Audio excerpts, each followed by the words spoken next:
Alrighty, I'm going to call this meeting of the Iowa State University Student Government Senate to order at 6:01 p.m.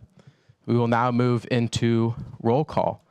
Iona Dimhoff, Gertis, Rolls, Reinhardt, Grafe, Jones, O'Connor, Shin, Utica, Miller, Moisango, Cronin,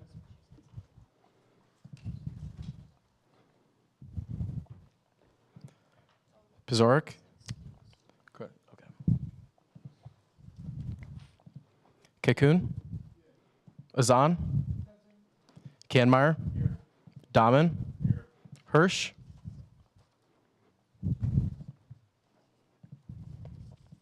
Brennan, Quarshie, Verriger, Agarwal,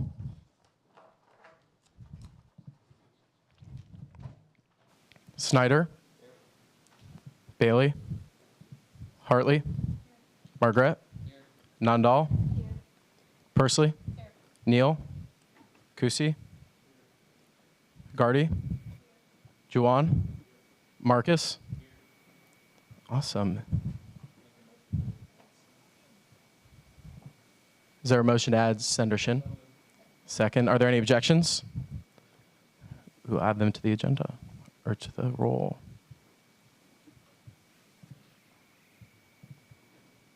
Awesome. We will now move into the Pledge of Allegiance. I pledge allegiance to the flag of the United States of America and to the republic for which it stands, one nation, under God, indivisible, with liberty and justice for all.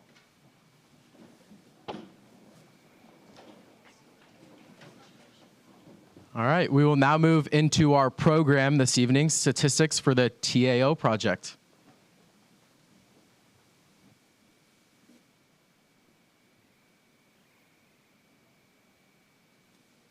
Here at Student Counseling Services, and I'm here today to share a little bit about TAO and what some of the statistics and work have been around TAO over the last year and a half. So first, I just want to start by giving a huge thank you to student government for the support and funding for TAO. It's a huge benefit for students to have easy access to a mental health resource that they otherwise might not have. And so just want to express a lot of appreciation and gratitude for you all for that. Able to get slides advanced. Yes. Perfect. I am hoping that everyone here is familiar with TAO, but just in case, I'll do a quick overview of it. So TAO, which stands for Therapy Assistance Online, it's a self-help app. It is a toolkit of different videos, mindfulness activities, different logs that students can do that help them track and learn a little bit more about how to support their mental health and well-being. It has content on tons of different topics that are really relevant to students, things like motivation, sleep, relationships, anxiety, how to manage stress. And students can really engage with it in whatever way works best for them. So the accessibility of it has been so important because students can access it 24/7. So thinking about summer coming up, students still have access to this, even if they're not located right here in Iowa.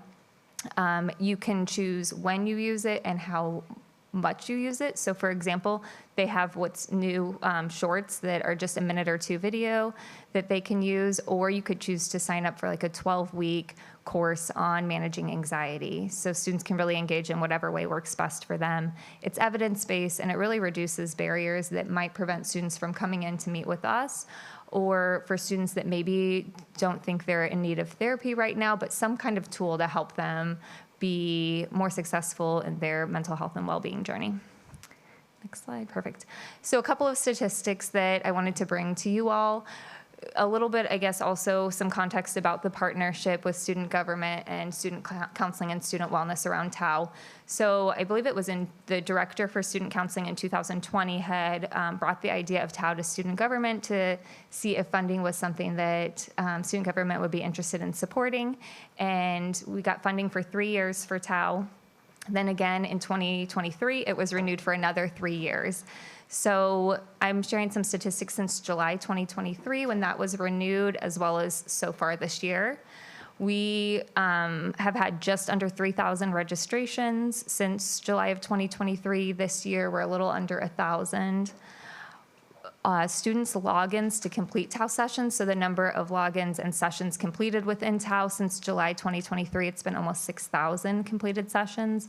So far this year, we're just under 2,000, and it's an average of 8 logins or sessions used per user. So if you're wondering how often might a student use it on average, it would be 8 times once they register.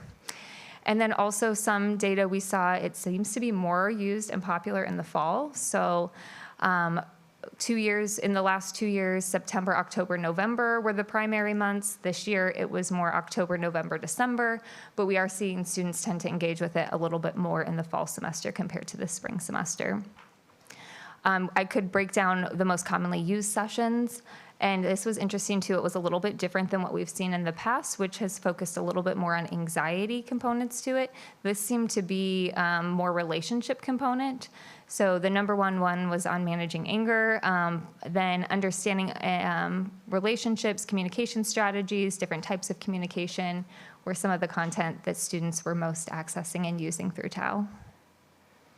Some of the successes I wanted to highlight, student health and wellness directors were able to be part of the student-centered learning workshop in fall 2023. We went to all of 60 plus departments on campus. Every faculty member had to attend one of these trainings, and a large focus of the training was sharing resources, particularly TAO, so that faculty and staff were aware about this resource for students and that they could share it in the classroom as well. So I think that really helped with some of our early numbers in fall and spring of 2023 and 2024. Also, we've integrated it into all of our tabling workshops, presentation, marketing materials, and found different ways to integrate it into different systems as well. So it's something that we share every time at student orientation. It's built into Clone Quest. Study abroad, all students studying abroad can register for TAO, and there's specific content that's developed for them that pulls TAO materials that might be most relevant for someone studying abroad. Student counseling uses it. Every single student that comes in and meets with us for an initial appointment gets recommendations around specific TAO content that could be helpful. We also put it into our workshops. And I think all these strategies really have helped increase awareness for students, faculty, and staff around TAO. It used to be at our outreach presentations, we'd ask, like, show of hands, how many people have heard of TAO? And we get 1 or 2. Now the majority of students seem to at least have heard of or have some familiarity with TAO, even if they haven't maybe used it yet. So those are a few successes. I think there's some opportunities we're excited for the next year. The mental health promotion position within student wellness has been open since December, and so that has had an impact. The person in that position is really working to build out embedding TAO into all sorts of different departments and spaces on campus. And so once we have someone hired, or student wellness has someone hired into that position, I think that's going to be a really great opportunity to keep partnering with different departments on campus to include TAO in many different ways. And then would also love in the future to be partnering with anyone interested in student government to just increase awareness and figure out how do we best make sure students know that this is available and help them engage with the content in TAO as well. So that's just a brief overview of what's been happening. Any questions that anyone has?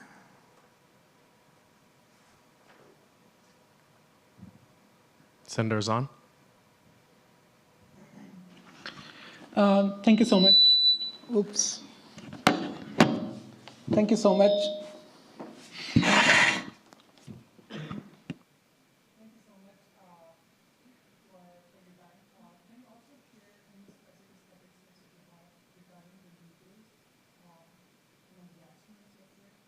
Yeah, that's a great question.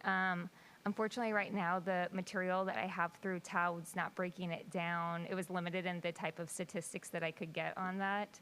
So I don't have specific information, for example, on like graduate students. I'd be very curious, though, if there are because one of the things the previous person in the student wellness position had done was try to work with specific organizations, departments on campus that may have students that are maybe less likely to come into therapy, but might use something like TAO.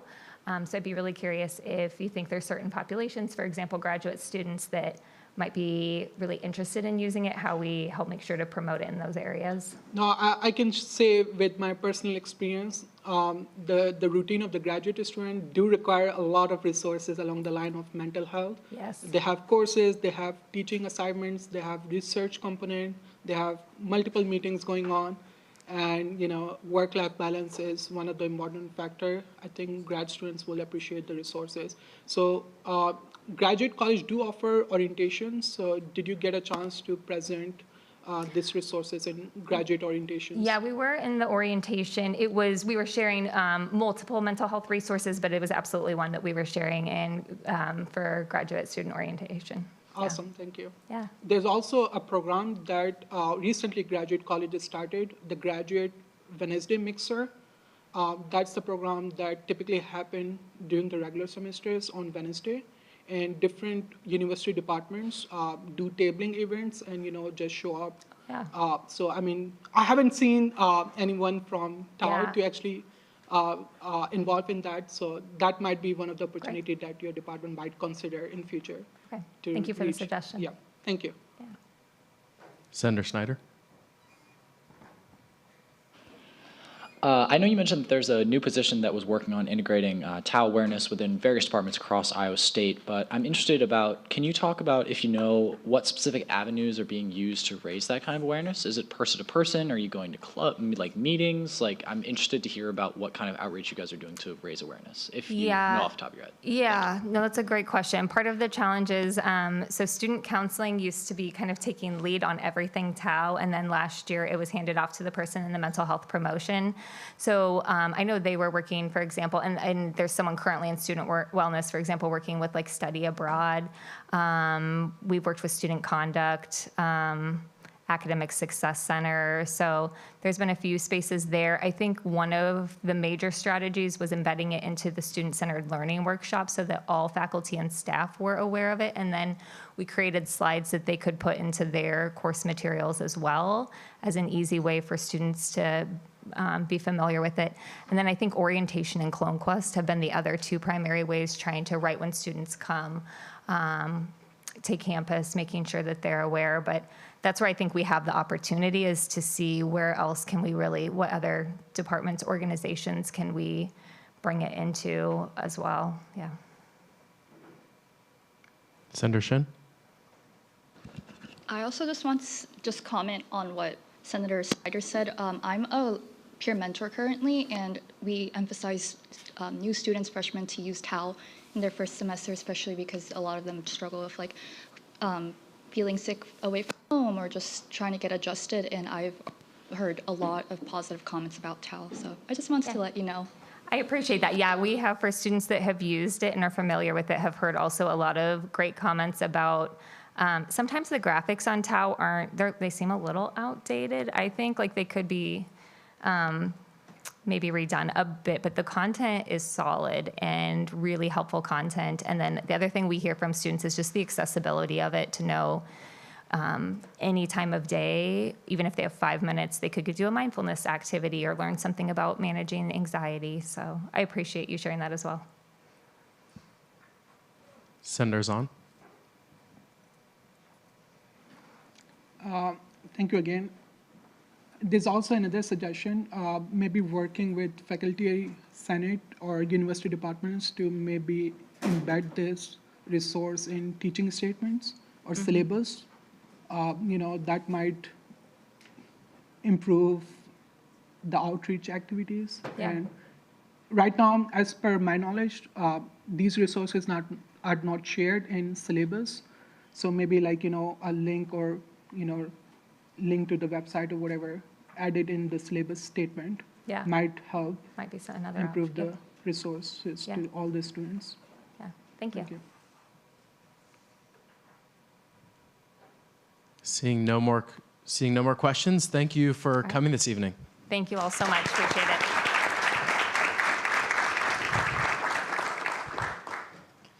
We will now move into open forum. Open forum is an opportunity to discuss issues relevant to the student body.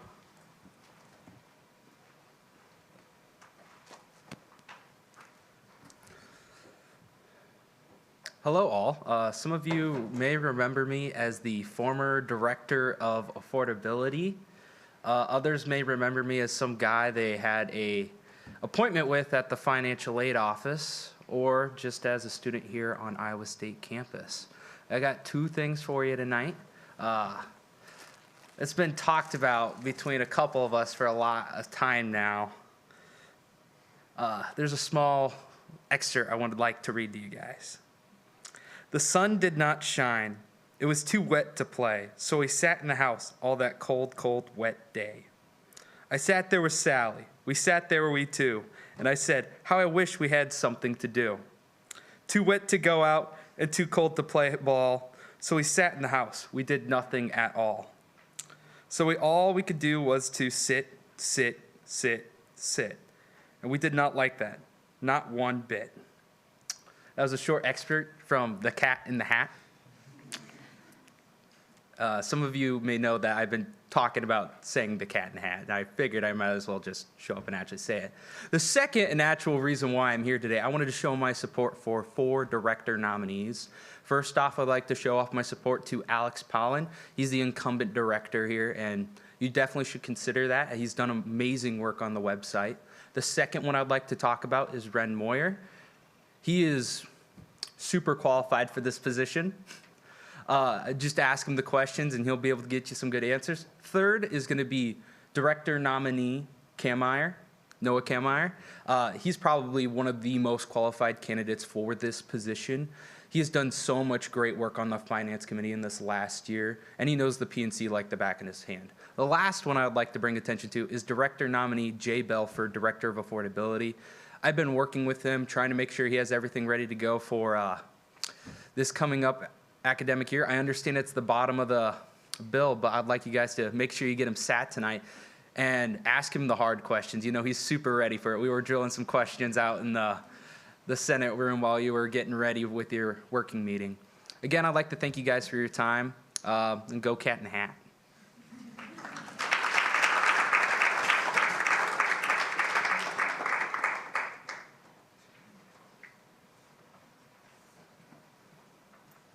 Hello, everyone. Many of you may know who I am, but to reiterate, my name is Hamath, former senator and current stugov ghost.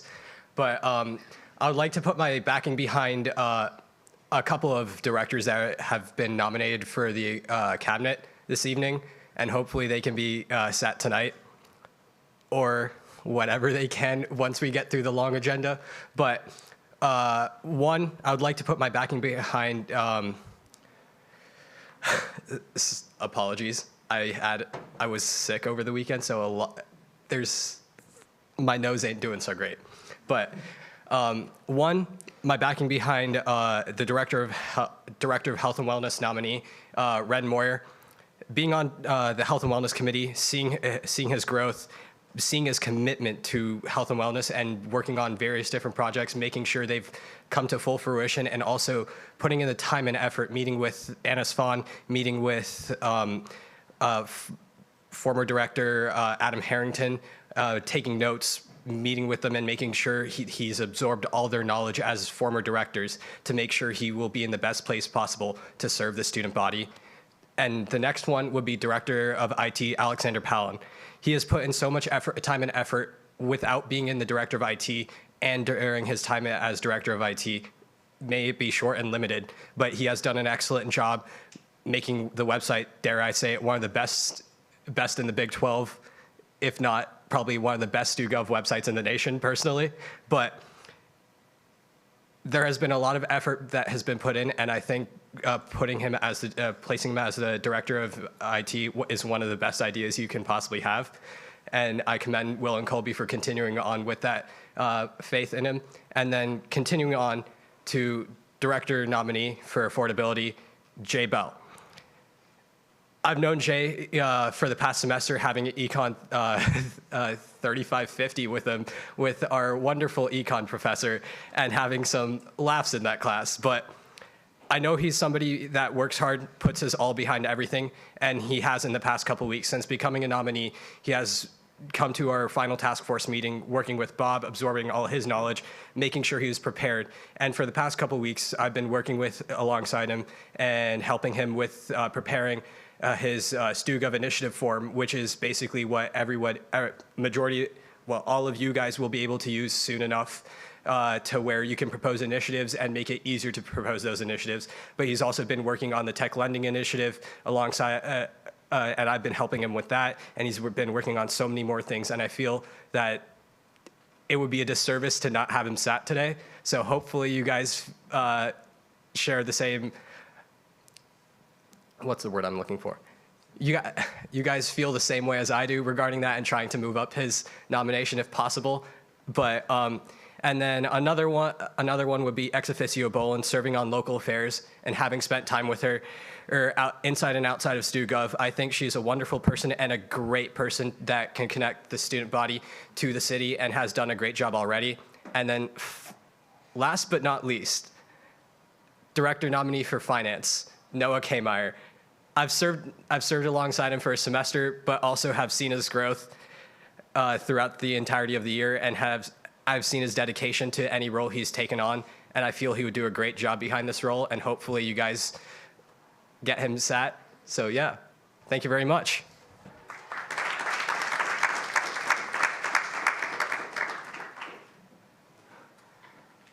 Seeing nobody else here for open forum, we will now move on to adopting this evening's agenda if there's a motion to do so. Do you withdraw your motion?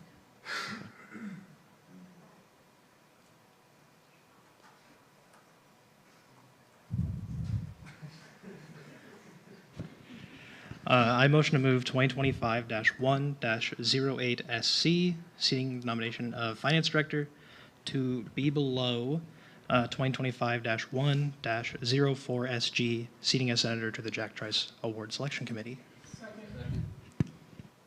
Are there any objections? All right, we'll make that change.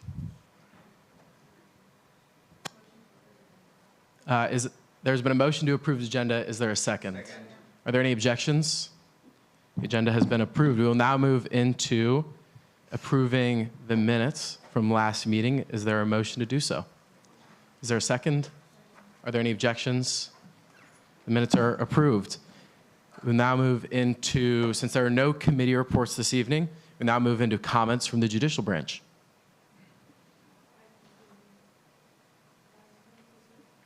Are there any questions for the judicial branch? Awesome. We will now move into comments from the advisor. Are there any questions for the advisor? We will now move into comments from the executive branch.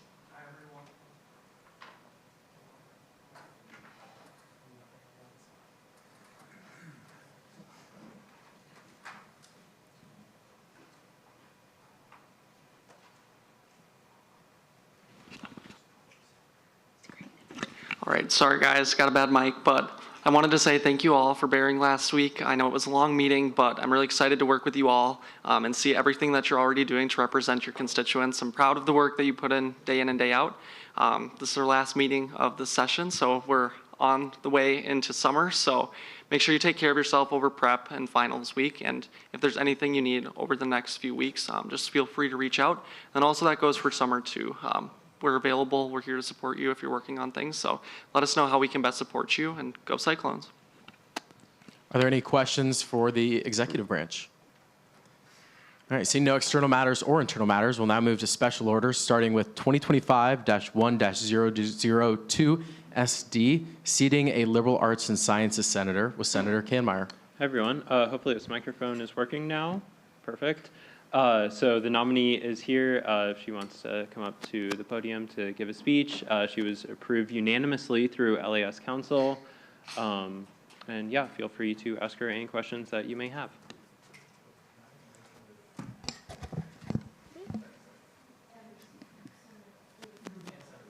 There's been a motion to add Senator Cronin and Senator Utica to the roll. Is there a second? Second.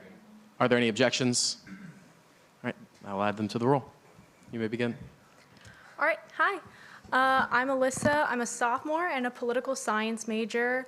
I really want to be in student government because I think government and representing the people is an important thing. I think it exists for students, and I just want to be part of making Iowa State a place where people feel like they have someone to advocate for them and that they can learn here and develop. Yeah. All right, we'll now open to the floor to any questions from Senator Azan. Hello. Can you share any concerns right now, or anything that the LES Council or LES students are facing that you want to work on, project ideas or anything along the lines? I didn't have anything specifically from the LAS Council, but I did during my presentation talk about how I wanted to make streamlined communication between student government and the students. It seemed to be a concern during the last election that students felt that student government wasn't transparent with them, and that clearly isn't the case because these meetings are public and they're on the YouTube channel, but people still kind of don't know what's going on. So I think it would be great if we could implement maybe a program that would make it easier to access the agenda, important things that are relevant to students that happen, rather than I know I looked on the website to see if I could find stuff, and it was kind of difficult to see what was going on specifically, just as someone coming in. Okay. Can you clarify, what do you mean by make it more accessible? Are you planning to do mass email, or what are you planning to do to make it more accessible than currently we have right now? An email, or do you guys have a social media? I was thinking perhaps you could just post, every day, here are the important things, little summary, and then people could look at it, and it would be easy to find rather than. But having this has to already visit the been website. happening right now Oh, in our that's great. social media. So. That's great. Okay. I had asked about it, and I just Okay. didn't hear. Can you also describe yourself in one word?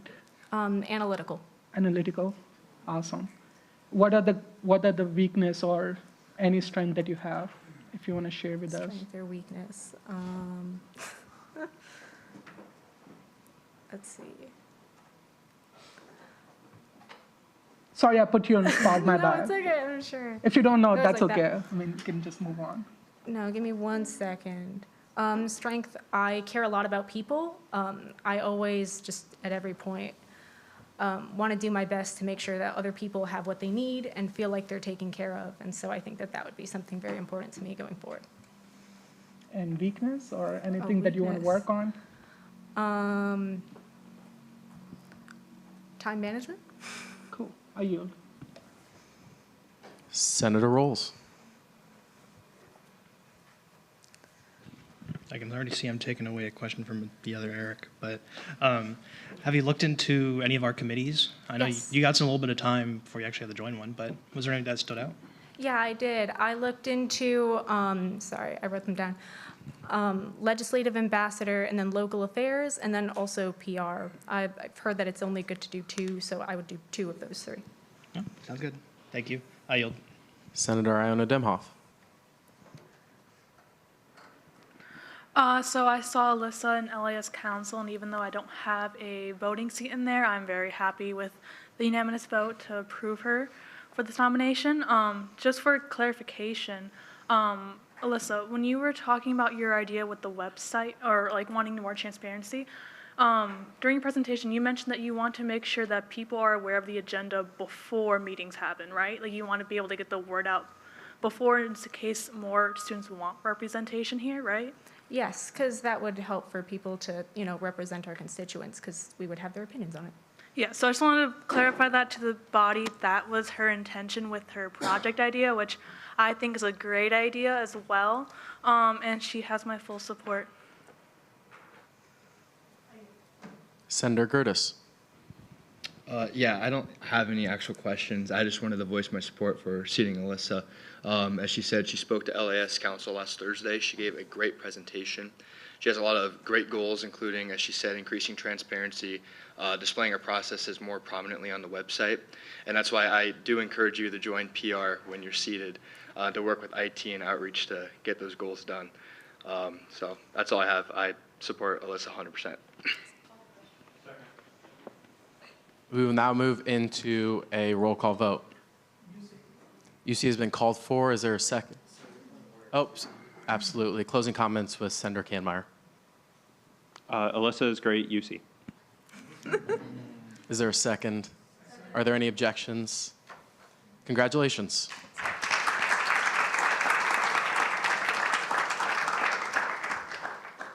We will now move into 2025-1-02 SC, executive.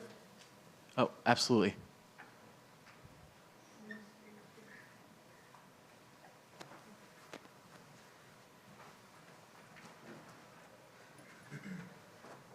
I gotta spit you in real quick. Oh, wait, All right, I'm gonna have you raise your right hand and repeat after me. I solemnly swear or affirm I solemnly swear or affirm to execute the duties of my position to execute the duties of my position as prescribed in the Constitution as prescribed in the Constitution and the laws of government and the laws of government for the benefit of all students. for the benefit of all students. Congratulations.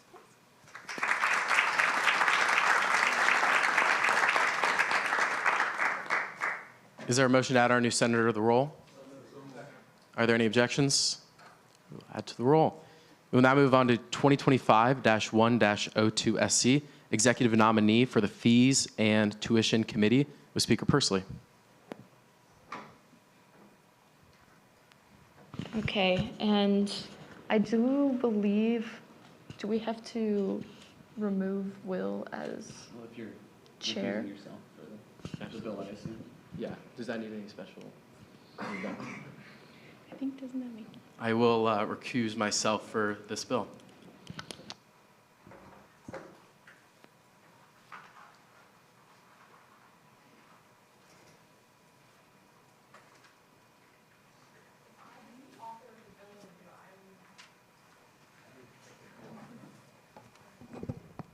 Okay, hello. So this is the executive nominee for the Students' Fees and Tuition Committee. So go ahead. Awesome. Good afternoon, everybody. It's good to see you from this perspective. For those of you I haven't had to gotten the opportunity to formally meet yet, my name is Will Vlasic. I serve as our Iowa State University Student Body Vice President, and I've absolutely enjoyed the role so far. I think one of the coolest things that I'm able to do in this role is be able to advocate for the over 30,000 students that go here.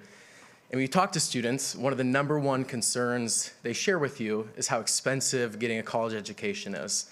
And one factor in that, besides your tuition or your housing or the food you eat, is the additional fees that are added on the U-bill that you pay at the end of each semester. And so I've heard student concerns about the rising cost of a college education. And I'm excited to be able to advocate for students in the rooms in which you make the decisions about the fees and things that students pay for on their U-bill. So I'm open to any questions you may have about me or this position or my ideas.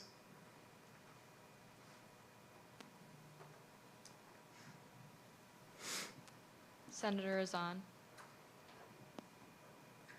Hey, Bill, I just want to ask a question. I don't know if I get this opportunity to ask you again, so can you describe yourself in one word? I liked the answer said earlier that was analytical. I don't know if you've ever heard of like Clifton Strengths, but basically give you like a top 5. Yep. So in my top 5, I have analytical, and I think that fits really well. In fact, I'm a huge fan of spreadsheets, like a diehard Microsoft Excel guy. So I think that really fits with my brain and being analytical. Thank you for the question. I yield. Senator Utica. Can you kind of tell us like a little bit about your project plan on how you plan to execute it? And the second question is, I think the last administration, we are doing something on kind of breaking down each fees to know what each student is paying for. I don't know if that was done in the last administration, right? Right? Was that done in the last administration? Yeah, I believe the Affordability Task Force and their director we're working with the registrar's office to break down, like we have obviously received the $98 student activity fee which then is allocated, but there's other fees like the technology fee or like the health fee that is also collected and part of that like fees section of your U-bill. And so they wanted to break down, like what each of those fees were and how they were actually spent by the university.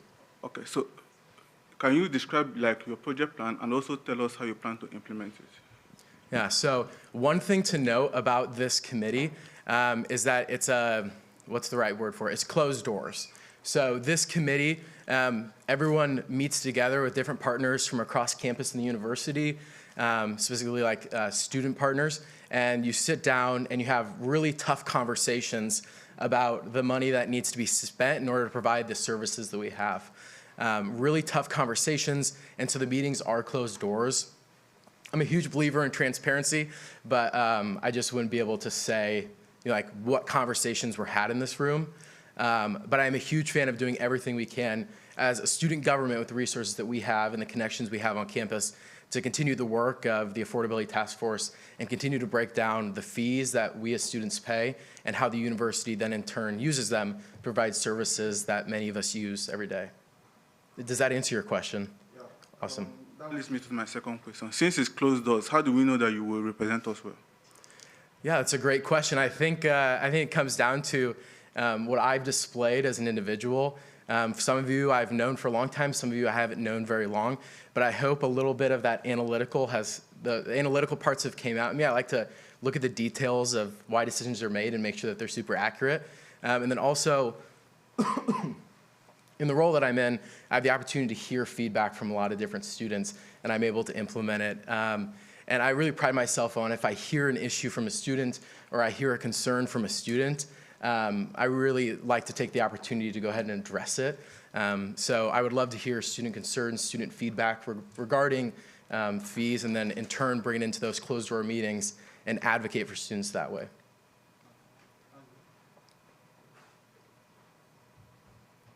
Senator Cuse, is it?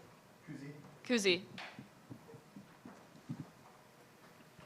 So could you share your 3 biggest ideas for change in the future? What are the 3 biggest things you'd like to bring to the council and see changed? That could be fees, that could be ideas, that could be specific, measurable ways of increasing transparency, or even though the meetings are closed door, as you shared, adding that layer of students know where their dollar is going. Mm-hmm. Yeah, absolutely. So I would say the first change that I want to make is hopefully we can advocate for no change. So college is incredibly expensive. Every single person in this room knows that it's not cheap to go here. And it's a very difficult decision for many students to make on whether they can afford school. So when I sit in that room, I hope to advocate for really thinking hard about not raising the fees if possible. I think it's really important that we are very fiscally responsible, and remember that even a small decision made today to raise a certain fee by maybe just a few dollars per student can set an expectation that over the years we continue to raise fees by just a little bit, and it really adds up over time. So, sorry, I hope to, the first change is hopefully we can make no change and we can keep from without raising certain fees. The second change, you mentioned a little bit about transparency. So we'd mentioned the Affordability Task Force tonight. Colby and I's nominee for the Director of Affordability will be up, Mr. J. Bell. And we were thoroughly impressed with Mr. J. Bell, but he believes in advocating for students and making sure that students know exactly how their money is being spent across the entire spectrum of fees. So we're excited to work together as an executive branch over the next year to take what we learn in the Special Student Fees Committee and what we learn from meeting with campus partners and actually be able to apply it so students can know. And then the third change that I would like to see is I think, I don't know if you've ever been in a room like the one that I would have the opportunity to go into, but it's kind of like you're sitting around a big kids table, right? There's lots of professionals who have been in the university system for years and have made very difficult decisions like this, and they use really big words and have a lot of context. And the thing about being college students is we don't necessarily have all that context about the history of this committee and the decisions they've made in the past. So before going to that meeting, I hopefully can meet with folks like Dr. Toya Younger and individuals like that who have had a storied history of being in these meetings, and they can give me and the other student members of this committee some background on the fees, like specifically the technology fee was raised a lot just a few years ago. And so I hope to be involved in decisions knowing a lot of context from the past.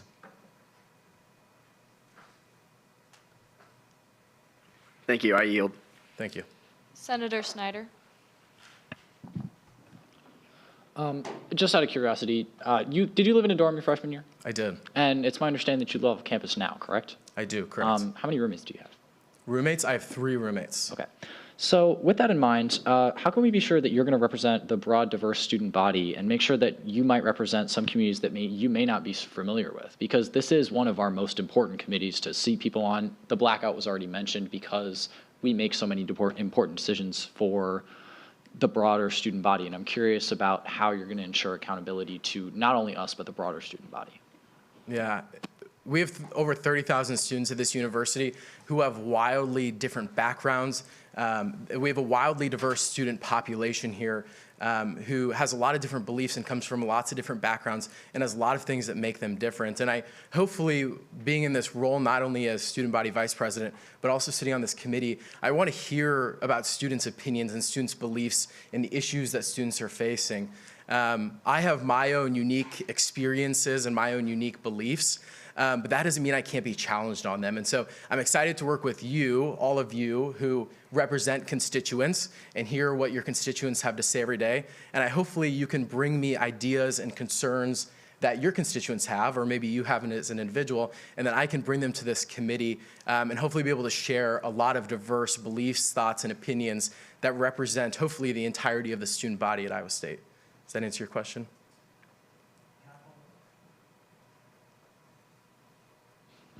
So because of the communication blackout, technically you can't talk about what is discussed in those meetings. Mm-hmm. So your idea is to have us come to you with ideas, but you can't say if they're getting implemented or not? Is that my correct understanding? Well, like, for example, let's say typically from the inverse scenario, let's say, Senator Snyder, you were to, in your major, you were to have experienced a lot of issues with technology. In the buildings that you frequently go in, the projectors aren't working, the computers that you need for design or modeling software aren't working. There's issues that you may face every day, and you may say, hey, I think we should increase spending on the technology fee, or I think we should dedicate resources towards a certain area. I could in turn take what you or your constituents or what anybody in this room says, and then go and directly share that with the committee. While I can't share what they've said and the concerns that they've brought up and the decisions that are made in that room, I can hear what you have to say and then advocate for those beliefs and opinions and thoughts that you do have. Thank you. Senator Grafe. Okay, so we know the Board of Regents is planning on raising tuition. Yeah.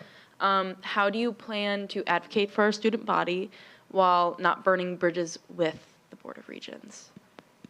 Absolutely. So in terms of my role as student body vice president, where I'd have the opportunity to interact with the Board of Regents, I will say just last week, we met with the Board of Regents for breakfast over at the Alumni Center. And it was a really phenomenal time because we all sat around one table and we had a really respectful conversation about the disagreements that a lot of students had with the decisions that the Board of Regents were making. And I think if you go to folks like them who are in these really important roles and you say, hey, I've heard from a lot of students, or I think myself, that this decision may not be the best, if you say that in a respectful way that's backed by fact or really solid thought, then I think they're really really interested in listening. Now, if you go into a room like with the Board of Regents, or you go into the special student fees committee, and you yell at them and you say you're ridiculous and things like that, they're not going to be as receptive. But if you go in and you're really constructive and you're looking to give feedback and really hopefully you'd hope that they would listen to you. And I think that's when you're able to have a relationship with somebody in which you can disagree. That's where some really good things can happen. So I'm excited to be able to advocate for students, hear what you all have to say, and then in turn go and share it with stakeholders who make really important decisions for students. Thank you. I yield. Thank you. Senator Azan. Well, I believe that you're going to do a great job representing all of us.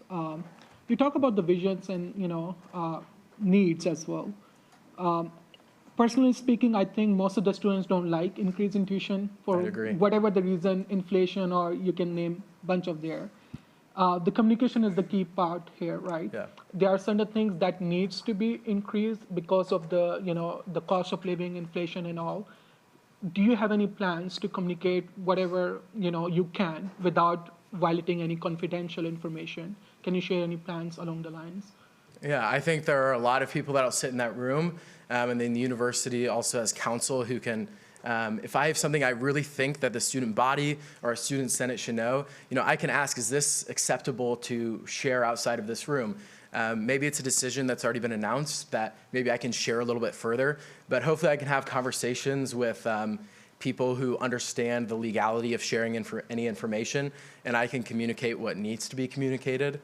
And then also, inversely, if someone were to come with me with a question about those special student fee committees and the decision that's made in those rooms, I could go back and ask and say, hey, I have this question, what's the appropriate answer to this? And so while that confidentiality is really strict, hopefully there could be constructive dialogue that doesn't break those agreements, while also making sure that students are informed about the decisions that are being made that will directly affect their pocketbook. Thank you. Okay, seeing as there are no more questions, we will move to closing announcements. I don't have any. Okay. UC. UC has been called for. We will now move into a roll call vote.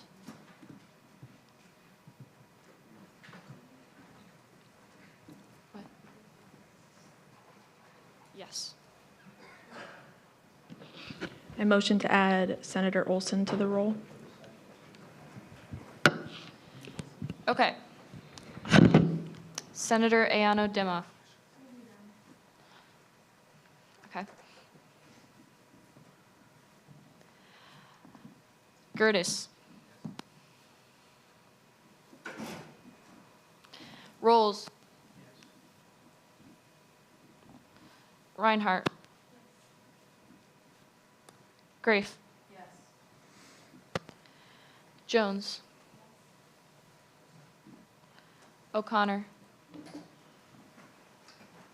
Shin. Utica. Miller. Moisango. Yes. Cronin. Yes. Kekung. Yes. Azan. Yes. Kameyer.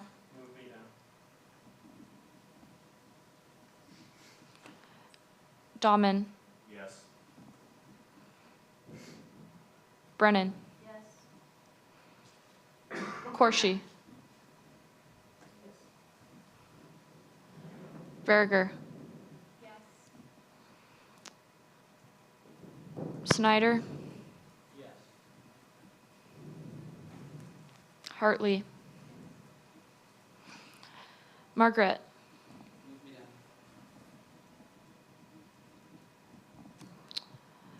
Nandal.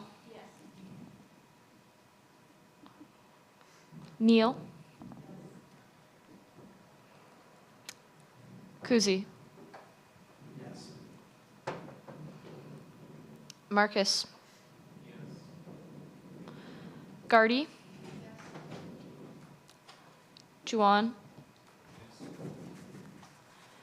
Olson. Okay, moving back up to the top of the list.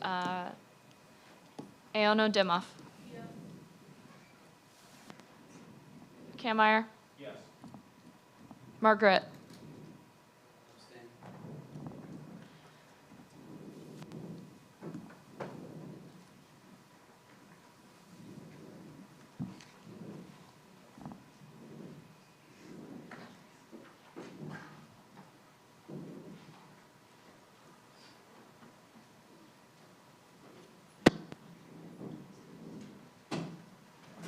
Okay, with a vote of 27 to 0 to 1, this bill passes. Thank you.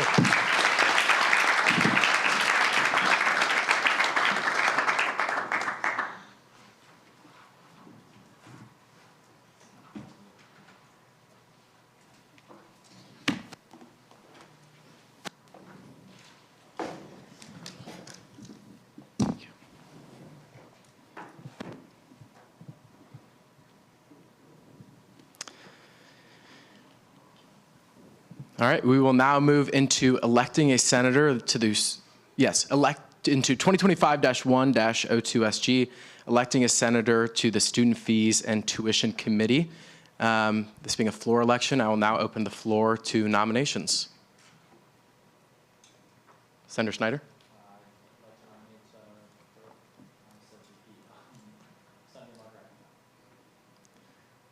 Senator Rolls. Here, real quick, I graciously accept. Thank you. Awesome. Senator Kahnmeyer. I nominate Senator Marcus. Is there a motion to close the floor to nominations?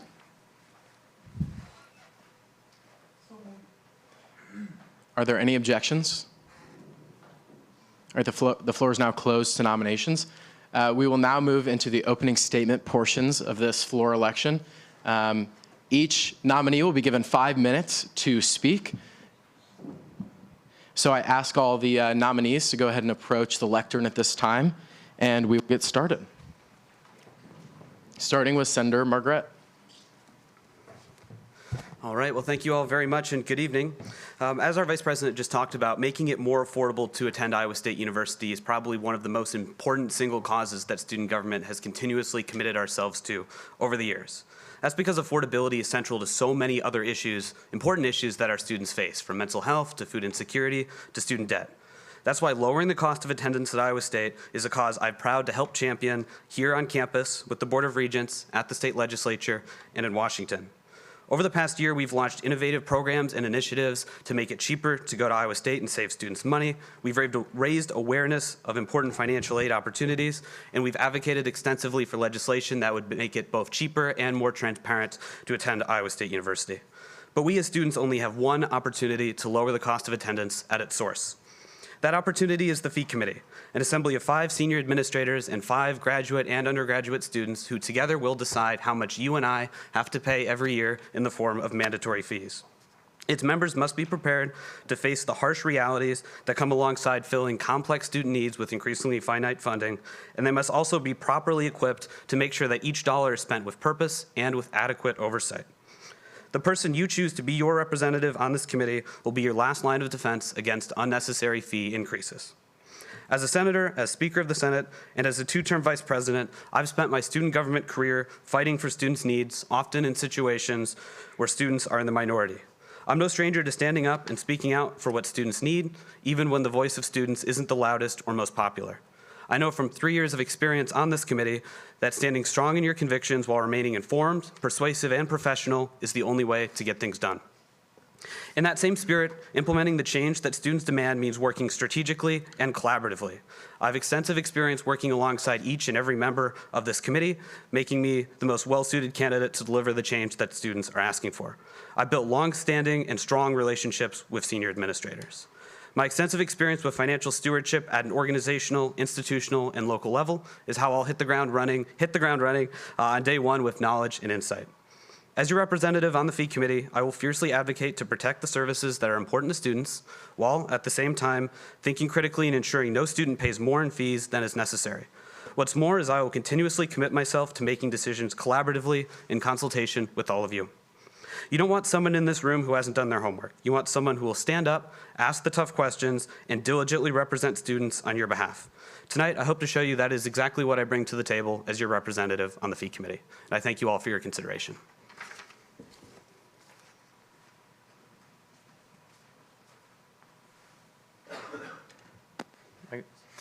All right. Just want to say that is going to be very tough to follow, as I have to get off my chest now that I thought that this election was in the fall, and I missed it on the agenda when I had read over it yesterday.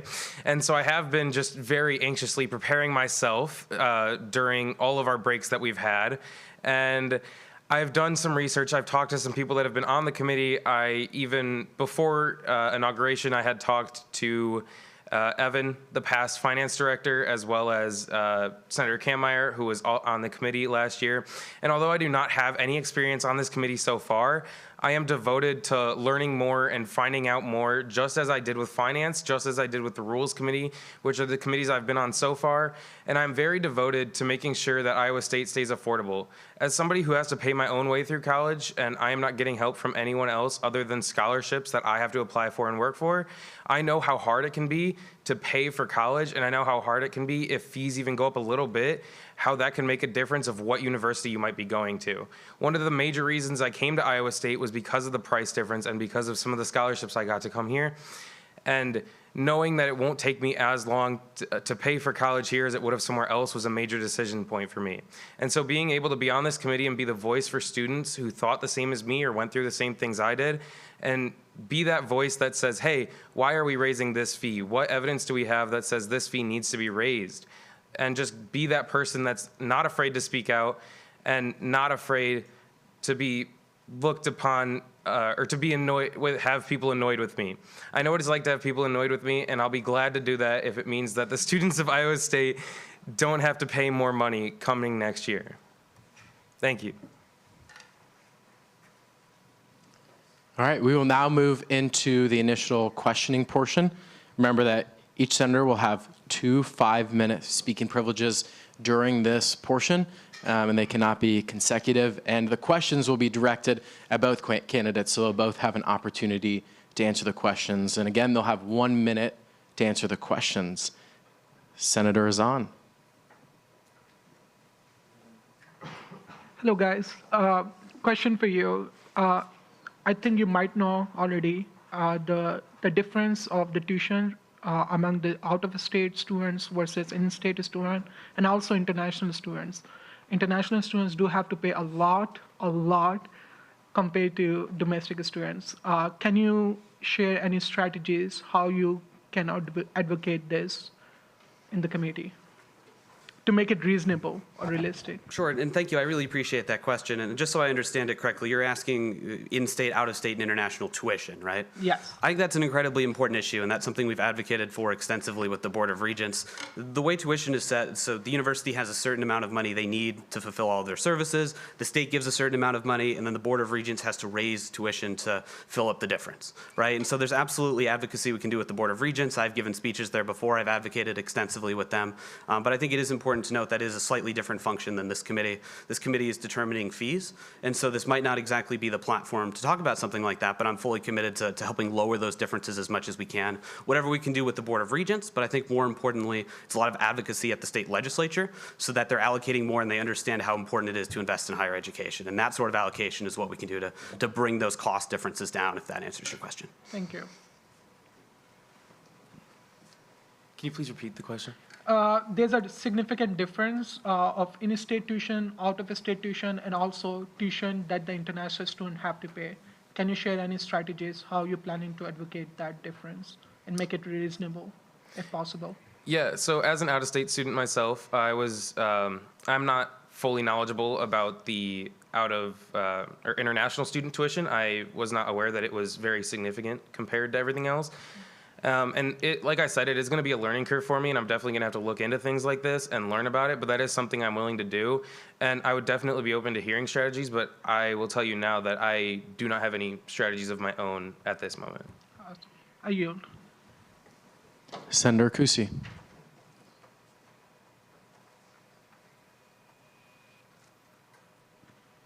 Without violating any confidentiality rules, please share one source of impact that you have personally had on a student fee. Again, without breaking anything that you cannot say, but influence that you have had on a fee before going into the committee, something of that sort, and an outcome that is visible to our students today. I think that's a terrific question, and I really appreciate it. So just to clarify, you're asking about previously having served on the committee, maybe what's an example of? I mean, you can ask in a way that what plan that you can think of, because these are, I mean, we selected a different senator for that position, so, I mean, they cannot answer that question because they have not involved in the student activity in the past. I can rephrase the question. Sure. As a member of the student body, what is your impact on a student fee been? I'm not sure I fully understand the question. I want to make sure I'm answering the right thing. I'm so sorry. You're just... Sorry, I just trying to. I want to make sure I'm trying to answering your rephrase. question, Yes. first of all. So, again, directing it to both candidates.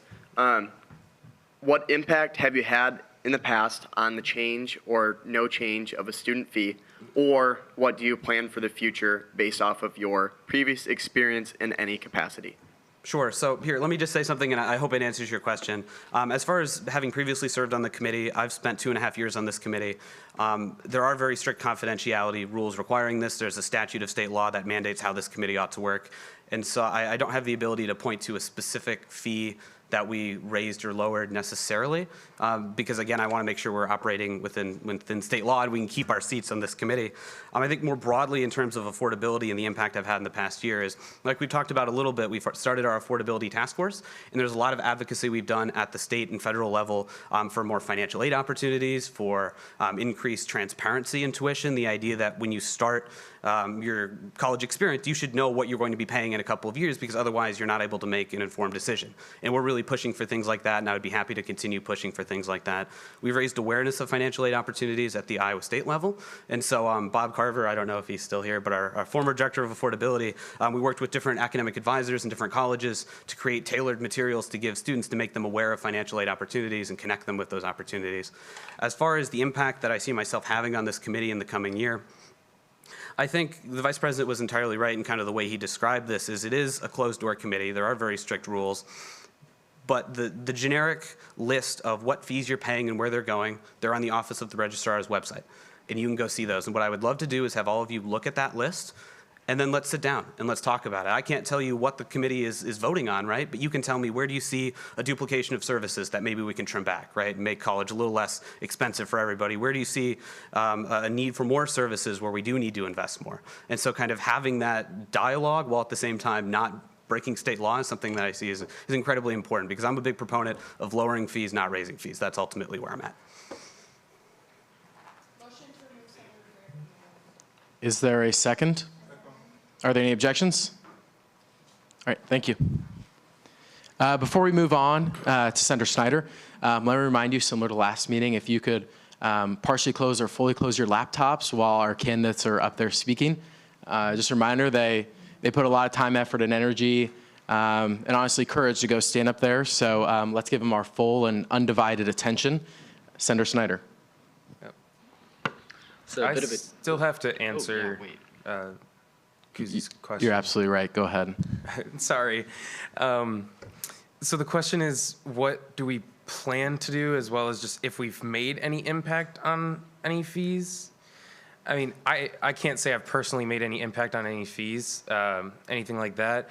I've pointed some friends towards some scholarships I thought could help them out just when they were talking to me in conversation, but definitely nothing directly with a fee. I would say, as far as it goes for my plan with fees, if I am elected to this seat, my plan would be, because it is my current knowledge that I will only have a voice and not a vote. And so my plan would be to voice concern and say, hey, from a student side of things, why are we raising this fee? Why are we not lowering these fees? And just point things out to them and state my case and state cases I've heard from other students, from any of you guys or anything like that. And as everybody here has said so far talking about this, it really is just hearing from you guys, hearing from what your constituents think, things like that. Obviously, I wouldn't be able to break any confidentiality or anything, but just hearing what you think and even just talking through your ideas with you would be something I'd totally want to do and be interested in. And so that would be my idea going forward. I apologize for skipping over you there. Senator Snyder. This is a bit of a two-parter here, so please bear with me. During the Executive Council a couple weeks ago, former President Martin Hirsch gave us a question that's kind of stuck with me, and I've gotten various responses between asking my constituency and members of this body. So will you evaluate whether a fee is providing value to students, and what percentage of the student body must be using a service in order to justify a fee for the rest of the body? I think that's actually a really interesting question. And the reason I think that's so interesting is we just had our first polling program this past year. And so we issued a poll. I'm not sure if you're aware of that, if that's where your question came from. But that's a question we asked on the poll is, in order to justify all students paying a mandatory fee for a given service, what percentage of students do you see having to use that service, right? And I believe it was around 62 or 65%. Somewhere in there, I'd have to look at the exact poll.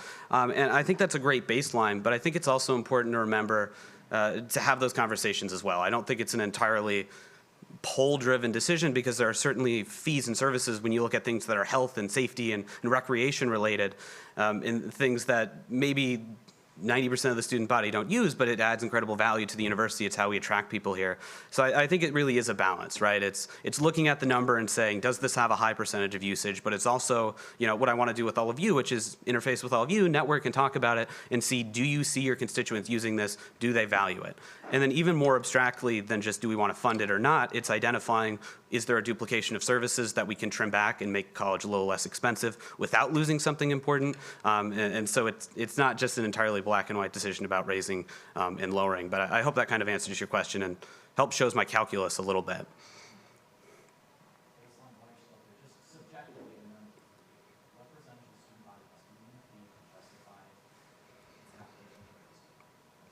I can pause for a second. Could you do that into the microphone in case anybody's watching online? Oh, thank you so much. Just as a subjective opinion, what percentage of the student body must be using a service in order for a fee to be justified on the rest of the body? Absolutely, and I appreciate that question. I would defer to that low 60% number that we had, and I'd have to check the exact figure on that.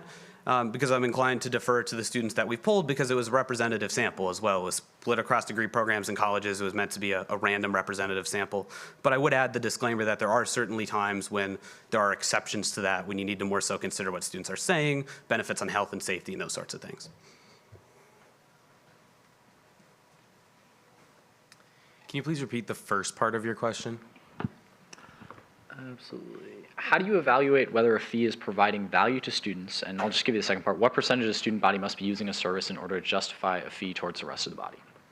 Okay, so I think that how I determine a fee is providing value to students is that the fee is actually being used. If it is being used properly and then students are using what is coming out of it, and my biggest example of that I can think of currently is like a tech fee, and all of those projectors and things like that are used for daily lectures, daily classes, where it's used 10 to 12 to even more sometimes during a day. Like that to me is getting use out of that fee, making sure that that equipment is running, making sure that we have people to keep up with that equipment, make sure that it stays running. That way we can function, have class, especially the classes that we are paying for is just another instance there. And then as far as it goes for percent, to me, I don't think it's specifically about an exact percentage. I would like to say that in every case, you would ideally want at least 51%, so over half of students using what everyone is paying for. And I wouldn't disagree with the 60% number either. I think that as long as it is above that 51% number, it is like a good fee to me. And I mean, no one enjoys paying fees, especially if they're not the one using it. But for those kids that do pay the fee and do use it, they get the use out of it, and so could every other student here. So as long as I think half of students, or as long as the fee is being used to its full extent, then to me that is what justifies the fee and what justifies having it and keeping it for students. Senator Kanmeyer. So can I move to exhaust the speakers list and then end the stage of questioning? Is there a second? Are there any objections? Or we'll exhaust the speakers list. Okay. And then just to push back a little, I fully understand why you asked the question about like percentage, but there are some fees like the health fee for TLIN where it's not exactly about percentage. I mean, like obviously we don't exactly want individuals to sometimes like have to use these, but they're sort of like emergency, but a good deal of students do. So would just keep that in mind. Other than that, if there's equal use among undergrad and graduate students, do you think that the fee should be the same for undergrad and graduate students? like equal use of a service, I should clarify. Are you saying if a service is half and half used by graduate and undergraduate fees, that they should each pay a proportional share of that service? No, like pay the same amount. So like technology as an example. So sure, I think technology in particular is a lot more used by undergraduate students from my experience, but yeah, conceptually I agree with your question, or the way you've poised that question. I appreciate it. And I think as well, Senator Marcus was bringing up something great that I just want to touch on real quick, which is the idea that it's not just black and white of we're giving a fee, or we're giving the service X amount of money, do you use the fee? I think that's great. I kind of forgot to mention that in my speaking privilege there, but it's also about where is that money going? Is it going to something that's student facing in terms of IT? Is it going to infrastructure that students are directly using? Or is it going to something more back end that maybe could be paid for a different way? And that's just one thing I wanted to chime in on that. But I mean, conceptually, I do agree of paying proportionally, sure.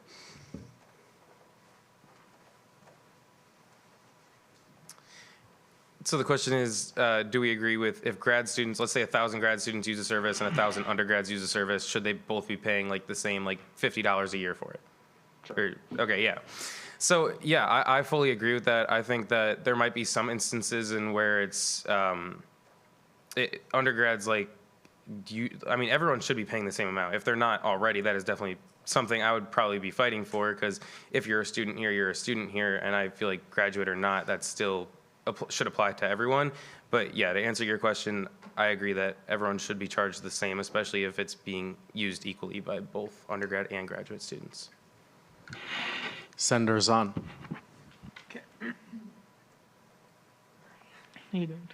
Are you guys willing to work with GPSS? Again, appreciate the idea of the needs are different for grad students versus undergrads. Let's say IT, most of the IT technology services are provided by the departmental budget, not the university, typical workflow or whatever.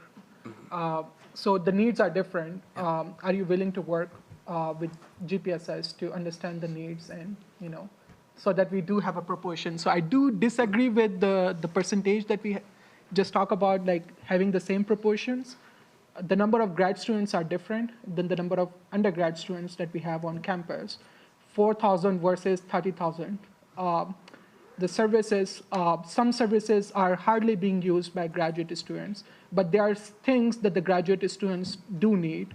For example, let's say insurance for dependent. Some of the grad students have dependent significant others, but the insurance is not heavily subsidized for these scenarios.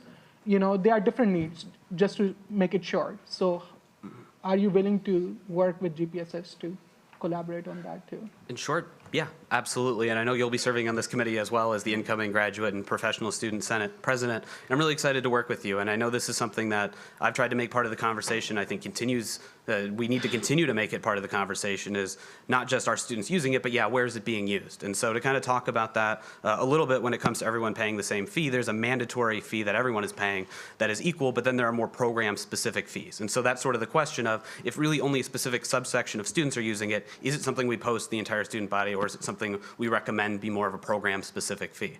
And so I understand the needs of graduate students are unique, and if graduate students are a far smaller population on campus, 26,000, absolutely there needs to be a conversation to make sure there's not an excessive burden on graduate students, and that proportion makes sense when you're looking at kind of that diversification of graduate, undergraduate. So I would be more than happy to work with you, Zahn. Thank you. Yeah, thank you. I really like that question. As far as it goes for working with graduate students, yeah, I would love to work with all students when it comes to hearing their opinions on fees and what fees they like, what fees they don't like, what fees they think never get used, and what fees they think are used all the time and might need to even be a little bit more allocated to rather than other fees. And so not raising fees, but lowering some fees to raise others. But your comment there, I was just saying that to me, as far as it goes for graduates and undergrads paying the same, if all 30,000 undergrads are paying $10 for something, I believe that the undergrads, as long as they have, or the graduates, as long as they have access to that same service, they should also be paying the $10 for it. I feel like as long as they have access to it, they should still be paying for it, just because they are still an Iowa State students, and try not to draw too much of a thick line between graduate and undergraduate.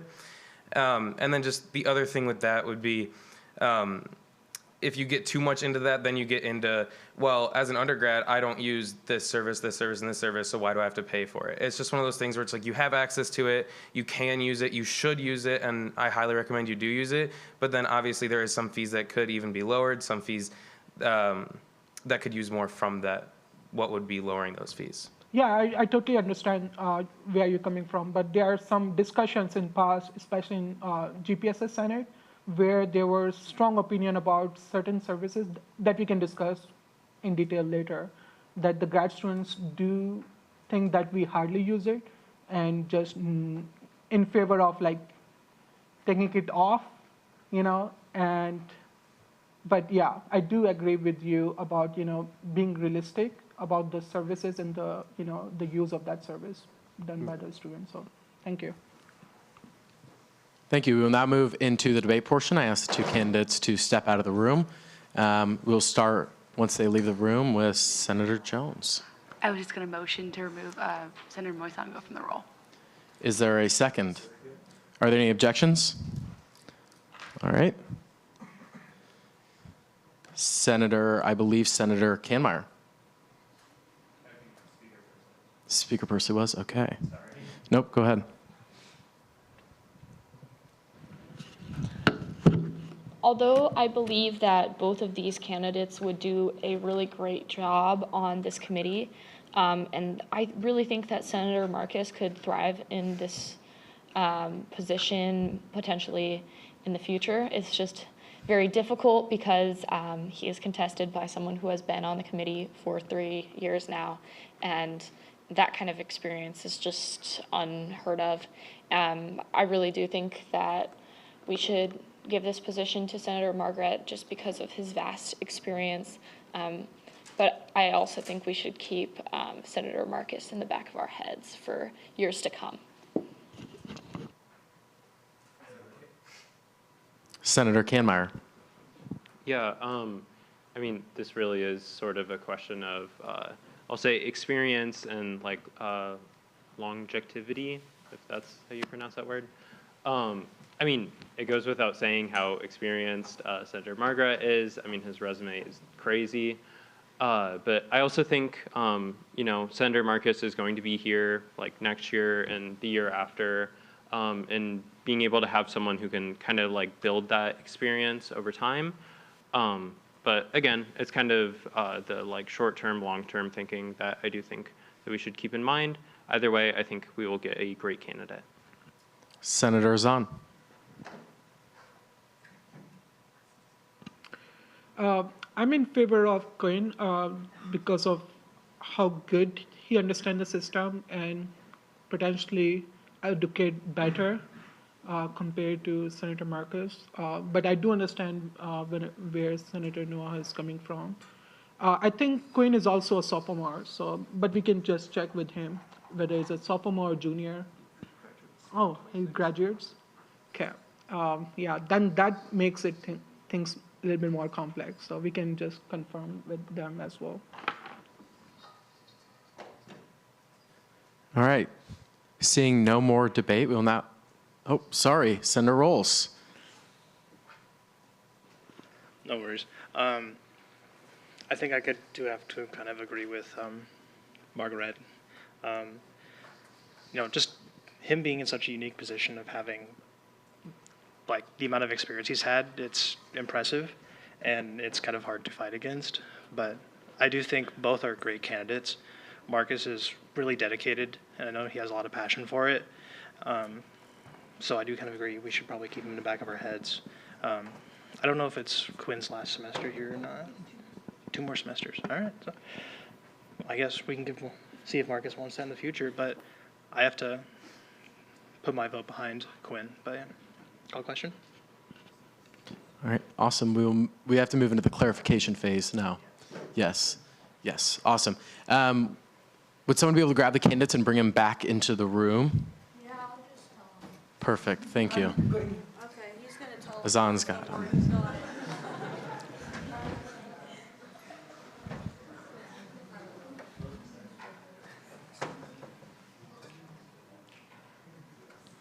All right, just remember with this portion as well, You each have 2 5-minute speaking privileges where you can ask questions directly towards an individual candidate. No more beyond that, so we can go ahead and get started with this portion.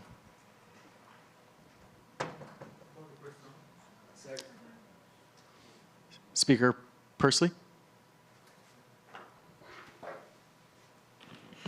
This question is for Senator Marcus. Would you consider running for this position in years? I will happily say that my goal is to eventually become FD, which is then sat on this, not this specific position, but still the same committee. And so in the coming years, that would be my goal. And so one way or another, I hope to eventually end up on this committee and being able to voice for students, yeah. Thank you, I yield. Senator Kekun? Okay, I will address my question to Margaret. I don't know, to justify our seat on this committee, I would like to ask, not hiding under confidentiality rules of that committee, but I understand that how you engage with the committee and also maybe some of the outputs from there, I don't think falls under confidentiality. I would like to ask to what extent you think that the concerns that you've raised in the past, or like concerns from the students, to what extent does this committee take it into consideration? You could give an estimate. Sure, I really appreciate the question. I'll do my best to kind of navigate that because I agree with you. I can't exactly say who said what or how people voted in the committee. But as I briefly mentioned, the committee is comprised of 10 members. So it's 5 administrators, 3 members from student government who are voting. This would be a non-voting seat, and then 2 from the graduate. I don't know where Senator Azan went, but 2 from the graduate and professional student senate. And I think in order to be able to do anything on this committee, you know, of course, lowering fees while maintaining services would be the ultimate goal, right? In order to do anything, you need to work collaboratively with those people. And I think that's something I bring to the table that's unique, having served on this committee before, having served as vice president, is having strong relationships with all 5 administrators who are on this, being taken seriously by those individuals, and also having a strong relationship not only with student government, but with Senator and President Azan and the graduate and professional student senate. Because in order to do anything, student government doesn't just have to vote a certain way. You need at least, 2, 3 other people or 2 people in a tie break in order to move the needle. And so that's really the way I come into this. And I hope I answered your question. I think I got your question. But being collaborative about it and coming into this role with relationships and being respected is important as well. Well, I think my question borders on, like, to what extent does this committee take the concerns you've raised in the past or concerns from the student body generally? To what extent does this committee take it into consideration? Absolutely. I in would your say assessment, pardon me? In your own assessment, to what extent? You could give an estimate. Like, is it like they just dismiss whatever concerns has been raised or something like that? Got it. Well, let me give this another shot, right? I'll try to answer your question. But I would say this committee does take our concerns seriously. And so without getting into specifics of conversations, I've most certainly come into this room before with specific examples of, like students are saying, we don't use this, we do use this is important to us, whatever the example might be. And sharing that, the administrators very much do take that seriously. And I think having a strong working relationship is part of what makes them take that seriously. And especially if you can work strongly, I was just saying, Senator Zahn, if we can work strongly with GPSS, coming in with 5 students, plus I guess the non-voting seats, so 6 students on a united front, administrators do take that seriously. And if we can all be on the same page coming in and we can all be a united front, that's especially valuable. So I hope that answers your question.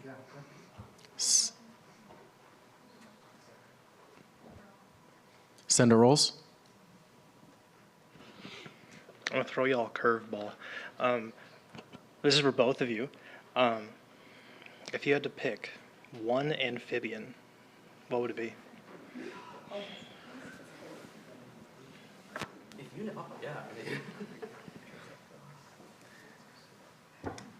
Can I answer your question with a question? Is an axolotl an amphibian? Yes. Yeah, that's my answer. I love those things. Watching them swim, great. They're curious guys, always moving. Axolotl?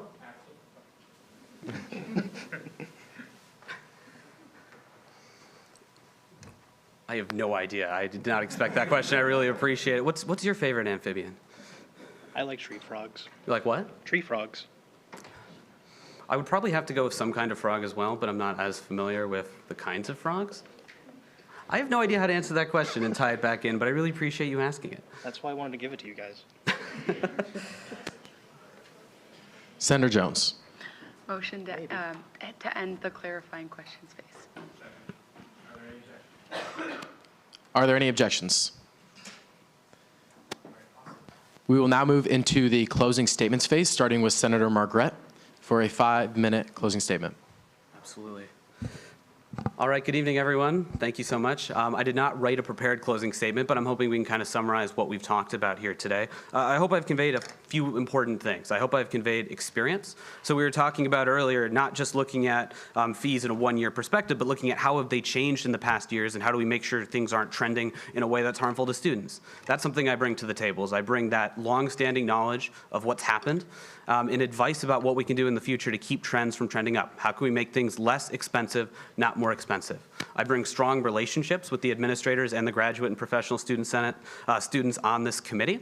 As again, I was talking about, you really need people who you can work with effectively in order to do something. Because with 3 voting seats on this committee, student government alone doesn't have the opportunity to deliver the change we want. It's about working collaboratively and strategically. What does that say? 2 minutes. Oh, is it? Said 5 earlier on. No, I gotcha. I knew it was 2. I'm trying to be quick, but and beyond that, I hope I've demonstrated my financial philosophy, and I hope I've demonstrated my commitment to affordability. Something that I very much taken seriously in all my student government roles, whether it be the Affordability Task Force or advocacy with the board, the legislature, or in Washington, any of these things. I hope that I've conveyed that every penny we spend does matter, because even if it's just 1 penny today, if you're taking student loans, it becomes a lot more tomorrow, right? Just because it might only be a few dollars here and there in fees, I hope I've demonstrated that I care deeply about making sure every penny we spend is spent in a way that's appropriate and in a way that benefits you. And so I hope I've demonstrated to you that I have the experience to back up that passion, but more than that I'm committed to the cause of affordability, and that's my primary goal. That's my primary mission for running for this. So once again, I appreciate all of your consideration.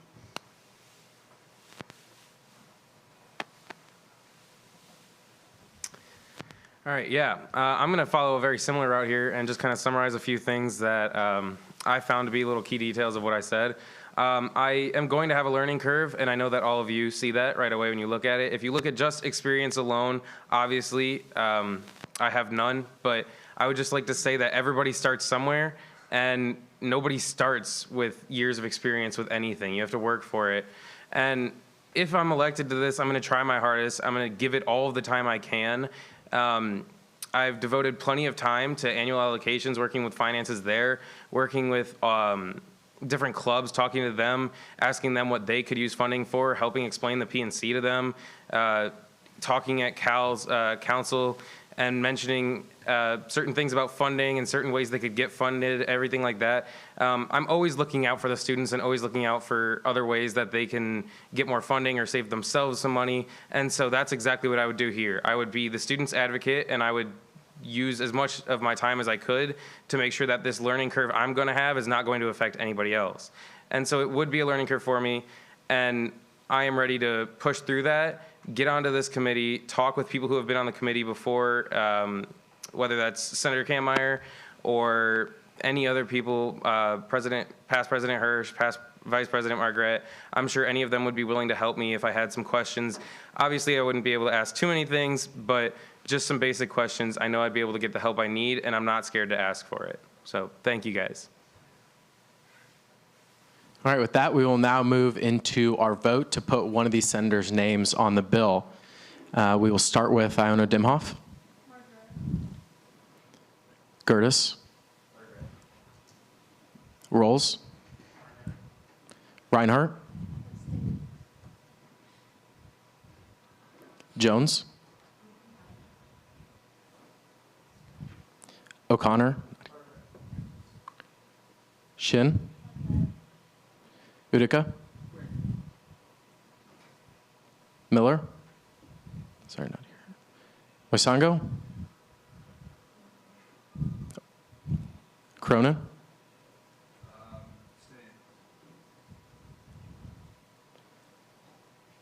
Kikun. Azan.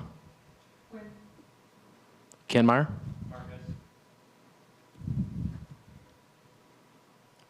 Daman. Margaret. Brennan. Quarshie. Berger. Agarwal. Snyder. Bailey. Yep. Hartley. Margaret. Move me down. Nandal. Pursley. Neal. Kusi. Gardy. Juwan. Marcus. Abstain. Olson. Back to the top.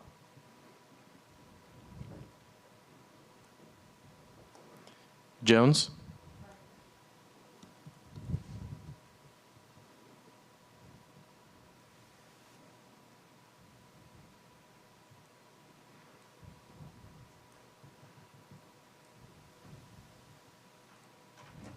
Snyder.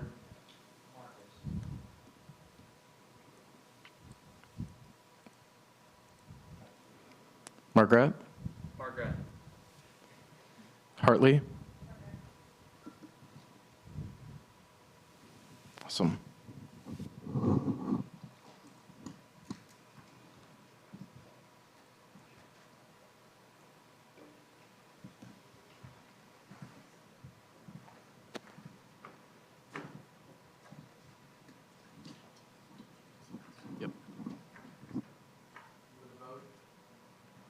With a vote of 18 for Margaret, 3 for Marcus, and 6 abstain, we will add Senator Margaret's name to the bill and vote on the bill with the name on it.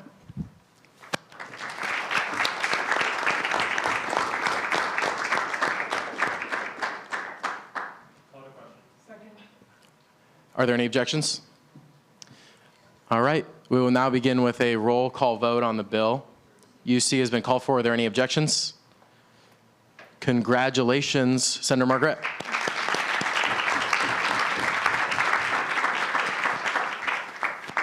All right, we will now move into another floor election, electing a senator to the SciRide Board of Trustees. I will open the floor to any nominations at this time. Mr. President, Senator Margaret. I would like to nominate Senator Rolls. I accept. Senator Iona Dimhoff. I would like to nominate Senator Neal. Thank you, I accept. Is there a motion to close the floor to nominations? Is there a second? Any objections? The floor is closed. We will now move into the opening statements portion, starting with Senator Rolls and then to Senator Neal. Reminder, nominees, it is a 5-minute opening statement before we move into the questioning phase.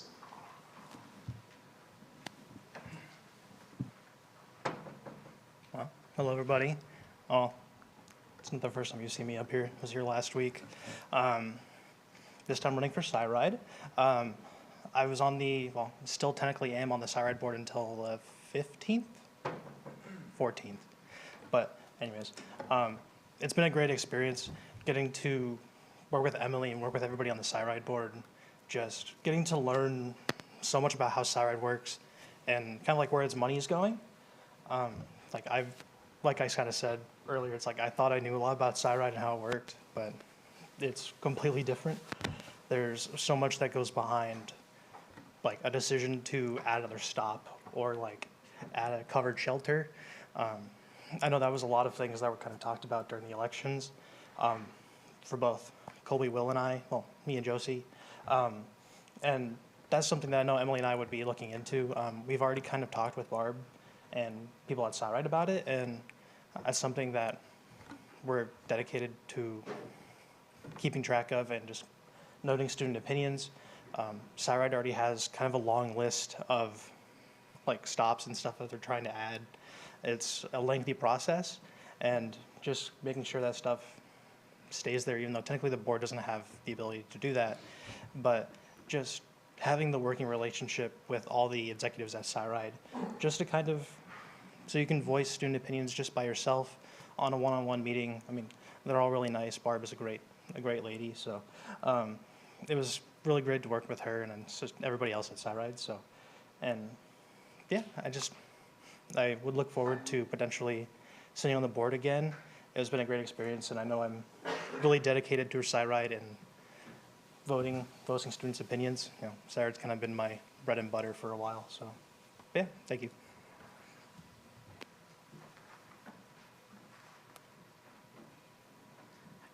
Hi, everybody. For those of you who I haven't had the pleasure to introduce myself to personally, my name is Lauren Neal. I am a junior studying community and regional planning. This is my second term with student government. While majoring in community and regional planning and believing that every person should have equitable access to public transport, I focused much of my education on transportation and planning these transportation needs around the needs of its community. But theoretical knowledge is just that. It's theoretical. Excuse me. Sorry, guys. My academic program is only a small part of why I believe I'm qualified to represent students and student government on the SciRide Board of Trustees. Since stepping foot in Ames almost 3 years ago, I've used SciRide almost every day. Number 3 Blue took me grocery shopping my freshman year. Number 6 Brown South got me to my first interview for undergraduate research. And number 23 Orange allows me to get to class on time, hopefully, every day. The only thing I believe is more important than having an intimate understanding of SciRide itself is understanding the significance of student representation in the city we all, at least temporarily, call home. This has been made clear to me as I have served as an off-campus senator, as I have served on the City of Ames Property and Maintenance Review Board, and most importantly, as long as I have been a student at Iowa State. I hope you all see fit to elect whoever you believe is best fit to serve on this position. And know that if it is me, I will make sure that student funds allocated to SciRide are well spent, and that the decisions made by the board will benefit all students now and in the future. Thank you. All right, we will now move into the questioning phase. Reminder, you'll have 2 5-minute speaking privileges to direct a question at both candidates simultaneously, and they'll each have 1 minute to answer it, starting with Senator Azan. Hello, guys. Question for Eric specifically. Can you talk about any accomplishment that you are proud of being a member of the SciRide last year?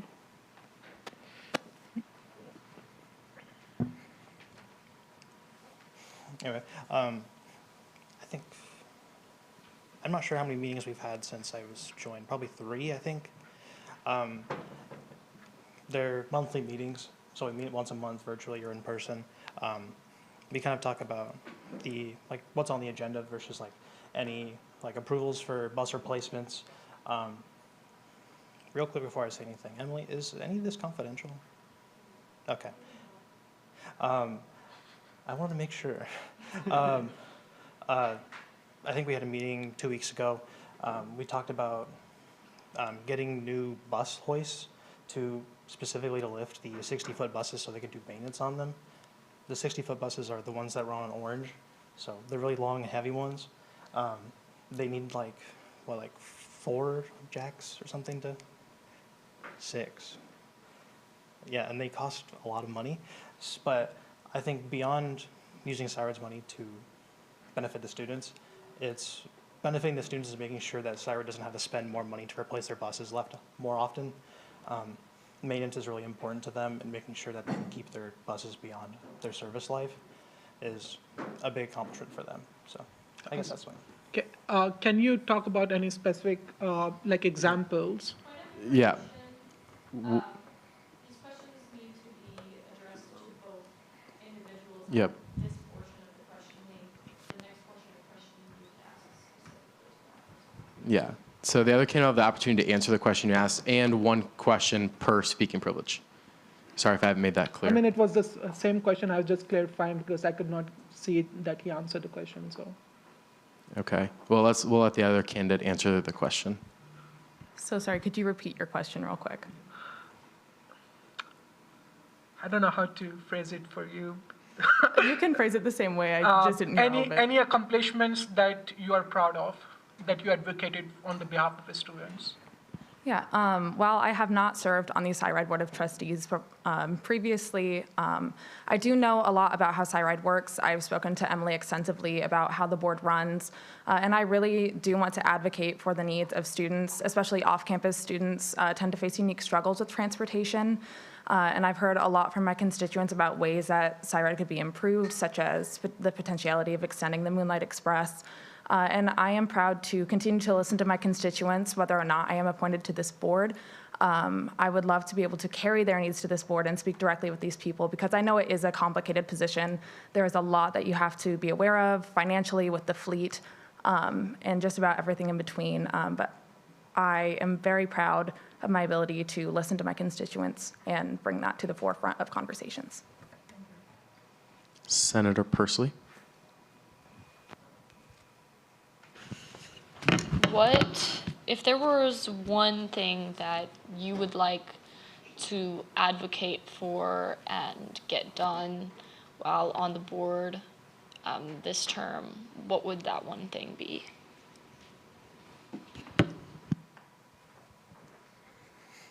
I think a big thing that I know I've looked into for a while, and I know Hamath kind of looked into while he was here, and stuff that we're slowly looking into right now is, well, it used to be looking at expanding Safe Ride to get access, well, students direct access to other places off campus, but due to certain regulations, we aren't allowed to do that. So looking into expanding Moonlight Express is something I looked into, God, it would have been 2 years ago now. But just, I had a meeting with Barb about 2 years ago, just trying to figure out, like, what does that look like? What would the routes look like? What would kind of the money look like? And I think like that's something I'm really dedicated to looking into, is just getting students to where they need to be as safe as they can. Some people don't feel safe like walking at night. Some people aren't allowed to get Safe Ride at night. So just having them some sort of transportation late at night that is safe and effective is what I'm really passionate about.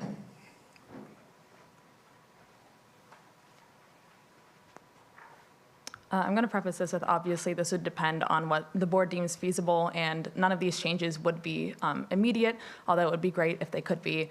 As I mentioned in my previous speaking privilege, extending the Moonlight Express, especially if that could be extended to Thursday nights, is something I've heard a lot from my constituents, since a lot of people have some unique challenges getting home on those nights, if you're aware. More specifically, though, something we've talked about in local affairs is extending these routes to run more downtown, or at least run more often. That would be something very hard to do, but I think it's a conversation worth having in order to better connect students to the city of Ames and connect us with the city that we call home.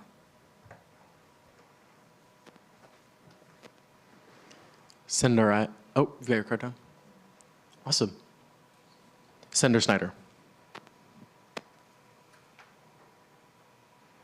Pardon me if I missed the question, but a big part of this position to me is the usage and each candidate's usage of the bus systems, and how, as well as knowing your constituents' needs.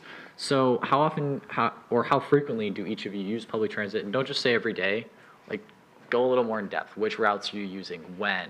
Like during high traffic times? I'd love to know a little bit more about each of your usages of SciRide.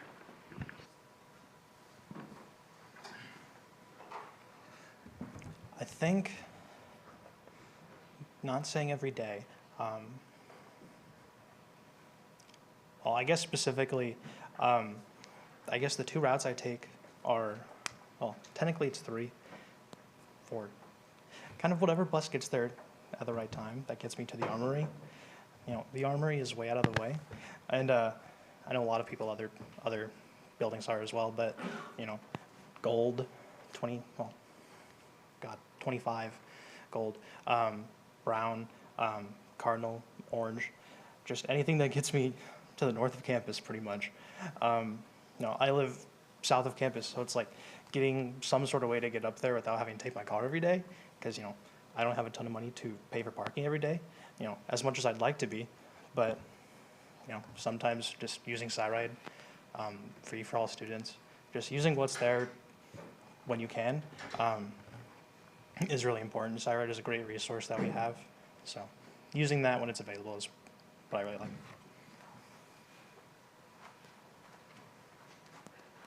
My most used route is going to be 23 Orange. I'm on that bus pretty much every single day of the week. I park in the commuter lot almost every day. I usually take Orange 23 from the commuter lot to Senate meetings as well. I also like to try and not use my car whenever I can, so I will use 9 Plum, which goes from my roughly my apartment building to campus. That's a great way to get to class.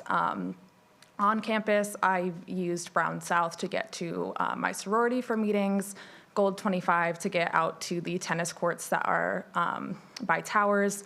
I don't use SciRide as much as I did my freshman and sophomore year, but I do try to make it a point to use these routes as much as possible, not only for like an environmental impact, but just because it's a great system to use, and I think everybody should take advantage of it. Senator Dahlman. Hi, so do you think there is a certain place that a stop should be added on any routes?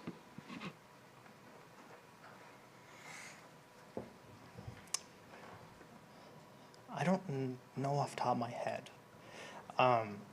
Adding stops is sort of, it's a little more complicated than either adding a cover or adding a screen. I know kind of a big priority for SciRide right now is making sure that all the stops are kind of up to date with each other. So adding covers, they're still in the pilot program, but the screens, potentially adding those to more stations once that the money is available and once they pass their pilot program is something that SciRide is really interested in. So I mean, I'm really passionate about adding the screens and adding the covers. I don't remember for sure what SciRide plans on adding stops to, but I know they just added 2 stops down by Mortensen, kind of way down in the southwest corner of Ames. So they added 2 stops down there this year. That was about a 2-year process. So it's a long process, but looking into and answering constituents to see where they want it. Is there a place that you personally think there should be a stop? Like not like. So I'll stop you there. You can use your next speaking privilege after a couple different people, but we'll stick it to 1 question per speaking privilege. Thank you. As for a specific place to put a new stop, honestly, I think there are a lot of places in Ames that could benefit from a new stop. I personally don't have a strong opinion on where that would be. That's something that I would be really interested to speak to more students about where they see a need, because I'm only one individual experience. I only go a certain number of places. But I think that if there is a need for more stops, we should definitely add them. On a personal level, I think it'd be interesting to see if it'd be possible to get another route to go through downtown. Whether or not that's feasible, that's something I obviously don't know at this point, or if that's something that's been attempted to do in the past. But I think that'd be something interesting to look into. Thank you. Before we move on to the next senator, I'd like to remind everybody, similar to the Special Student Fees Committee, these folks have taken a big leap in standing up here this evening. So just out of respect to our nominees, I ask you to close or mostly close your laptops and give your undivided attention to these individuals. Senator Kanmeyer. I move to exhaust the speakers list and move into discussion. Are there any objections? Awesome. And then my question, obviously, to both of you. What's your opinion on investing more into electric buses, especially given their issues recently? I know, I'm going to speak on SciRide's opinion first. From what I know, they're still a little hesitant from what I know. They're currently looking into biodiesel buses, which they've tested those. I believe they started this year, but they tested them throughout this year and through the winter, and so far it's a really good, successful program. So I think that's kind of where they're looking at right now, and especially because they've had issues with the manufacturers. I think they ordered a couple, but then that manufacturer closed, so they had to find a different manufacturer, and it gets really expensive, and the batteries don't last as long as the chassis itself, so you have to spend like another, like $20,000 to replace the battery, and it gets really expensive really quick. So currently with kind of our technological routes, I don't think they're the best right now. I feel like SciRide kind of has that same opinion as well, but I can't speak for them. But. Thank you. I think in theory, adding more electric buses is a great idea, but there have been some issues, and I think when we talk about sustainability is more than just having a green vehicle. It's whether or not, okay, do we have to spend more and more money to replace and upkeep these vehicles, and would it be cheaper and more sustainable to look into alternatives other than electric buses? I think electric buses are something we can definitely keep an eye on. There's definitely room for improvement, but I think we need to take into account what is best both monetarily and for keeping these buses in operation for a long period of time. Senator Olson. What would each of your primary goals or focuses be for your term on the board?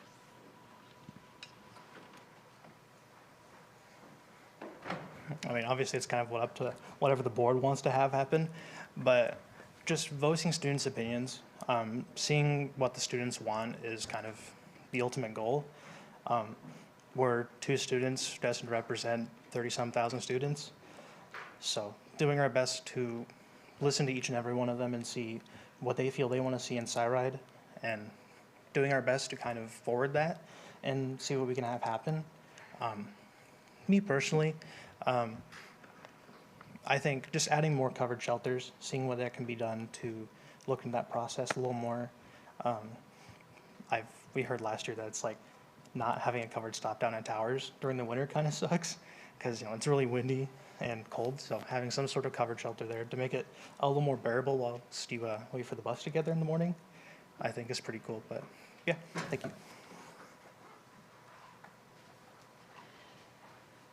Kind of to echo a little bit of what Senator Rolls said, definitely just listening to constituents. Like I said earlier, I'm only one individual person and experience, so I think what's really important is listening to all these people who depend on SciRide, but I think also trying to get more information out about as much as possible with what the board is doing, the improvements that are being made, and just making sure that, when we're taking these ideas to the board, that constituents know and students know that they're being listened to as much as they can. Personally, like I said earlier, extending the Moonlight Express, trying to get the bus running more frequently in areas where students see that need. Those are both things that I would love to work with the board on if appointed. Finally, Senator Azan. Can you guys share your opinion about the frequency of the bus, especially in summer?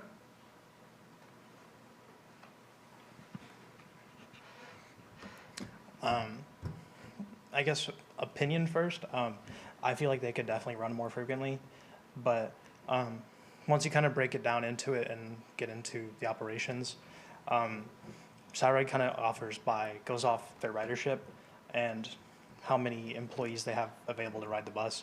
I believe the vast majority of drivers on the SciRide buses are students, and a lot of them aren't there during the summer, so they kind of have to wait onto their full-time employees, which they pay more because usually they're full-time or professional. So sometimes they aren't, but just kind of like a big issue for them was having employees to drive the buses. I believe they hired more full-time staff recently, so looking into seeing the possibility of increasing frequency. I know it is really expensive because you have to kind of offset that cost a little bit, but looking into it and seeing what we can do in that. Thank you.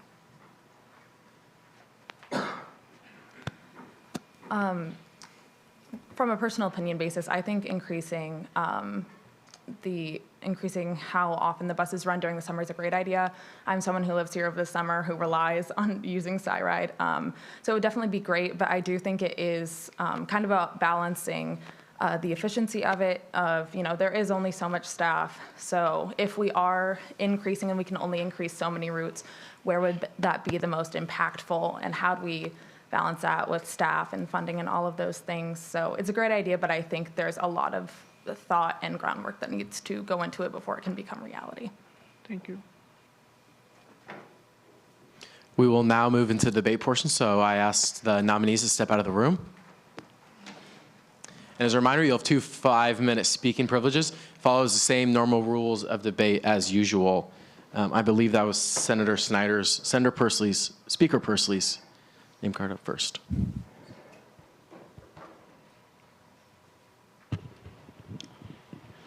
I think that both of these candidates would be great for the position.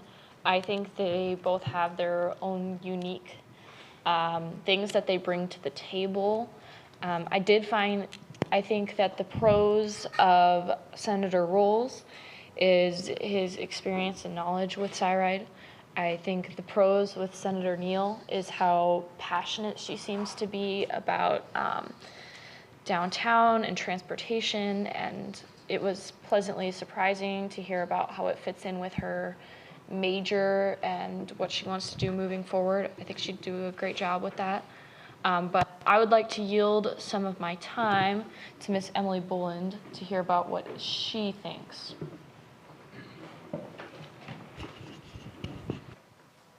Thank you, Speaker Pursley. Personally, I've worked with both Lauren and Eric on the Local Affairs Committee. I've worked with Eric on SIRIDE for the past few months. I'm not sure how appropriate it would be for me to comment on who I think would be best for the role at this time, but thank you, Speaker Pursley. I yield. Senator Snyder. One point of Senator Neal's that really resonated with me was concerns from constituents about getting home on Thursday nights for whatever reason they may be. As a UROC senator and as someone who represents off-campus residents and someone who lives on Wood Street, yeah, I can understand and empathize with that point a lot, and I think increasing transportation options, especially late night, would be a great idea, especially on Thursdays for various reasons, whatever they may be. Josie already mentioned that Lauren's major is a factor in this decision, and I think it will serve her very well in this position, as opposed to any other candidate. So I'd like to put my support behind Senator Neal. I yield. Thank you. Senator Kanmeyer. Yeah, I think I've said this the last 3 floor elections, but like no matter who we pick, I think we're getting an excellent candidate. This is becoming a cliche. Anyway, I would just say don't be afraid to vote for someone like who you feel like is inexperienced or just because they haven't been on the committee before. New faces are always good. That being said, I think that Eric did a really good job answering questions, and obviously his experience is valuable. However, I do think that I really like Lauren's answer to my question about the electric buses. I mean, she mostly dodged it because she didn't know a lot about it, but I got to see her line of thinking when it came to situations like that, which honestly is way more important than whether or not she would support is it $1 or $2 million for those buses? Like it's a lot. But yeah, so that's what I'll say. Don't put everything on experience and have an open mind. Senator Iona Demhoff. Hi, I just wanted to say that while Senator Neal doesn't have experience on the board, she still has experience working with the city in a professional way. As she mentioned, she currently sits on the property review board, which is very interesting. For returned senators, she's done great work in local affairs, but I don't know if you guys remember, so local affairs sent out a survey in March about downtown engagement. She was the one that created that entire survey for the entire body, and her primary focus for that survey was the importance of transportation and its relationship to the accessibility to downtown. So she really emphasized including those questions, and as spoken before, in her major, she specialized in transportation, which is great. In joint city council meetings on the Senate floor, she's also been vocal about transportation specifically. And to echo at what Senator Snyder said, I also agree that her idea to tackle Thursday nights is great. I mean, I live off campus. I currently provide rides for those around me to and from Welch Avenue on Thursday nights. But it'd be great if we can implement SIRIDE to make it more accessible and make sure that the roads are safe always. So yeah, I support Senator Neal, and I yield. Senator Juwan. I'm sure that Senator Neal and Senator Rolls will do great in this position, but I just want to voice my support for Senator Rolls.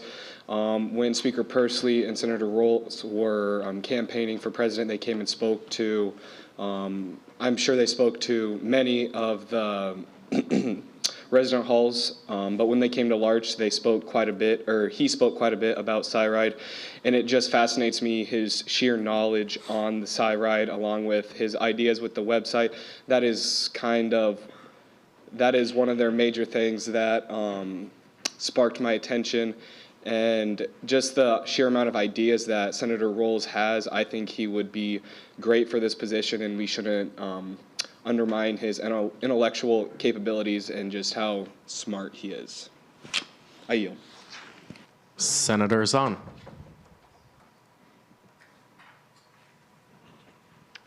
I think both the candidates are pretty good. Will do a great job representing all of us. I love the response that Senator Neal gave to the questions that all of you asked compared to Eric.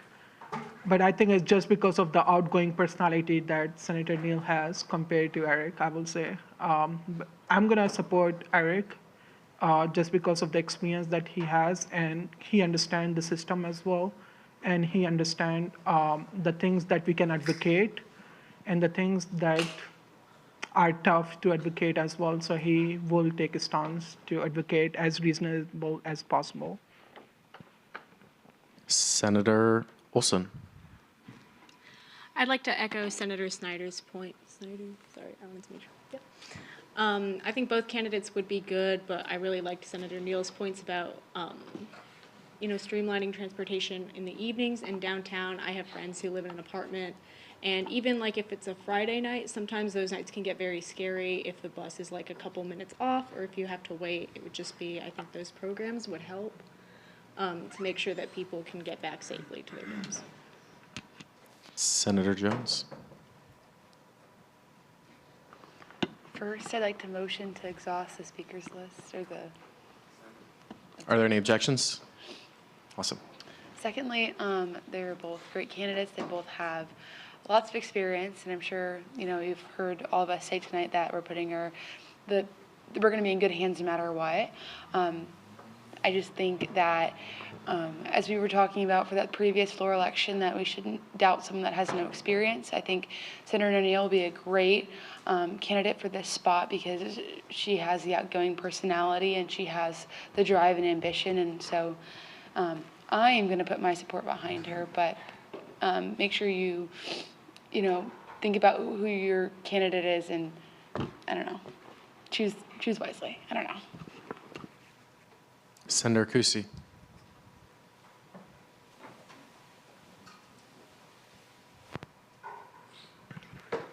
As someone who lived on campus this year and is transitioning to living off campus, it's really a two-sided concern with SciRide happening on Thursday nights. There's a lot of different activities happening on Welch Avenue. If I go and get my car on a Thursday night, that means I walk from lot 61 to Friley Hall, which goes directly through Welch Avenue.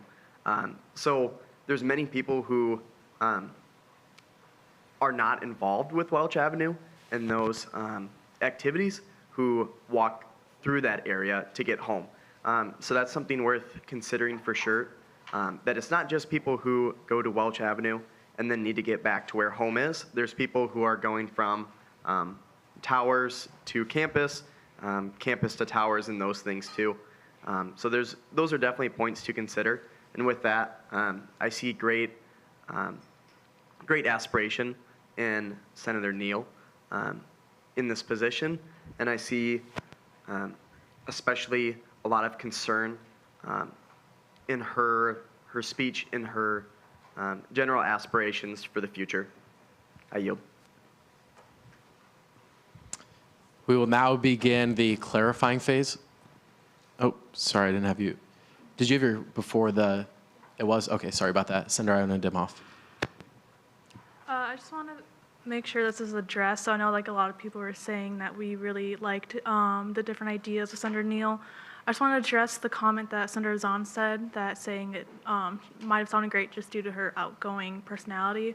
I think it's unfair to hold that against her. I think that the ideas within themselves were great.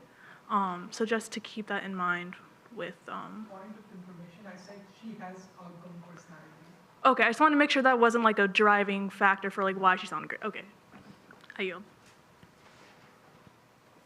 Awesome. We will now move into the clarifying phases. Someone would be willing to grab the nominees and bring them back into the room.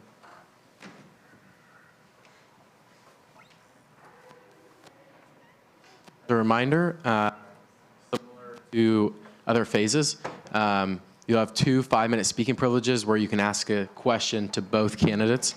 Remember, 1 question per speaking privilege directed at, not both candidates. 1 question per speaking privilege directed at either candidate in which you should choose, or you can do both, but they'll have 1 minute to answer. Senator Marcus.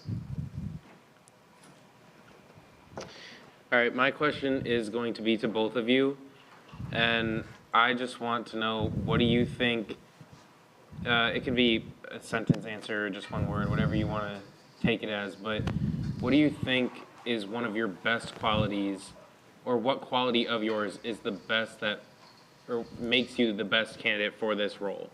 Like, what is a quality that you have that will help you succeed in this role? Well, I feel like I said a lot during the speaker and vice speaker, but I mean, it still holds true to everything I approach in student government, but dedication. I feel like I was really dedicated to SciRide, and I still am. It was kind of my crutch my first 2 years. Here at Iowa State, it's like how I got to class every day. That's how I got across campus, how I got to my car.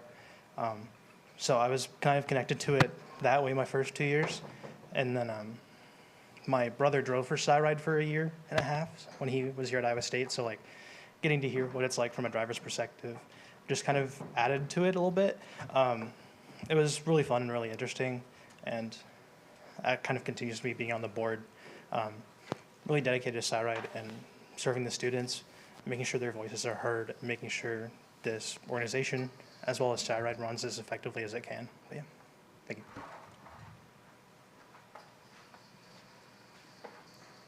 I would say probably my best quality going into this is that I am a good and active listener, and I am willing to listen to not only the views of my constituents in the student body, but the board and what is feasible and what isn't, but also being able to hear all sides and be patient with the things that the board decides to enact and doing my best for the student body and the people I would represent. Senator Snyder. Directed to Senator Neal, you mentioned in passing that 9 Plum, the bus route that runs outside of your apartment complex, as well as the quarters and everywhere else over there, doesn't run on weekends. Do you think that'd be a project worth working on to have a line that runs to the south part of campus on the weekends, or do you think there is enough of a population down there that have personal vehicles where it'd be redundant? On a personal level, I think if it would be a feasible project to have 9 Plum run on the weekends, that would be a great idea. A decent amount of people in those complexes do have personal cars, but I also know a lot of people that live there that don't, and that rely on 9 Plum to get to campus and get anywhere. I work on campus. I have to be here on the weekends, but I also lend out my car to my roommates, so I don't always have a reliable transportation on the weekend. So having that ability to use the bus system to get where I need to go, and I'm sure that is true for other students who live in the area. Senator Zahn. So I have a question for Senator Neal. I like the answers, most of the answers that you shared in the first half of the election, I would say. Can you talk about your strength and weakness? Because there was this concern about experience, so if you can talk about your strength and weakness. Yeah, I would say my strength is that I am both ambitious and a fast learner. There is a lot to learn, and there's only so much I do know currently. But once I learn something, I learn it, I don't forget it, and I am willing to put in overtime and put in the work to make sure I not only understand everything I need to understand, but go the extra step to start creating ideas and going to the board to try and make improvements for students. I'd say one of my weaknesses is sometimes I do get caught up in the small details, which is something I am actively working on, that sometimes you do need to focus on the bigger picture. And while there are things that I individually would love to implement, I also need to focus on what's best for the majority of students, and that's something I would keep in mind if appointed. All right, before we move on to Senator Brennan, I want to remind everybody again, out of respect for our two nominees, to close or mostly close your laptops. It's explicitly stated in our bylaws that you should be focused on the business of Senate and doing the business of students, and that also applies to your phone as well. So just as the third friendly reminder of this evening to please close or fully close your laptops out of respect to our candidates. And now to Senator Brennan. My question is going to be directed towards Lauren. There are quite a few issues with the routes and stops to the Student Union Village, or SUV. Would you have any plans to consider bringing forth alternate routes, more stops, or most importantly, safer stops for these students and families?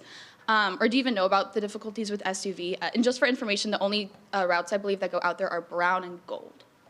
All right, thank you for that information. I have heard a very small amount about some struggles. I only know a few people who live out there, but that is something I would definitely be willing to look into and speak to people who live in those areas, because just like off-campus students in those areas sometimes do have struggles getting to campus, especially safely, because I believe there's construction going on in that area as well, which makes life a little difficult if you're trying to get places on time. So that's kind of why I focused on, I want to start looking at bigger picture, because I think students in that situation do have a right to safer stops and stops that support all of their needs. So that's something I would love to look into and learn more about. Senator Reinhardt.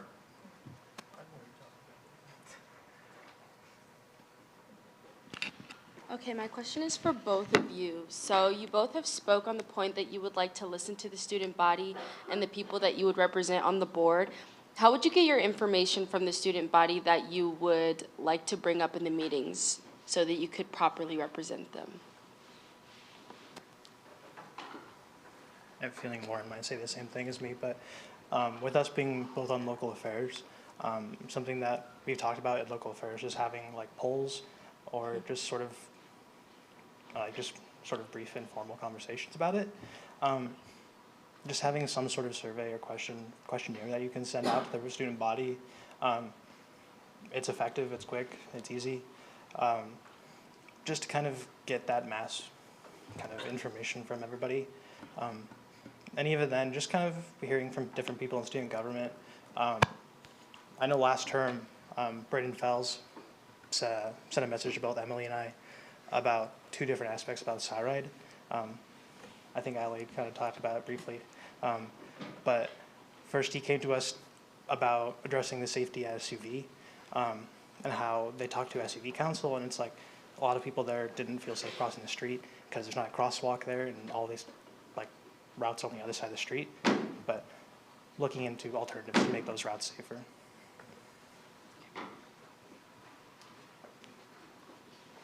I'm so sorry. Could you please repeat your question? Yeah. Just boiled down to how would you get your information from the student body that you could then bring up in your meetings?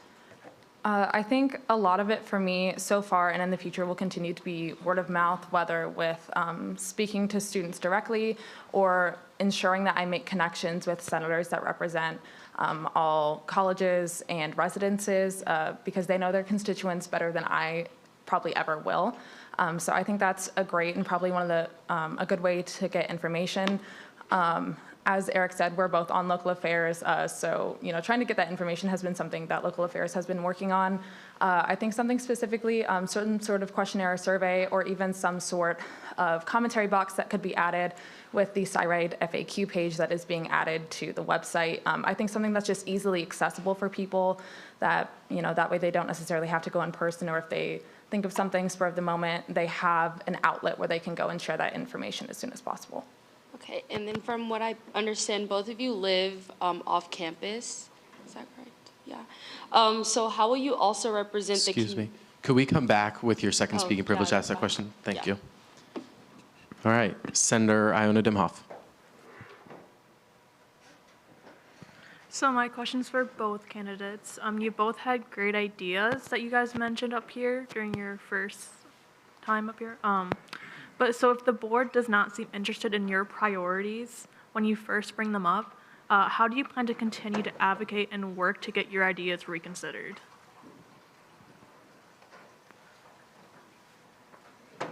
I think kind of a big thing is just kind of delivering a strong approach initially, but sometimes you don't get through all the time, and that's okay, but making sure you keep it in mind and come back.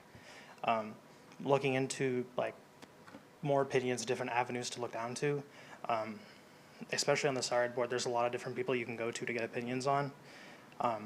Just going to them, asking why weren't you in favor of this or something, and just seeing what they might see that they would like to change, or just some aspect that they might want to change as well.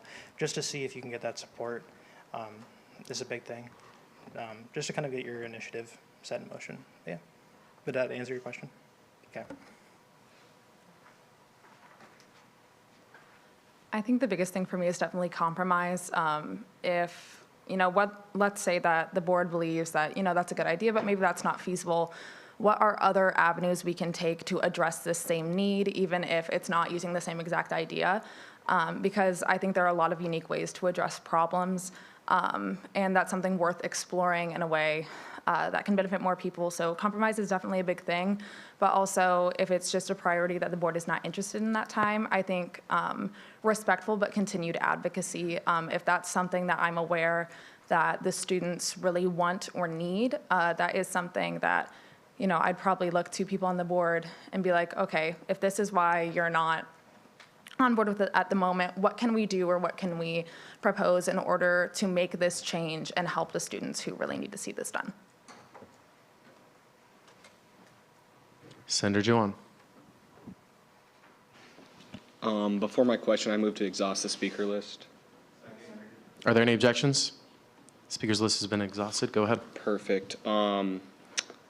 This is mainly directed at Senator Neal, but I also want to hear Senator Rolls' answer as well.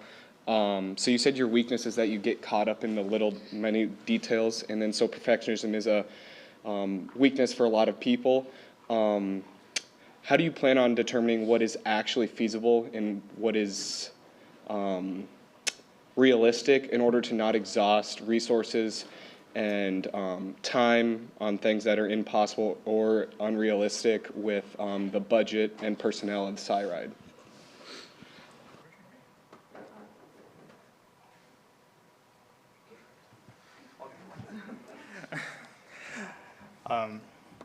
I think just not being afraid to ask that question. There's a lot of people on the SciRide board that know more about their finances and the nitty-gritty there. Just asking if they think it's feasible. Obviously, you can kind of determine yourself if something is like way out of line, but if you're questioning it and you can't for the best of your ability figure out if you think it's feasible or not, just asking someone that's more experienced than you. Just asking those questions and compromise as well. If they don't think it's feasible, altering or cutting some aspects just to make it appear more feasible and actually doable at the time, I think is two big things. But yeah. For me, if appointed to the board, I would go in knowing that I would not be the most knowledgeable person in that room. And I think that's an important thing to keep in mind, that while, I do believe that my ideas are valuable, there are people on that board that have, years of experience in that, know things a lot more intimately than I do. So it would include asking them like, hey, I have this idea. Is it something we can do? Is it something that's within the budget? And also opening myself up to criticism. I won't always be right, especially not the first time, and that's something I'm perfectly okay with. And I don't want my own ideas to blind me to what is best for feasibility, students, the budget, anything of that nature. So just being very open to other opinions.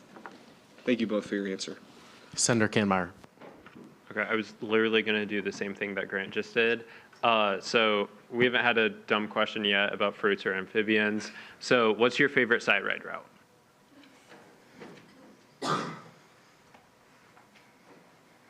Good question. They're all equally as important. That's my politician's answer for you. I think the big one for me is probably Gold. It runs frequently and it can get you like really far south or really far north, and that's one I take pretty much every day. So yeah, that's my opinion. I'm also going to start with a general answer. All side ride routes have their values, and while 23 Orange does have a special place in my heart, my favorite's got to be 6 Brown South. Me and the Brown route have been through a lot together. It's taken me a lot of places I need to go. For all of my sophomore year, when I'd get off work, I'd have the same driver that I got to talk to and make a connection with. So I'd say 6 Brown South. Senator Brennan. This question is directed to Senator Rolls. As you've mentioned, you have heard from students like Braden Fells discussing the issues regarding some of the stops at SUV. Since you have experience on the board and with what you know, what ways would you help get these safer stops to the students, and is it possible? As you mentioned, they have a stop in the middle of the road, just for information, and it's a half-mile each way to a stoplight for them to cross. So they all just run across 4 lanes of traffic, and there is major construction over there, so it's super unsafe for them. Yeah.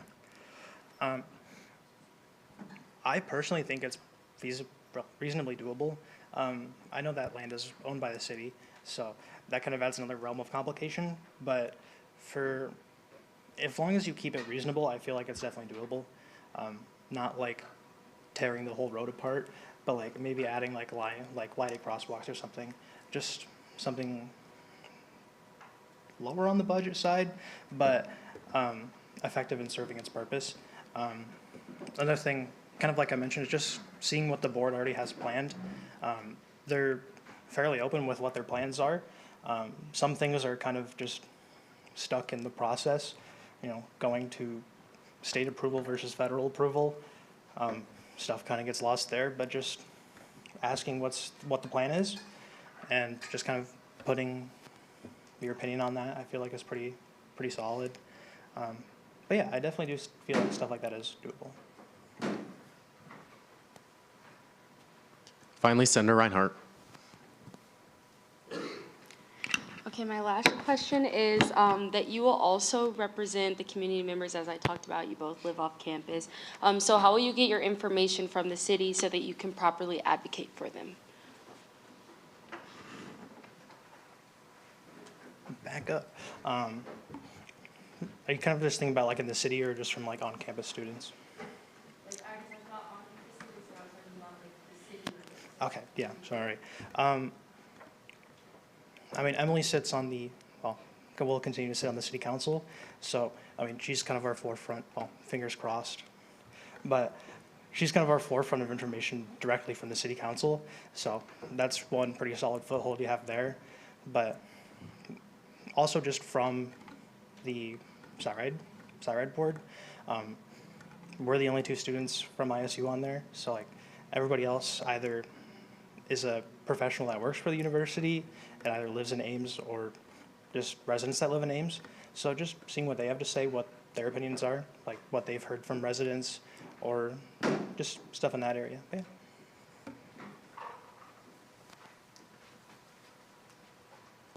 I'm very lucky to have some unique connections to the community. I serve on the City of Ames Property and Maintenance Appeals Board. So through that, I've gotten to know a few community members, and I'm in City Hall on a semi-regular basis, about once a month. where there are a few people that I get to talk to about their concerns, but obviously that does not cover the whole Ames community. I think Emily is also a great point of contact and someone who would have a lot of that information. I also tend to watch a lot of the city council meetings, and during those times, a lot of people will come up with things that they want to see changed in the city or just what's going on in the city as a whole. Finally, I would say, similar to Senator Rolls, just listening to the people who are on the board, who have served there, and who are members of the community, and just uplifting other voices to kind of match the input that I already get from students. Thank you. With no more speakers, we will now move into each candidate's 2-minute closing statement, starting with Senator Rolls. Well, first would like to thank you guys for putting up with me. I can talk a lot, I know, but I feel like it'd be a privilege to continue serving on the board. It's already been such a privilege to serve on it in the first place for the past few months.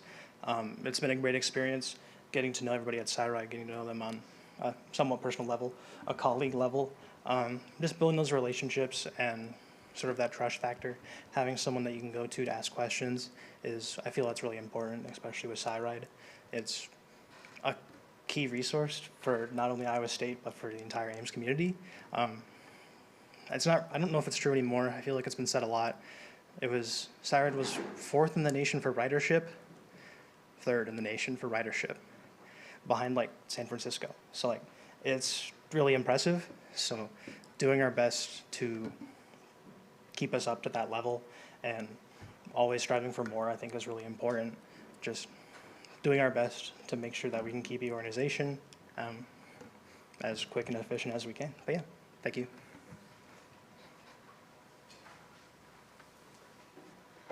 I know that we are a Senate that tends to value experience, and that is definitely not a bad thing. And while I do not have the privilege to say that I have specific experience serving on the SciRide Board of Trustees, I do believe that I have a lot of good ideas and input to offer.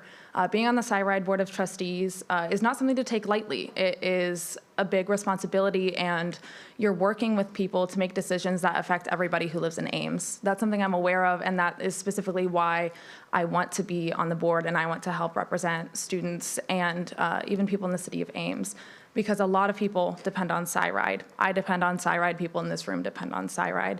I have an intimate understanding of it, and I know there is still so much that I don't know and that I would love to learn. And I would love if the people in this room would see fit to afford me the opportunity to use my expertise, to use my knowledge, and to use my ambition to help do what's best for the Ames and Iowa State community. Thank you. Great. We will now move into voting. Is there a second to remove Senator Nundahl from the roll? Are there any objections? They've been removed. We will start with Senator Iona Dimhoff. Gertis. Rolls. Reinhardt. Jones. O'Connor. Shin. Utica.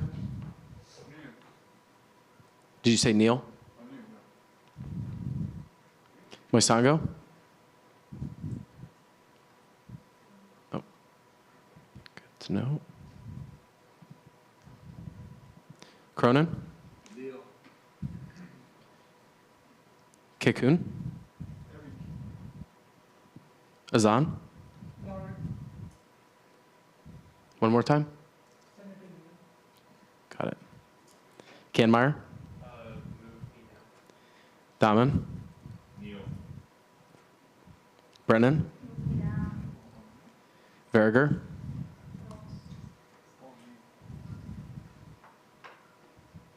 Snyder? Hartley? Margaret? Pursley? Neal? Kusi? Gardy? Juwan? Marcus? Olson? Starting back at the top, Reinhardt?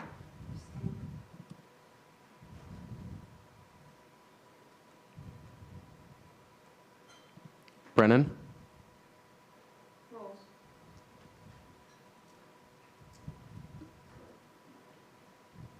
Juwan?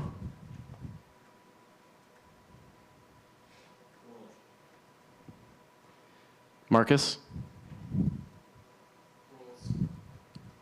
Is there anyone I missed? Oh gosh. How did that happen? Yeah. Canmeyer?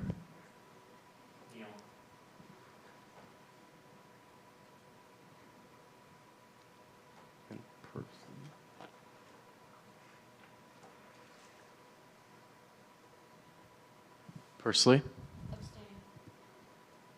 Anyone else? Corsi? Neil? Got it.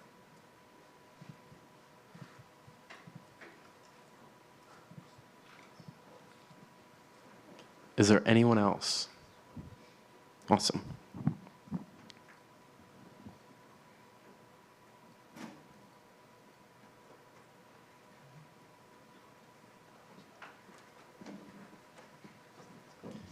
And the final vote total is 8 rolls, 14 Neil, 4 abstain.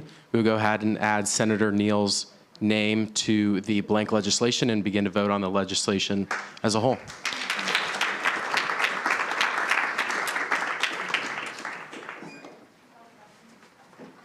Is there a second? Any objections? UC has been called for. Are there any objections? Congratulations, Trustee Neal.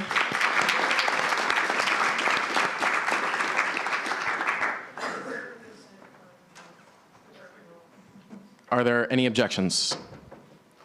All right, we move Senator Cronin from the roll.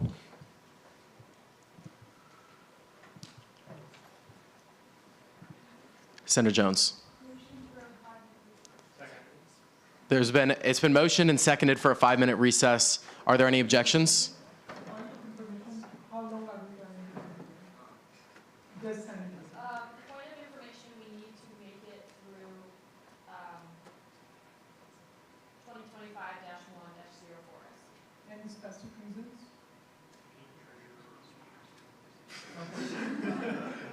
We need a finance director and we need a member on the right board of trustees.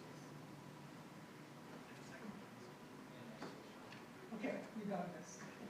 Awesome. Are there any objections to a 5-minute recess? All right, we'll recess for 5 minutes.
How are you doing?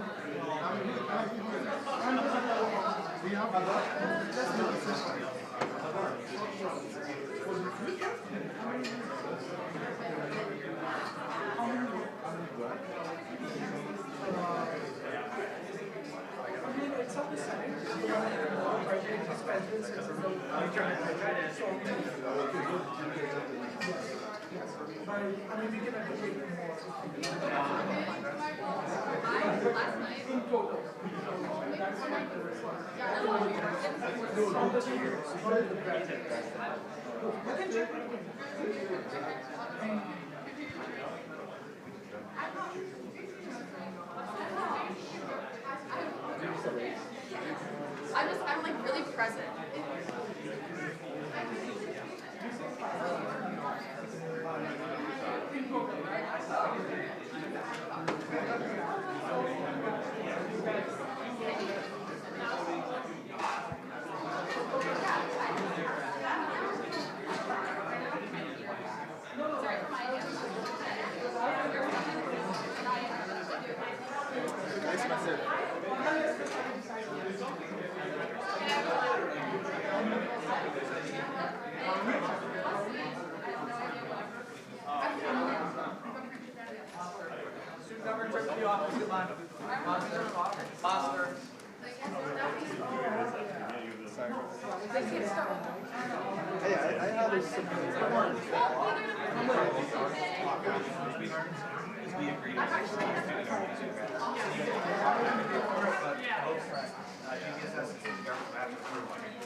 I don't know how they came to that conclusion or why they set those numbers, but I just know what the contract said. It's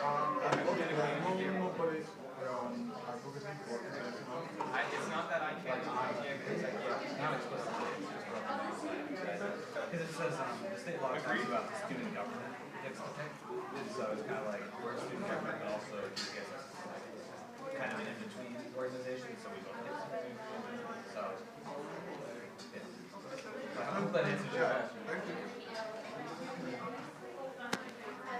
What's up, Blackboard? You ready for a step?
Everyone, please find your seats as we are now back in order.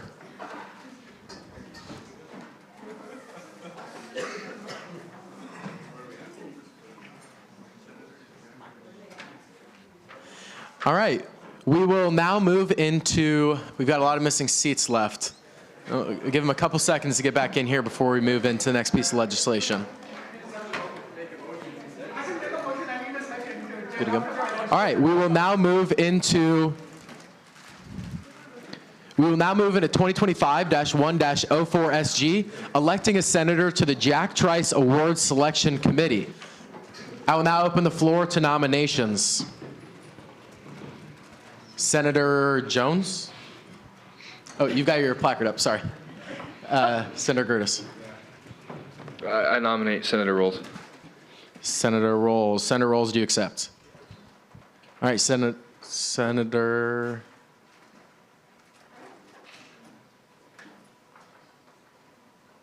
Senator Margaret.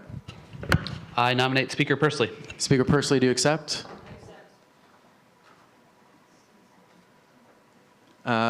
All righty. Is there, seeing as there's only 2 seats available, am I correct in saying that? Yep, awesome. So are there Are there any objections to making a motion to close the floor to nominations? Is there a second? Any objections? The floor is now closed. We will now move into the opening statements phase. I believe we have to follow through until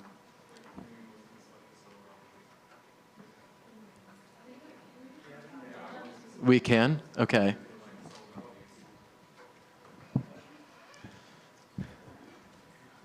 Are there any objections?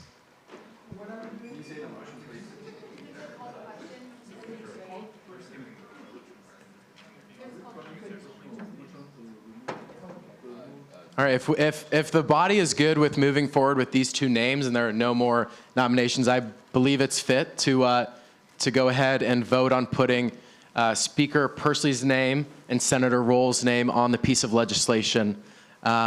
Is there a motion to do so? Is there a second? Are there any objections? All right, awesome. We will go ahead and add their name to the piece of legislation. Call the question. Are there any objections? UC has been called for. Are there any objections? Fabulous.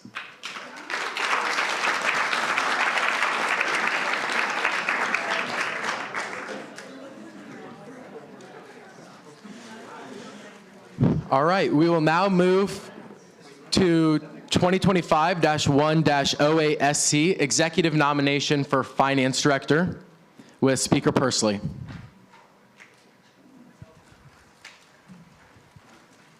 Okay, this individual will be coming up to the podium to speak. Hi, everyone. You know you're having a time when this is your 4th Senate meeting in a row speaking at the podium. Definitely not ideal. So I drafted 3 different opening statements for this speech for finance. I hated all of them, so I figured during the recess, during the next floor election, I'm really going to think through what I'm going to say. That was a wonderful floor election we just had. Last week, I talked about my philosophy of knowing where you were, where you are, and where you want to be. So I'm going to go back to that, but from a finance perspective. So where I was when I first joined Senate, initially I wanted to join, I believe, just 2 committees, legislative ambassadors and PR. I ended up not joining either of them. But at the time, Martin was really confused. So I was talking to him in the tiny exec office at the time. And he was confused on why I didn't want to join finance. And I hadn't really given it much thought. But after a while, during the summer, I decided, okay, why not? I'll apply for this. And after the first few meetings, I realized this is challenging. This isn't easy. And that's what I liked about it. It had so much that I had to learn. It had so much that I needed to grow and evolve from. And eventually that turned into having a lot of experience. And obviously going to every finance committee meeting, going to all of the annual allocations meetings, as well as all of the info sessions, even setting up OFP last year. It's a lot. Annual allocations, if you include the info sessions, was over 25 hours last year. It's a lot. And meeting with clubs and being able to reach out specifically to treasurers about funding requests. At a certain point, I guess, rumor mill and the sports club council said not to message the finance director, but instead to message me for funding requests. So at a certain point, they were all just like reaching out to me, and I was writing all their funding bills, which was wonderful. But I think when it comes to this position, while experience is a good thing, I also want to highlight some of my other traits that I think make me good for this role. These include trying to be welcoming, trying to meet people where they are, but while also trying to show strength, trying to show that we're not just going to easily fold to an organization that wants us to pay them just absurd amounts of money for something that wouldn't be fiscally responsible, but also realizing what we can use our resources for properly. And I think that a lot of those go into my decision initially to apply for finance director, and hopefully why I'm standing in front of you today. So I'm open to any questions. It looks like we have a few. If you don't ask questions, I might have to raise my own placard and start asking questions myself, which is awkward. So yeah, thank you. Senator Marcus. So I do have a question. I'm sure you're going to be able to answer it.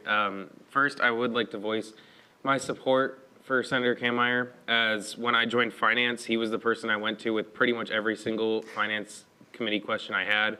And then even during the bylaw revision, he answered all of my finance questions about the finance chapter of the bylaws. And so I know he has the knowledge for it. But I would just like to ask, do you have any specific goals as finance director that you want to accomplish throughout, if you get seated throughout your time as finance director? Yeah. So I'll say how do I describe this? So the way that we go about with Finance Committee and getting through funding requests, I do really like it, but I think that there's ways to make it more efficient. So a lot of the times what we had to do with some like international organizations is they didn't quite understand how we funded food. And oftentimes we would have to table it for a week, table it for 2 weeks. And I don't really want to have to do that. So I'm going to try and email and like really make sure that they understand ahead of time, because for international organizations, like I'm gonna say 8 out of 10 times that's what they were requesting. I also want to make sure that there's an easier way to make sure that organizations are going through the PNC, or just that we can find a way so that they know what they're looking for. I mean, it's a 13-page document. Like, I know it really well, but I don't expect most people or hardly anyone to know it like really well. So being able to highlight those certain aspects, I think would be really good at making the committee more efficient. Senator Gertis. Hi, Noah. You were recently elected LAS president, and you currently serve as treasurer for the mock trial and political science clubs. Are you confident in your ability to balance these roles? What does your time commitment look like for dealing with student government finances? Yeah. Look, I wouldn't have applied for this role if I didn't think that I had the time for it. Yes, I have other responsibilities outside of this, but how I see it is it's really like academics and then student governments right there next to it. And obviously those organizations are incredibly important to me, but if there's a certain time where like I have a lot going on, academics and student government wise, those are kind of going to be my focus. Some of you know this, some of you don't. The finance director is required 10 office hours. I said this last week. I already have more than 10 office hours every week in the office, so this time it will just be a requirement. Senator Jones. So, as some of you may know or some of you may not know, I was also on the finance committee last year, and I worked alongside Noah. Noah is very efficient in his, when he's in finance committee. He knows the PNC like the back of his hand, but also he always had the mileage ready to go for every single trip, and for allocations, there was a lot of them. Okay, there's a lot of mileage and it's a lot of calculations, and so I know Noah will do a great job in this role because he knows the finances like the back of his hand. Like, I could always turn to him, ask him first before I ask Evan, the past finance director, because he knows everything. So I just want to share my personal experience working with Noah as finance committee, and then I have a question for you. So if you get confirmed this role, how are you selecting senators and at-larges to this committee? Yes, so something we didn't have last year that I want to reintroduce is at-larges. I already have some people who have shown interest, so that's going to be a form that I send out. And of course, there's going to be an application in the teams for finance. When it comes to the process for choosing senators for finance, I'm going to call it a very holistic process because, sorry, Josie and Claire, but Finance Committee is the most important committee in student government. That's going to get me 2 no votes. But yeah, I want to like preface that and make sure that senators know how important it is, but also that they're showing that like interest and that they're going to have that commitment going in for the full year. I love how you make it seem as not like it's a intimidating committee because, as you may all know, I'm elementary education. I have no finance background at all. And I served a year on finance committee, and it was probably the best year of my life serving on finance committee. So I would say if NOAA is your FD, you should join Finance Committee because it's kind of awesome. So thank you. I yield. Senator Snyder. During the first read of the PNC last year, we had representatives from Sports Club Council come to our open forum and request we take another week to revise it and look it over, which led to another meeting in finance, kind of the pushback of the whole timeline. So I asked a previous question to the first nominee, but in order to prevent something like that from happening again, are you open to bringing in representatives from various campus organizations to revise and look over the PNC during that creation process? Yeah, I actually really like the previous nominee's answer to this question and saying that we're going to start it earlier in the year. I think starting it in January, considering all that we had going on in November and December, like it sort of made sense, but unfortunately it also limited our time frame. So I think making that a bigger meeting would definitely be something that I'm in support of, making it more public, because I know that there are a lot of organizations, especially Sports Club Council, that have an interest in how we're allocating funds and also like what our PNC does and doesn't fund. So I think allowing, let's say, extended open forum for that meeting, I would definitely be in favor of.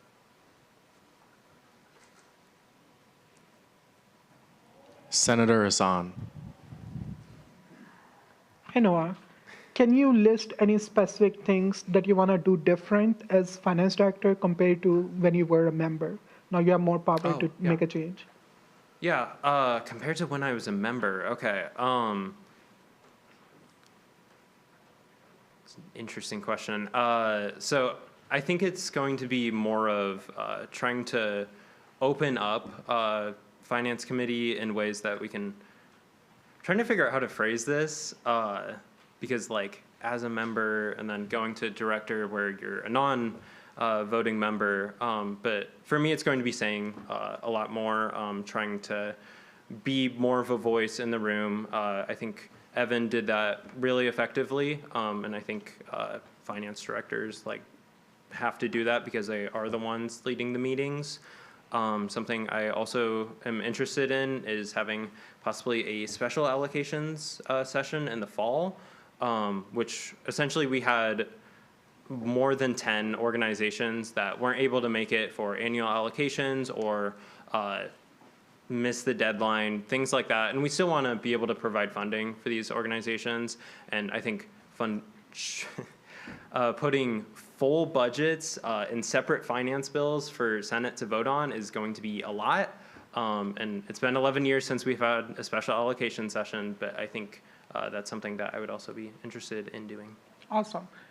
My second question is similar in a sense. Mm-hmm. I do agree there is a knowledge gap among student organizations and students, how the things work.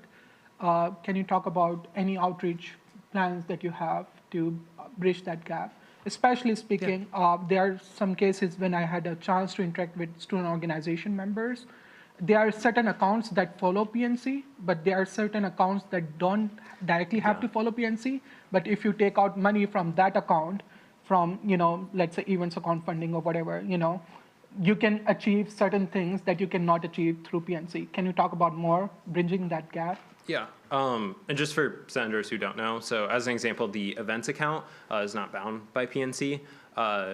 Accounts that we typically draw from for finance bills, Senate discretionary, special projects, these ones are bound by PNC.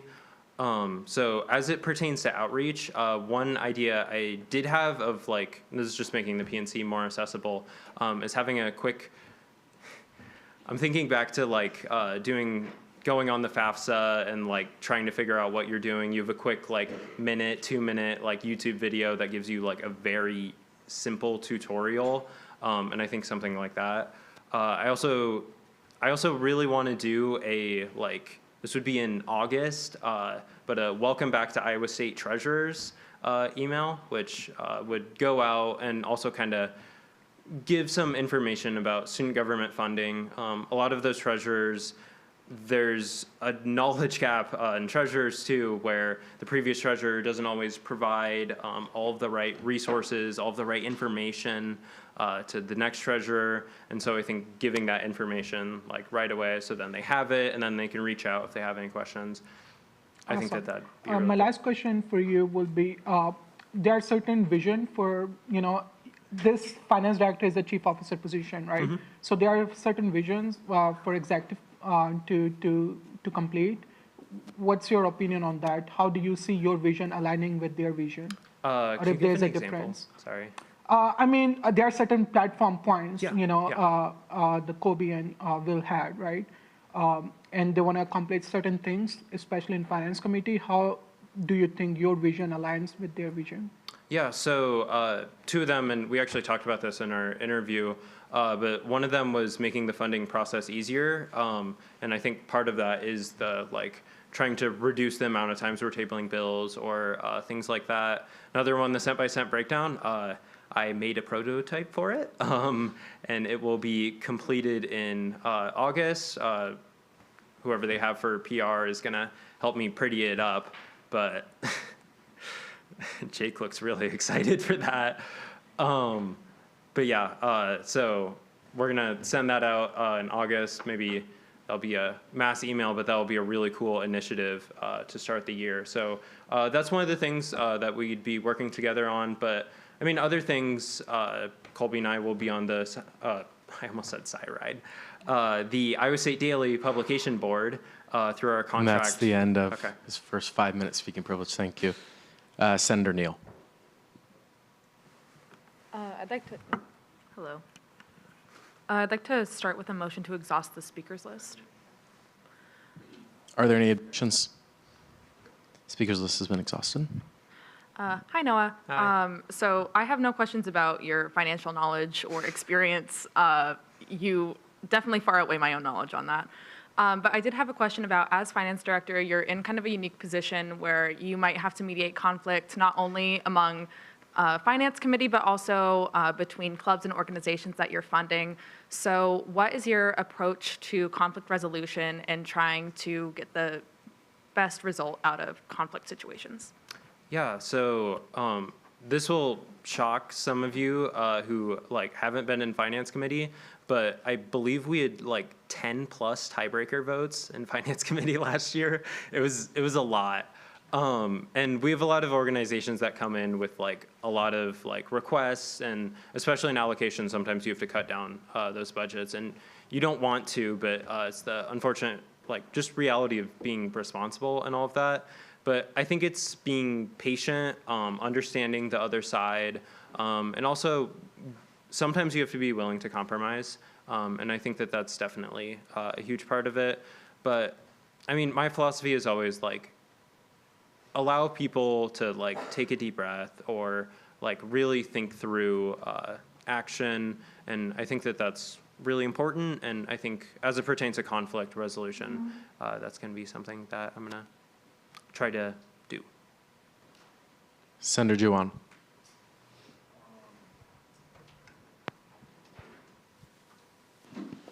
I just want to start off. I don't know if this is going to sound bad, appropriate or not, but so I want to highlight another one of Senator Kmeyer's traits that I find very relevant to this position. As the last FD's a nominee trait was the approachability, or and then communication. Senator Kmeyer is one of the most approachable people I've ever met. Just the way he talks to you, even though if you don't know what you're talking about, the way he just makes you feel that you are important, and even though you don't have the information, he wants to teach you that. And that leads to my question for you. As FD, how do you plan to increase the knowledge or the familiarity of the Finance Committee to newer senators that may not have previous finance knowledge? Yeah. So just to clarify, so are you talking about senators that are brand new to finance that would be on the committee? Senators in general that may not even yeah. be on the committee itself. Yeah. So I think one thing is when we introduce so many finance bills, sometimes you don't fully understand what is like, why we're funding the things we are the way we are in the PNC. So I think having more of an explanation of that, maybe it requires an extra whereas clause or two. But I think having that is what I am gonna respond to your question with. And also, I mean, being aware that there's a lot of people, there's a lot of things that can seem really complicated from an internal perspective, but when you explain it, you realize, oh, it's not that bad. So not being afraid to explain those things. Thank you very much. I yield. Yeah. Is there a motion to add Senator Nundahl to the roll? Is there a second? Any objections? Senator Olson.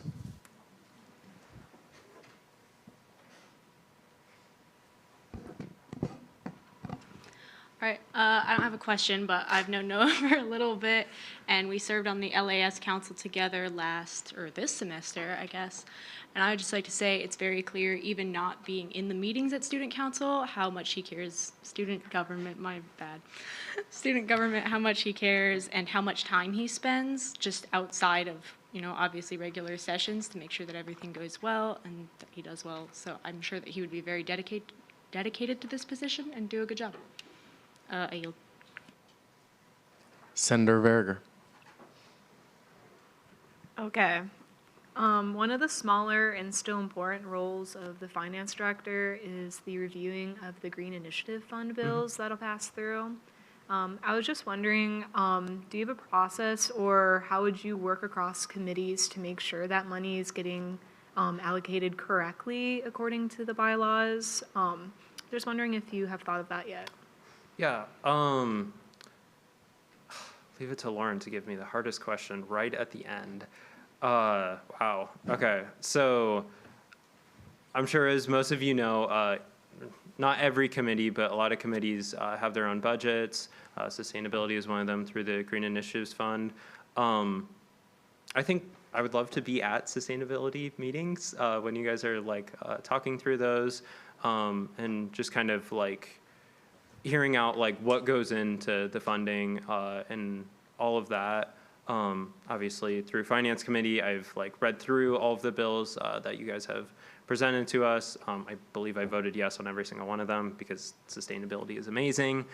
But I think in general, moving between committees, it's just knowing that in this role, and this is gonna be hard and take a lot of time, but you have to be able and be willing to put yourself out there to communicate to other directors. And I think that would be a big part, whether that's at cabinet or just in general, like one-on-one meetings or things like that, or email. Email's great, so thank you. Any objections? All right, now move to closing comments with Speaker Pursley.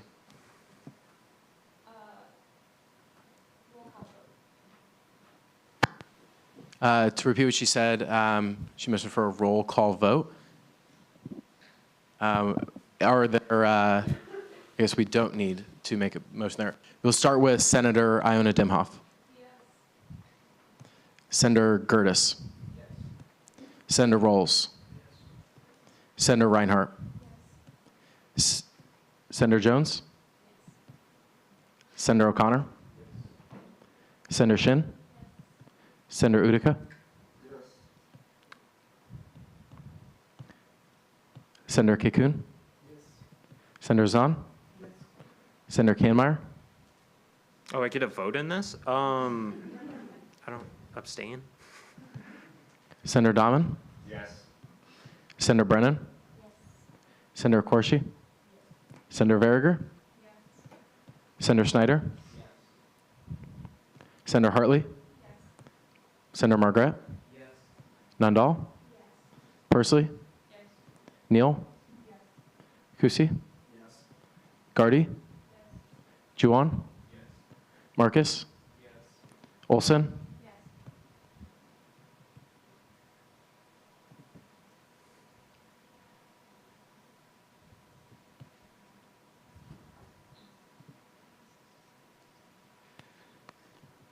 With a vote of 26 to 0 to 1, congratulations, Finance Director Kanmeyer.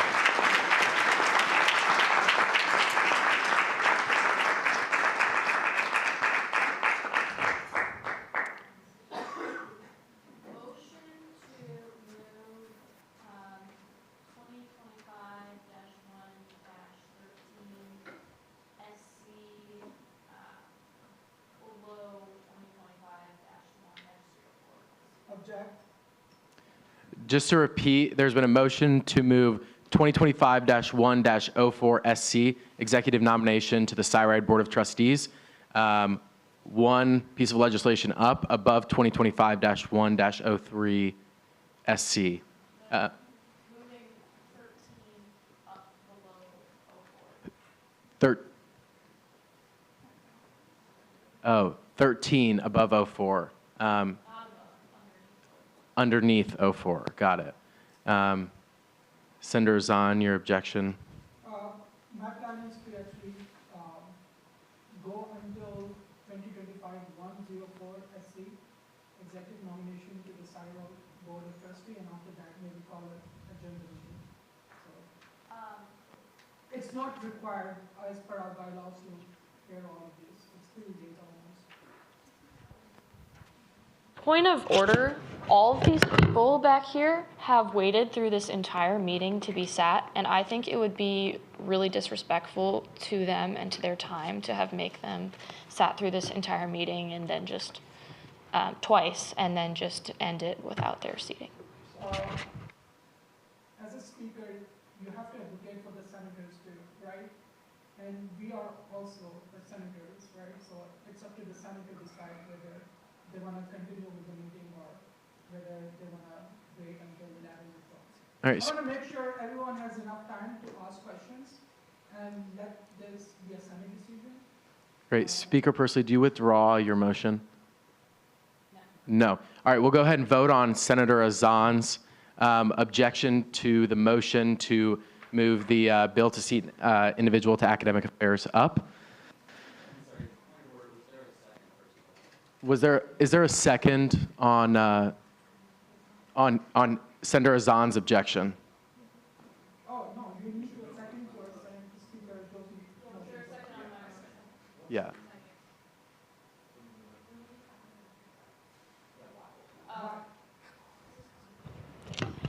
The Director of Academic Affairs had to miss a very important meeting, wanted to go to the end of the meeting.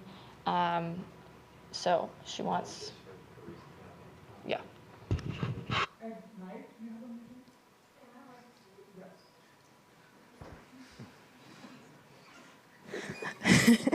Sorry. So outside of my role as academic affairs, which I've done this past year, I also serve as the Collegiate Panhellenic Council President. So I oversee 1,608 members and 16 sororities.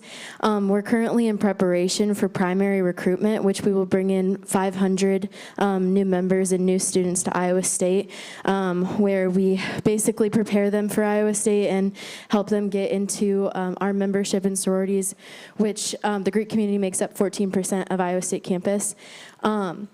And then basically just why I was asking to be seated tonight was because I had to miss our last President's Council meeting in order to be here. We have meetings every Wednesday night, and this was our last meeting before primary recruitment, so it was the last opportunity to prepare the presidents. And then if I was not to be able to be seated tonight and I would have to be moved into the fall, there's like a couple issues with this. The first one from a personal standpoint would be that I would have to miss our first delegate meeting where we are going to be voting on the bylaws to keep us up to date on different issues, so it would just cause some issues with like transitioning from a personal standpoint. But in terms of like the actual academic affairs position that I'm asking for here, we have been at a standstill currently with the Faculty Senate in approving the prep week policy. And also there's been some individual students who have reached out to me for support, and I've been unable to support them in any capacity because I'm not currently a student government representative. And that also meant that at last Faculty Senate, I was not able to speak and give student government updates. So it's basically just a continuation purposes for keeping good keeping good relations with the faculty senate if you did decide to confirm me, and if you didn't, then we could find somebody else to keep those good relations going. But that's why I was asking to be moved up tonight. All right, back to Speaker Pursley's original motion. There's already a second. Are there any objections? All right, we'll go ahead and make that change.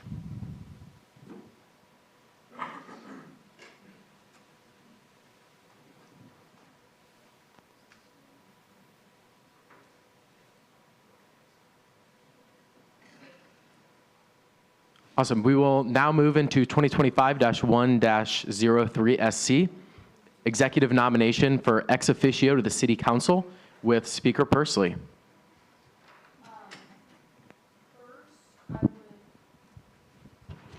First, I would like to motion to friendly for myself to change the name to Ames City Council, just for clarification.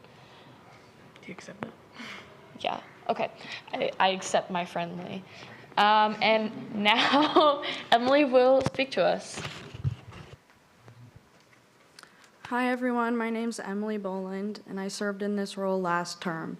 Having served in the role last year, I gained a deep appreciation for the responsibility and potential it carries, not just as a liaison, but as an advocate for student voices in city matters. This year, I am committed to revitalizing the Local Affairs Committee, turning it into a more active and impactful space for completing projects and increasing student engagement with our broader campus community. My goals include updating and improving our committee's online presence on the student government webpage so students can clearly see what we're working on and how to get involved.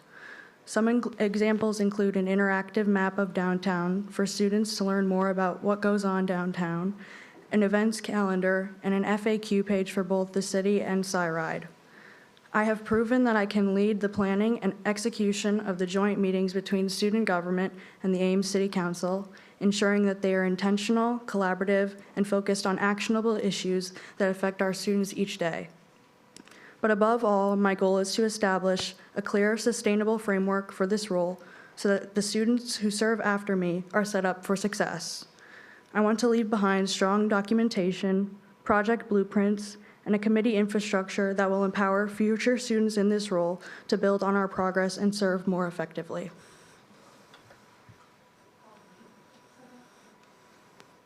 Are there any objections? All right, we'll now begin with a roll. UC has been... Closing comment. Closing comments. Thank you, Speaker Pursley. UC. Is there a second? Are there any objections? All right, congratulations. Stay up there. All right. Just stay up there. You'll stay right there as we go through with 2025-1-04 SC, executive nomination to the SciRide Board of Trustees with Speaker Pursley. This is our second person for the SciRide Board of Trustees. All right. Hi, everyone. If you don't know, my name is Emily Boland.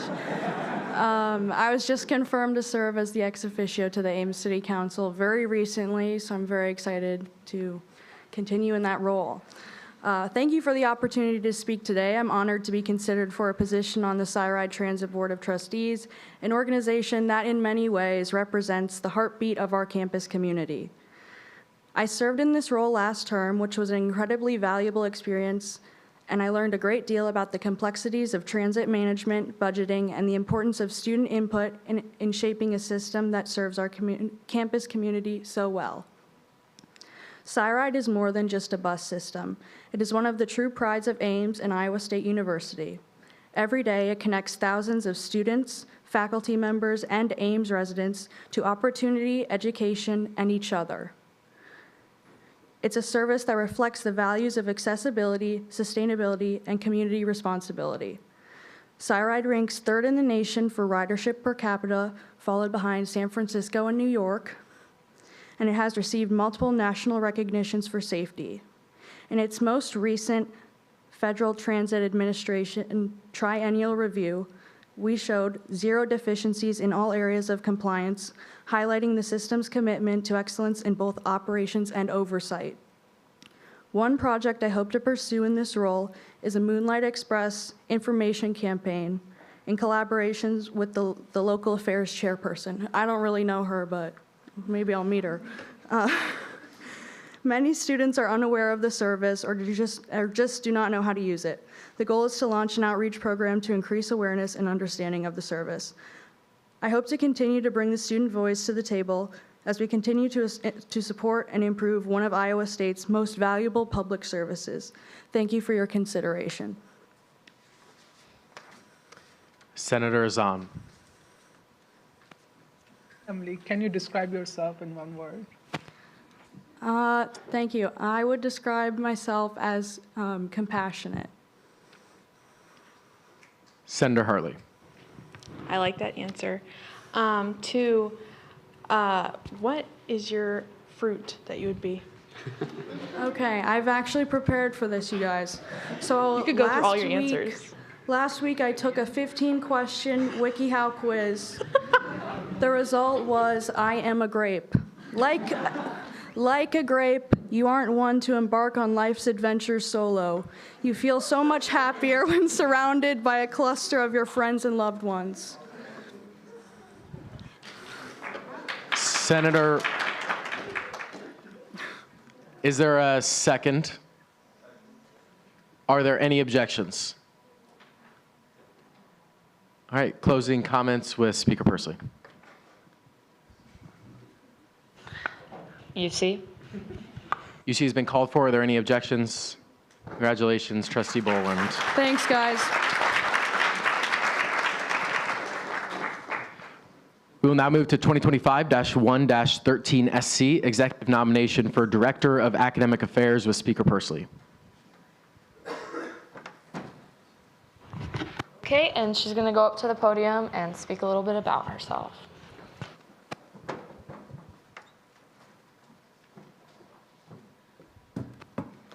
Good evening, Senators. It's good to see you all. First of all, I just want to say thank you for moving me up. I really appreciate it. My community really appreciates it. And also the Faculty Senate and all of those wonderful people really appreciate it. It's good to see you all.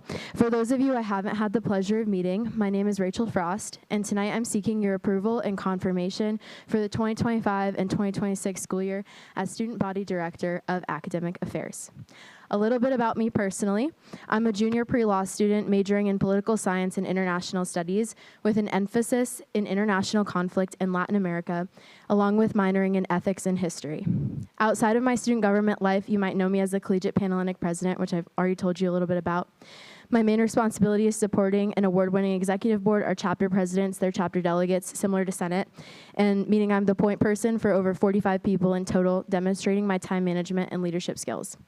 Additionally, my main priorities have been reestablishing Pride Goes Greek, an organization that seeks to provide a safe and inclusive space for LGBTQIA members and allies, building connections between my organization and identity-based groups, and revamping our meeting structure to encourage community investment and free expression. Before that, I served as the vice president, where I focused on our governing documents, which are a true passion point for me for that organization. During that term, I played a key role in bringing home a national award for accountability to Iowa State.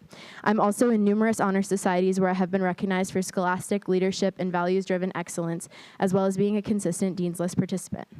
Additionally, I'm an honor student and have previously served on Dr. Younger's Student Advisory Board. In my free time, I like to paint. If you're a painter, I really enjoy expressionism, if that means anything to you. Regarding student government, I served in this position last year, being confirmed midterm. I have greatly enjoyed my time so far in student government. It's taught me so unbelievably much, and it's given me the opportunity to express my passion for the student experience in so many new and exciting ways.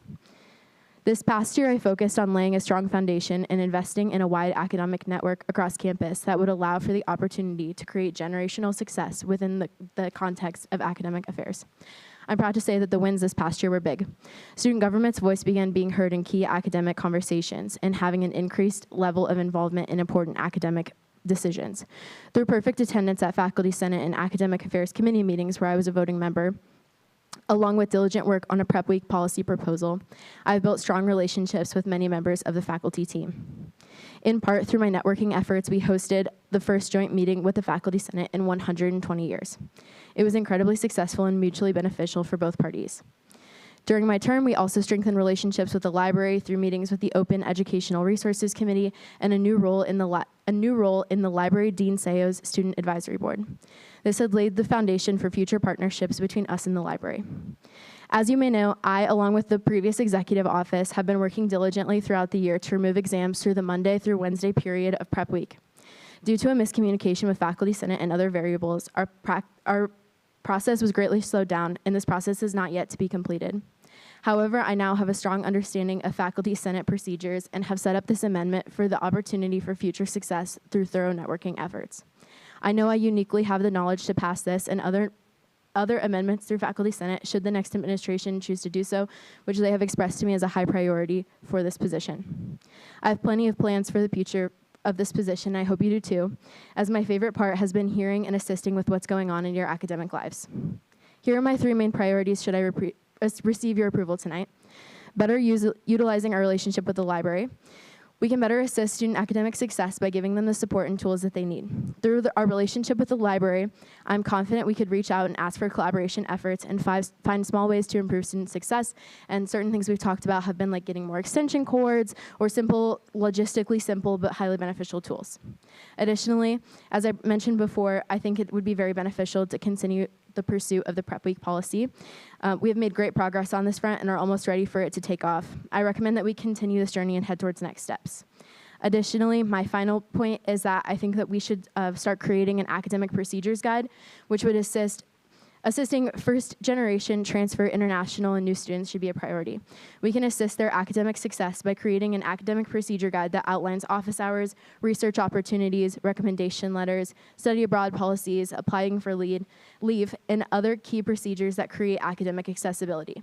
This could be done in collaboration with the Student Success Center, international student groups, or other groups should they choose to be interested in collaborating with us.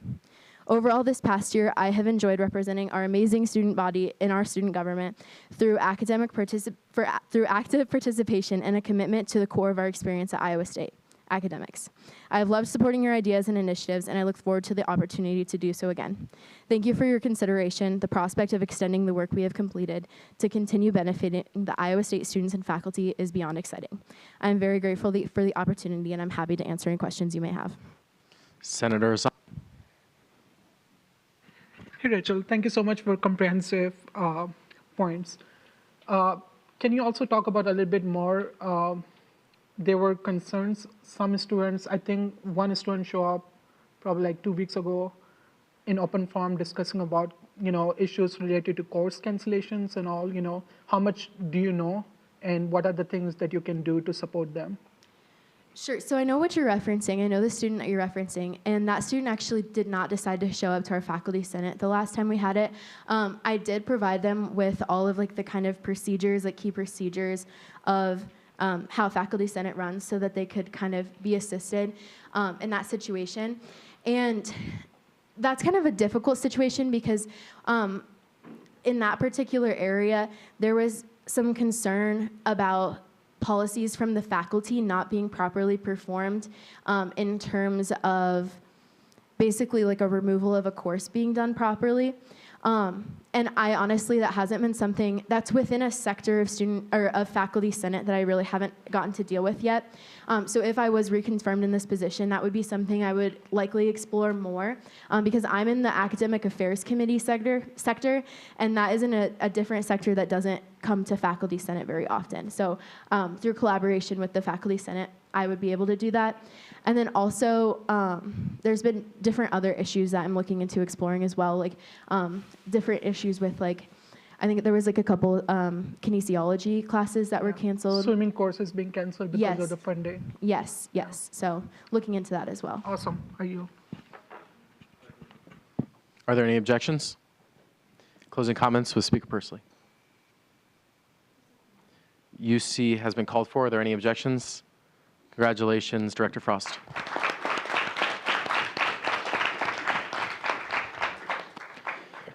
We will now move to 2025-1-05SC. There was not a second. Okay, 2025-1-05SC, executive nomination for Director of Health and Wellness with Speaker Pursley. Okay, this individual will go up to speak now.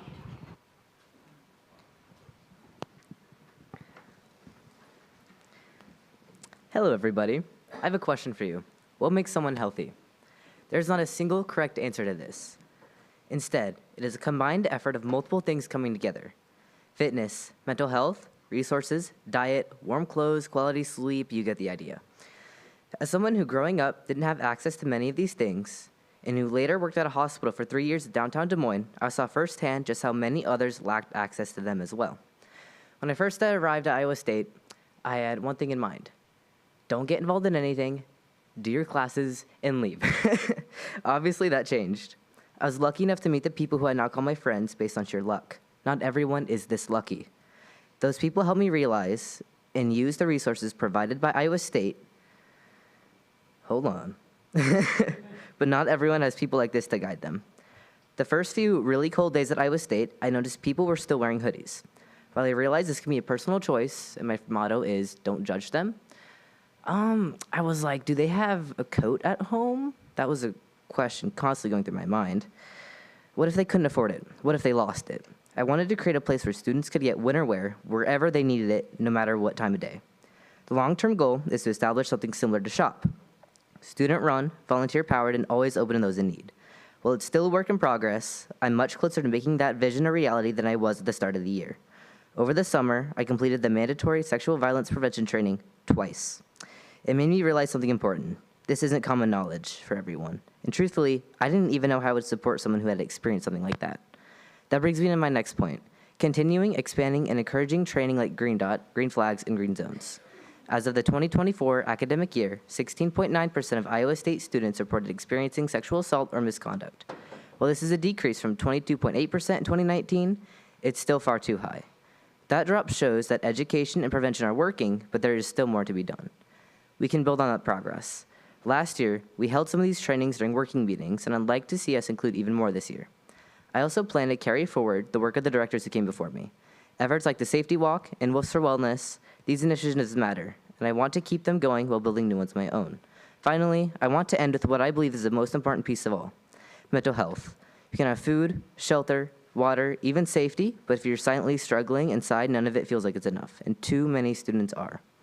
Mental health isn't something we can afford to overlook. It's not optional, it's survival. So here's my ask. Let's keep building a campus where no one slips through the cracks, where we don't just say we care, we show it. We need a place where people feel comfortable reaching out for help and are met with open arms, not silence. Where nobody feels like they have to keep it all together just to belong. Because when students feel seen, when they feel supported, they thrive. Not just academically, but as people.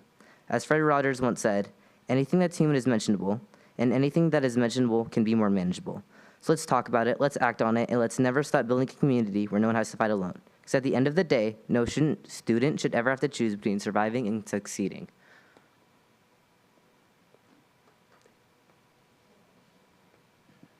Speaker Persley?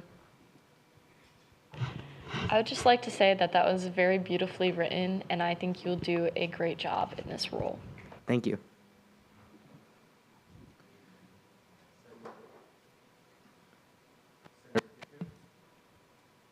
Okay, Rain. I would like to voice my support for Rain. We've been together in the Health and Wellness Committee, and I would say he's awesome and very passionate. So, yeah. Thank you. Senator Gertis? Hey, Ryan, I think you're going to do a great job in this new role. I do have a question for you, though. You mentioned critical issue of mental health on campus. So what are kind of your ideas or initiatives you hope to implement to support student well-being? I really hope to spread awareness about the resources we do have. Earlier we had TAO present, and they gave a really good demonstration about it. We also have student counseling services over by, I forget the building, it's over by Friley. I think it's student services, literally. Yeah, but they have a lot of resources. I've looked into them myself.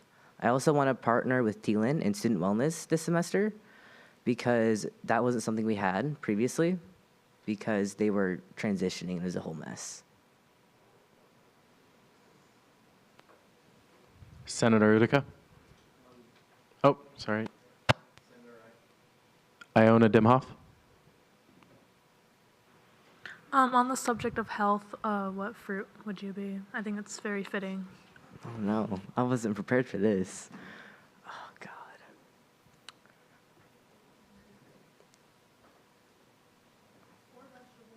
Broccoli. I took the quiz. All right, I did. Before we go to the next one, is there a motion to remove Senator Zahn from the roll? Are there any objections? Senator Juwan.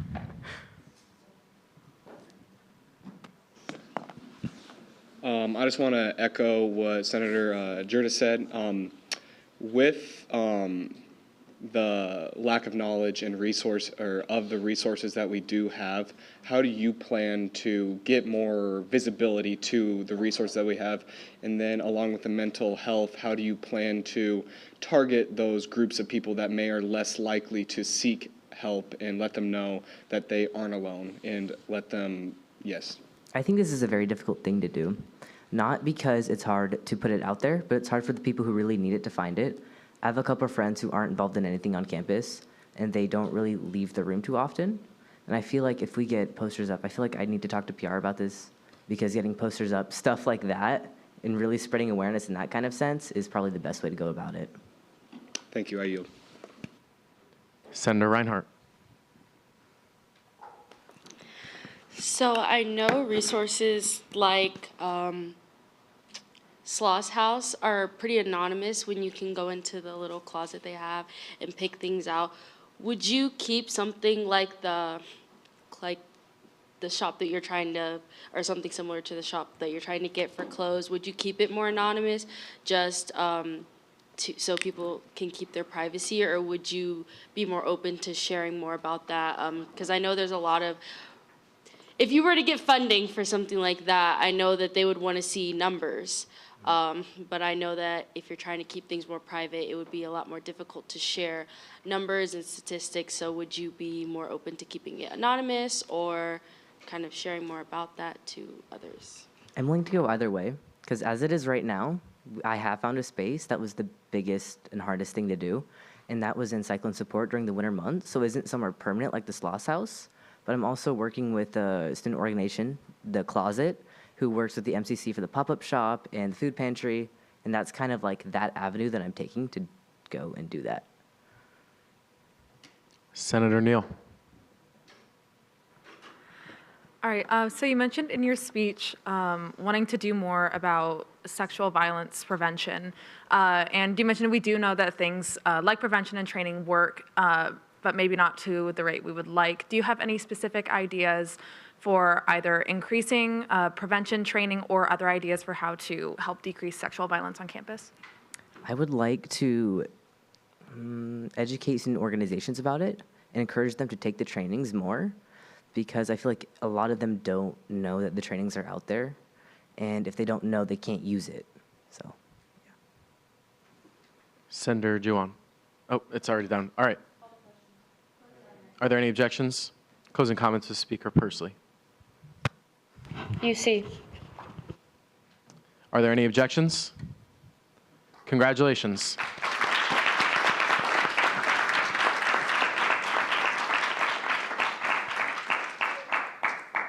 All right, we will now move to 2025-1-06 SC, Executive Nomination for Director of Marketing with Speaker Pursley.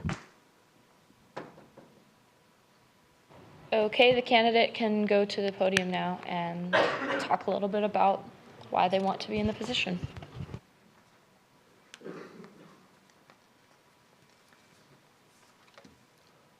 Hi, I'm Carter Nelson, and I am a junior in graphic design. I'm very grateful for the nomination of Marketing Director for 2025 to 2026. Throughout my undergraduate years, I've explored brand design, advertisement, illustration, photo and video editing, and painting. This will be my third position in student government. In the spring of 2023, I served as the committee chair for academic affairs in the Design Council. And this last fall, I have been the president of Design Council, and I will be next year. In these roles, my largest goal has been to bridge the gap between students and faculty. We've done this through interviewing professors, hosting mixers, design events, and actively using social media.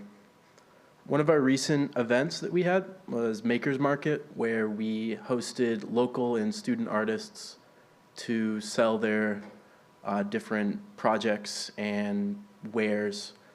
And just through interviewing or talking to the participants and attendants afterwards, it was very obvious that marketing and social media, as well as all the posters and flyers we put up, were very responsible for how successful they were.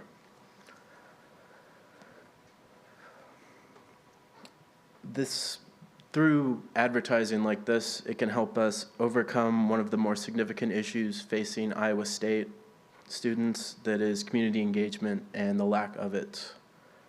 I saw the difference between events that were marketed well and had a lot of time to be exposed versus those who weren't. And I would like to use this knowledge to create media campaigns that create a desire for students and faculty to attend and to participate in student council events and meetings. My 30-day plan would be to review the current brand manual and look at the different templates and typography to add different ways to diversify people that are interested, not just those who are already involved in design or in student council and student government. In addition to posters and flyers, I would also like to conduct interviews with current people in student government as well as staff to better bridge that gap between them and just all the other students. I think that short form TED Talk content can be an avenue that isn't really tapped into right now, using facilities available in the Student Innovation Center. I think that using professional sound design, camera work, editing could really help engage people with student government. Thank you. All right, I want to remind you, out of respect to our nominee this evening, to close or mostly close your laptop. Senator Snyder. What's your vision for brand positioning for our organization? The brand design right now is really nice. Oh. Okay, go on. Go on. Oh, it's really good right now. I know that last year you did a lot of overhauls for it, but one issue that I see, at least now, is very prevalent in a lot of things from the university, is that they're very stagnant. Like, the templates used go from one to another, and there's no reflection of, there's a limited reflection of the actual emotions or themes that you want to be reflected in these things. A good example would be like these in-person interviews use the same templates as like news articles. They use serif font, and it's really official, and it doesn't reflect the more casual nature of actually getting to know these student government people. Can I follow up? So a brand positioning is how you want the organization to be represented throughout a body, which through this would be Iowa State. We put a lot of brand thought into our positioning. I know personally Senator Margaret and I and former President Hirsch put a lot of work into, when we were redesigning the brand standards, making ourselves seem formal and, what was it, professional was, I believe, the word we used for that. So know that it is intentional. You can come back to me. I know there's other people who have questions. Senator Curtis. All right. I was just wondering, what platforms have you used in the past to create content? Have you used Canva, Instagram, LinkedIn, YouTube, any of those means? Yeah, so on Design Council, we have a very active Instagram account, something that I'm very proud of. My vice president and I work on that. Okay. We share a lot of themes with yours, but a lot less posts, obviously. I've used Adobe Suite, Canva. It's called Flixer, but it's like 3D stuff. So it's like, I don't know how that could be worked or something, I don't know. Okay. Are you still currently Design Council President? Yeah. Okay. You've spoken about in the past Design Council working with the new administration of student government in the near future. What will this potential collaboration look like?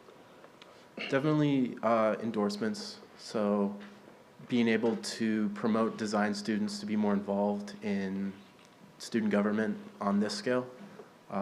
Definitely, like I said, a big issue for our college is lack of involvement and community. So allowing that bridge would be very beneficial to us as well as to the student government as a whole. I'm sorry, can you clarify for a second? Did you say Visco?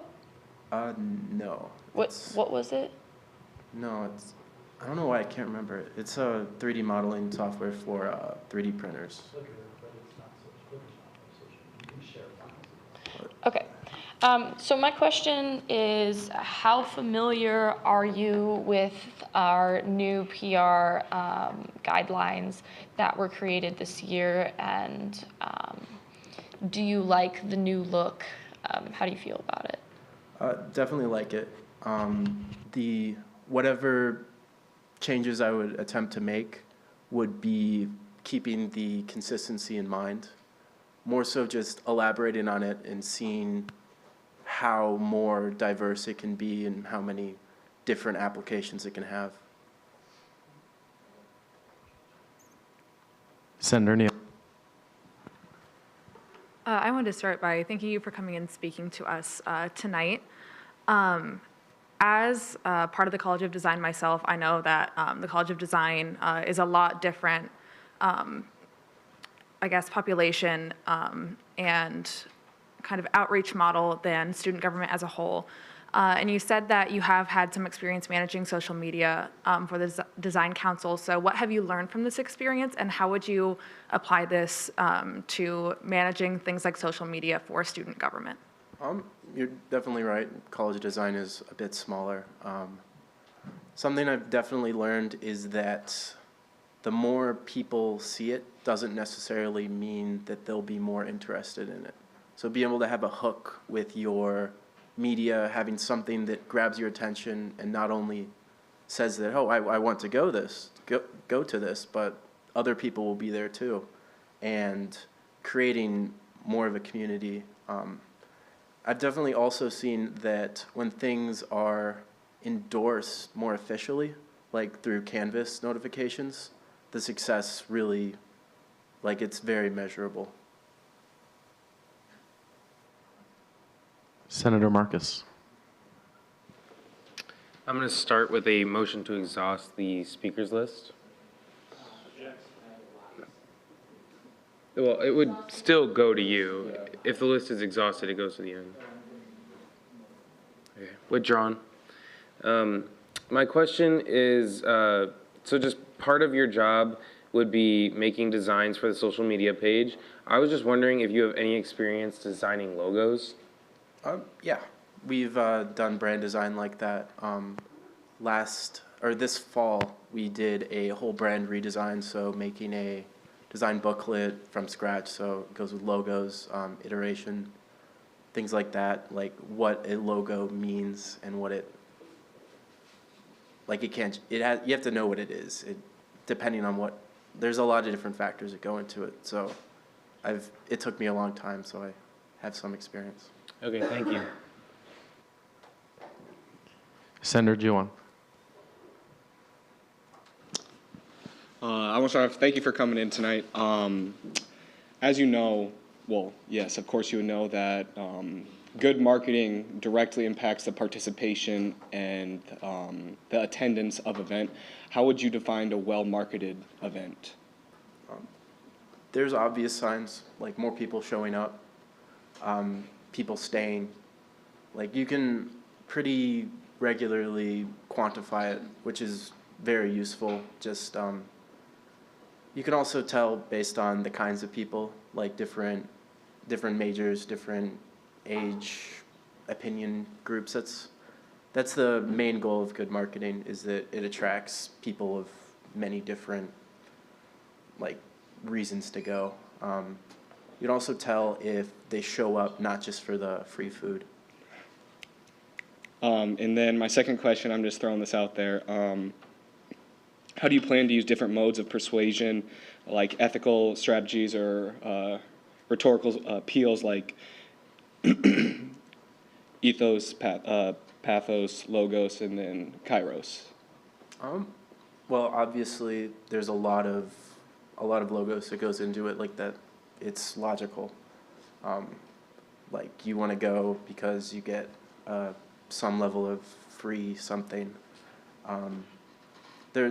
I think every successful event that we've had has used that form of bribery in some way, shape, or form. So definitely pushing to have something that people get out of coming, and then eventually they come to just for the event. It's a sort of a process. And then for the other two, definitely using emotions and colors would probably be the second biggest, because we want people to feel welcome, and we want them to, especially through our language in the writing, we want people to feel like it's them we're talking to and not nebulous other students.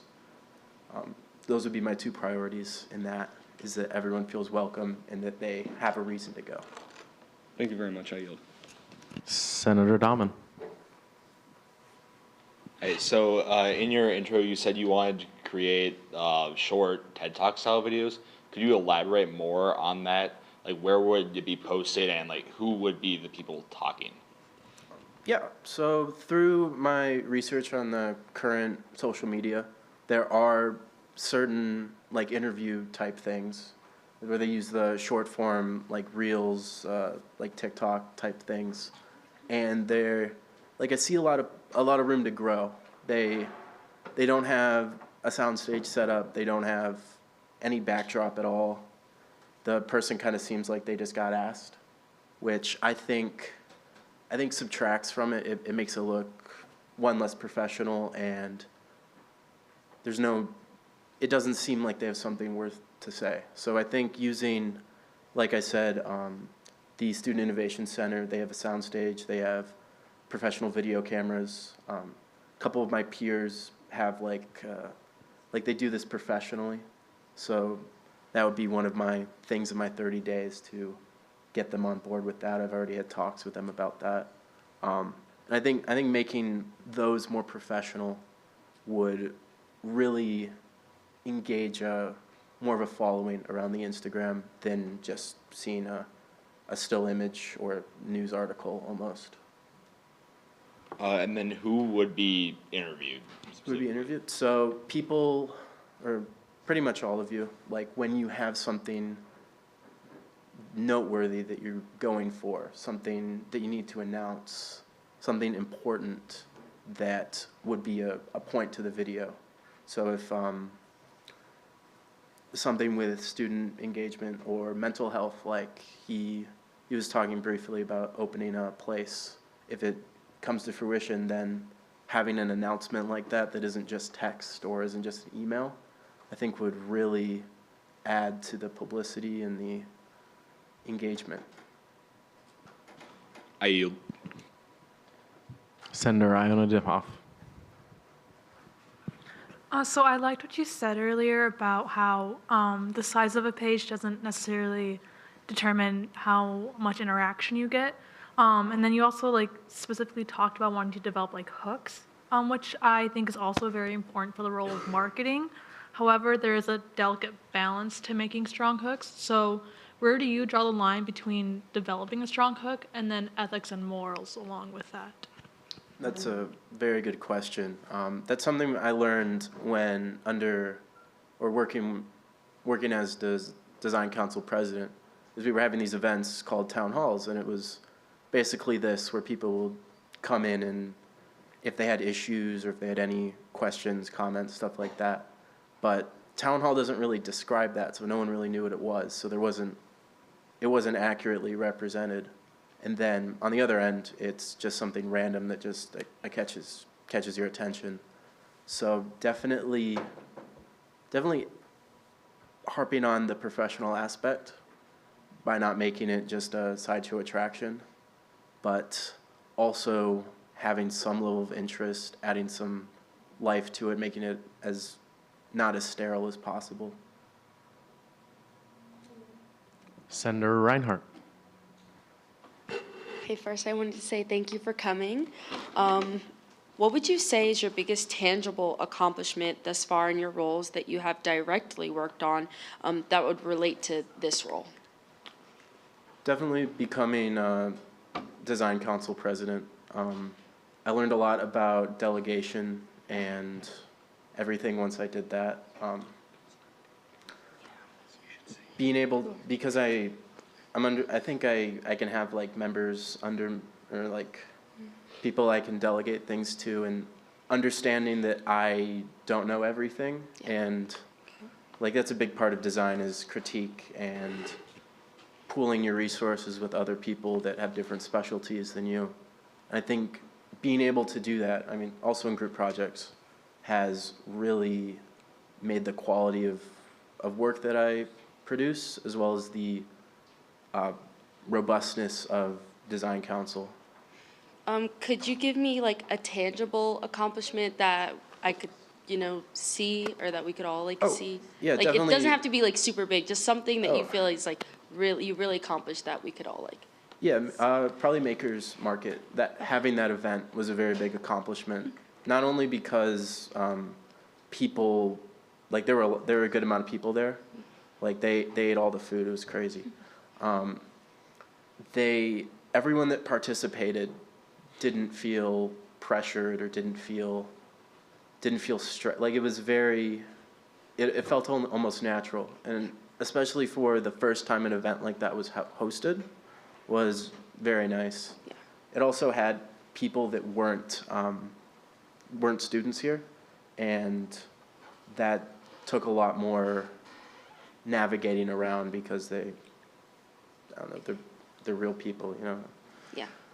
And you said that during that event, people were they felt comfortable, and they felt that they just enjoyed the event. Did you ask specific people, or did you go around during the event, or did you take a poll after to determine if they enjoyed it? Yeah, I went around to all the tables and just kind of saw what they were doing. They didn't seem like defeated and no one wanted to buy anything. Right.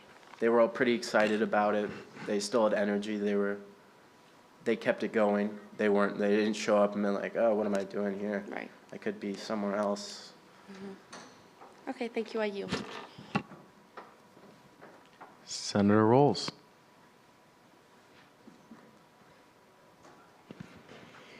I would like to yield my first speaking privilege to Senator Schneider. So point of information, we did actually used to do short form content across the Instagram. It was before any of us were here. We used to do Senate recaps. They were a minute long. It was essentially shots intermixed with people having a voiceover with what happened during that Senate. I recently went back to look over that content, and the engagement was, we got about 1.1K views. Yeah, sure, that feels good. But our engagement rate, we got 30 likes. That's almost as much as your average design council post, and you guys only have 190 followers. So engagement, which is something I would vastly consider more important than views, was extremely low. Since we've done this brand redesign, our engagement is up 60%. Can you give me one other metric that you think is valuable other than views and engagement? Well, definitely before I address that, the nature of the beast, as you would, is that short form content like that does not yield a high % of engagement. It's scrolled through. It's very easy to just keep going. It doesn't have the same attraction as something with more information on it. I do also think that a fresh look at it, more of like an interview or a TED Talk, could be a experiment worth making. And a metric that I would use to be able to see if it's successful is if these matters that aren't just the tuition is rising, I don't like the food, become more talked about and become things that more people come in here and back. Things that aren't just like obvious student issues or I don't know, I guess more specialized interest in government as a whole. Thank you. I'm looking for a metric. Yeah, I guess attendance to meetings and specialized things, so a larger variety of people talking and people coming here. So that's called a conversion. There's 5 big ones: reach, engagement, conversions, and views. So conversions is the word you're looking for. Thank you. I yield. Senator Margaret. Well, first of all, thank you so much for being here. We really appreciate it. It's great to have you. I just had one real quick question for you. One thing I honestly like to see with nominees is kind of an eagerness and excitement to get to work, and I was just hoping you could more explicitly talk about why you're passionate about serving as the Director of Marketing. Definitely passionate because I want to develop how I market things. I really like doing that. I really like making these things that reach people. Things that have information on it, posters, stuff like that. I have more of a fine arts background, and the more I've continued that, the more I use text, the more I care about information that's on it. And I think having a real purpose behind it rather than just shock or just like art for art's sake, I think would give me a lot of fulfillment, and I think that's what I want to do after graduated. Perfect. Well, thank you. I yield. Senator Jones. Thank you for coming. It's been a pleasure getting to hear about your passion and your ideas for the projects. You seem qualified. You have the skills and the background for it. I had a question for you. So this past year, I think it was PR, they had the senator recap or senator senator spotlights, and I really liked that. Not just because it's on there, but I liked it. Do you have any ideas coming into this role that you'd like to pursue kind of like that, besides the short form videos? If not, that's okay, because you're stepping into a role and you have time to grow in this role, but do you? Definitely. Back when I endorsed the current campaign, one of their biggest things they told me was that they were trying to get people on campus, and a big event that they would do for that would be the homecoming. So I think creating almost a whole campaign around that, building up throughout the summer and into the first however weeks until when school starts, I think that would be something I'd really want to just dive into. Yeah, I agree. I would love to see student governments in more involvement in homecoming and the content created, especially coming from someone that is really involved in homecoming. So thank you. Senator Shin. Hi, I really appreciate your answers, but in your answers, there are a couple of answers that I would like clarification about, and also just point of information. Just to let you know that some of the interviews that are conducted, especially the 2 most recent ones with Martin Hirsch and the other one with the book club, have been conducted at the SIC Center. So I kind of want some clarification about what you mean with unprofessional, because these interviews have been conducted at the SIC Center. And as you said, the SIC Center is the most professional place to record these videos. So I would like some clarification on that. Yeah, when I said professional, I meant more as that's one of the pillars of the current brand design.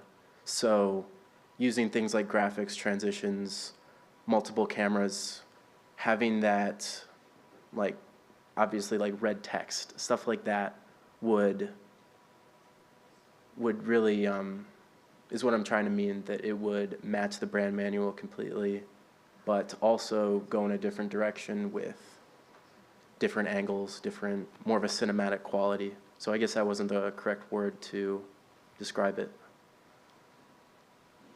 My other question, other clarification that I wanted from you is that you use the word not worthy when these interview people, I guess? Yeah, the interviewed people were carefully chosen, and you kind of used the word not worthy as if their voice did not matter, and I would like some clarification on that because these people, they definitely aren't people that aren't worthy. They're definitely worthy of being there and being interviewed, so I would like some clarification on your wording of not worthy. Oh, that might have been a mistake saying that. I meant to say not ready, or I said that, maybe I wasn't speaking into the microphone. Like they're not, I see every event that I've been to, everyone's been very dressed up, very focused on that. A lot of the videos that I saw, they were sitting in like chairs just in the hallway. So they just didn't seem as prepared for something that would be a whole production with putting attention to makeup, shadows, lighting, things like that. And my last clarification that I would like from you, you kept mentioning about articles, and I was just gonna ask you what articles do you mean, because from my understanding, student government doesn't necessarily put out any articles. We put posts, not articles, so could you clarify on that? When I said articles, I meant more of the design that goes into them. So use that serif typeface and the white text on the background. I mean, it's legible, obviously, but it carries more of an informational and less of a impact-driven idea, which I think could be something that you could look into, or of less words, more summary, more hook. Is there a second? Are there any objections? The speakers list has been exhausted. Senator Gertis. Oh, Snyder. I apologize, Snyder. I'm assuming that you're familiar with the term brand voice, yes? Yeah. How would you describe student government's brand voice? It's a good question. Obviously, I haven't seen your brand manual completely, where you could have those different voices, but definitely you have different tones for different informations. That would be brand voice, where I'm trying to answer it without just giving an example, but okay. Yahoo, it uses as a funny slider, or it is based on the information. So it's like you use comical, informational, and factual, or not factual, but like logical information and bullet points. So you move those around based on how you would want your audience to feel based on the information that you're giving. So the design, or our brand voice is a lot more informal than this one would be, because we don't dress up at meetings, we don't host them quite as often, we don't have speakers. It's much more casual, so that reflects in our brand voice. Also, our designs use sans serif, so a lot more casual, a lot more like Arial font or Helvetica, because we're less casual. So being able to change that around and have different impacts based on different amounts of information and different kinds of information could be very valuable to this. That's, earlier you asked what I meant when I said that we could potentially improve on the current brand manual regardless of how new it is. So I was more asking about what your perception of how you would change our brand as a student government organization. Do you think, I understand that Design Council has to be Yahoo and comical, but this is a serious professional organization, and we've put a lot of work into our image of making it that way. So I'm curious, how would you describe our brand organization's voice? Just to clarify, when I said Yahoo, I meant the company. As opposed to Google, they use a lot more playful stuff. So, and what was your second question? First. You didn't answer my first one. How would you describe student government's brand voice? Brand voice, official, authoritative,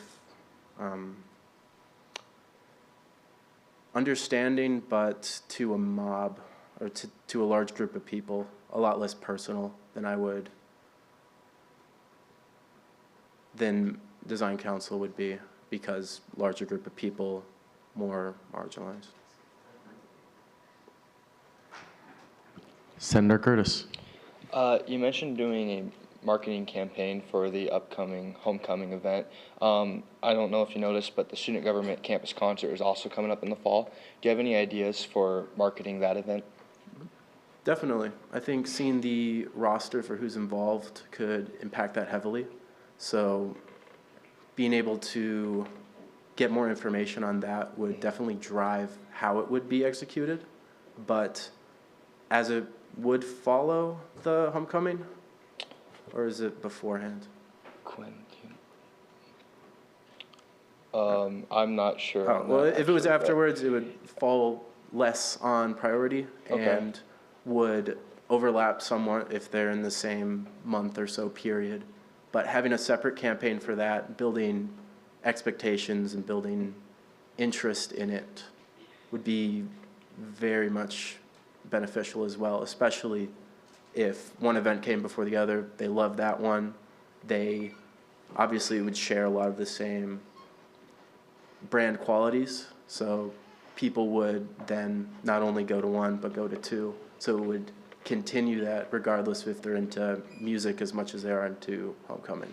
Okay, sounds good, thank you. I'd like to yield the remainder of my speaking privilege to Hamath.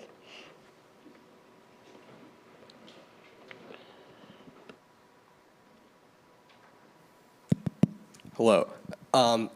You mentioned regarding interviews. I just want to get a clarification of what do you mean by interviews when you're speaking about interviews, because we've had interviews regarding the podcast. We've had the interview reels that we've had earlier, not during our time, and a couple others. So could you specify what you mean by interviews first? Much like interviews on the news or in podcasts, like you said, where it just provides a speaking voice for the audience to then ask like more open-ended questions, allow them to really get into what they're doing, what they're talking about, things that aren't just presenting and stating facts or stating opinions on things. Because currently, one of the biggest things PR has taken on is restarting the student government podcast, the Iowa State of Things.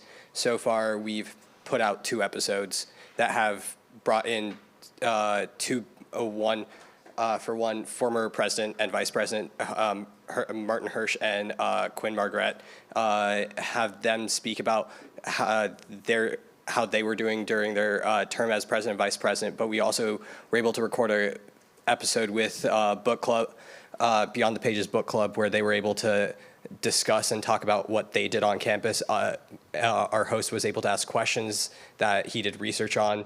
So I'm trying to get an understanding of where you're trying to come from regarding an open-ended discussion of would you like the episodes to be more like a live stream and more public, or I'm just trying to get a better understanding because I'm one of the front-end producers for this, so I would kind of like to get a better understanding of what you mean by that. Yeah, definitely. That the podcast being more of a long form, more of a audio, I'd imagine, like as it's a podcast. This would more so fit into the niche of just adding more to the ways people can interact and the ways people can digest this information.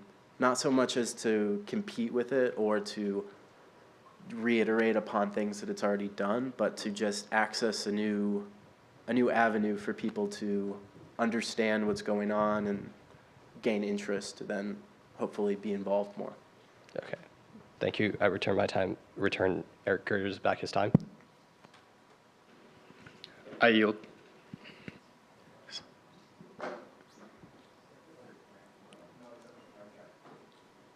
Senator Juwan. All All right, thank you for bearing with me. Your response to Senator Margaret's question made me curious. You can or cannot, just if you feel comfortable, would you briefly explain your, this will be relevant to my following question. Would you briefly explain your postgraduate plans? Yeah, I want to keep making posters. That's a big reason I went into graphic design instead of some other arts degree, is that information is important, as well as I want to make money. So that was a big reason I went into that. And being able to do that professionally and getting the experience through this would be very important to me. And then you said you get fulfillment from design, and it also ties into your postgraduate plans. So all of the senators here are here to benefit the student body as a whole in our respected areas. Are you doing this for the benefit of the student body, or are you doing it for a resume builder?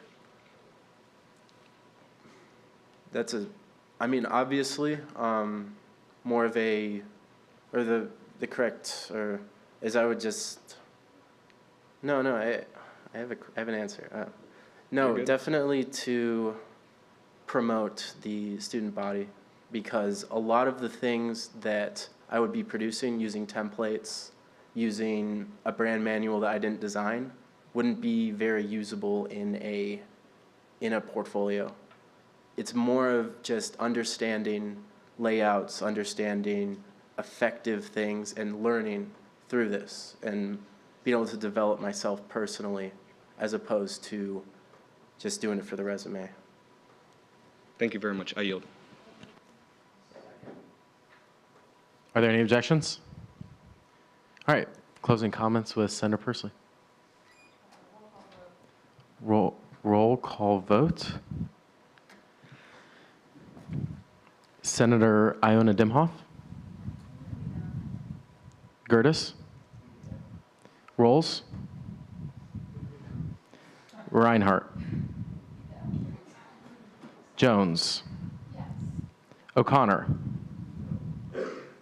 Shin? Utica? Kikun? Kanmeyer? Not. Is there a motion to remove Director Kanmeyer from the roll? Any objections? Great. All right. Dahman? Move me down. Brennan? Move me down. Corsi? Verriger? Snyder? No. Hartley? Margaret? Nandal? Persley? Neal? Kusi? No. Gardy? Juwan? Marcus? Olson? No. Back to the top, Iona Dimhoff?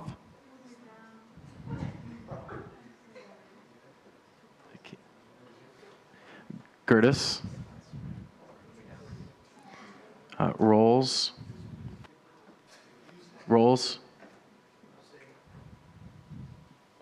Reinhardt?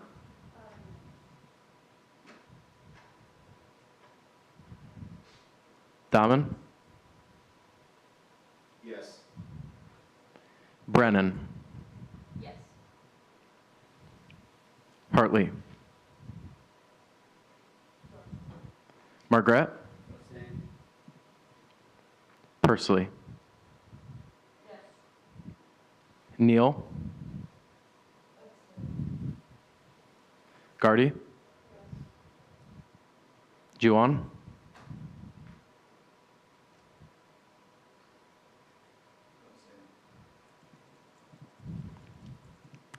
Iona Dimhoff?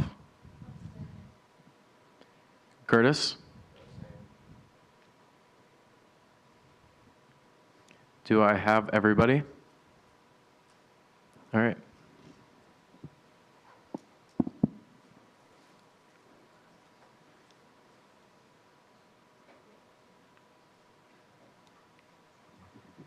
With a vote of 9 to 6 to 9, the legislation fails.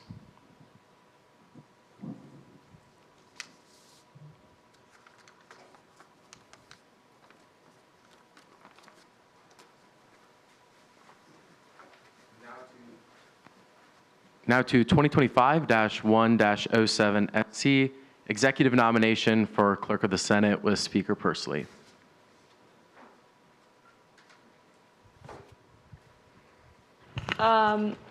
This person will go up and say a little bit about themselves.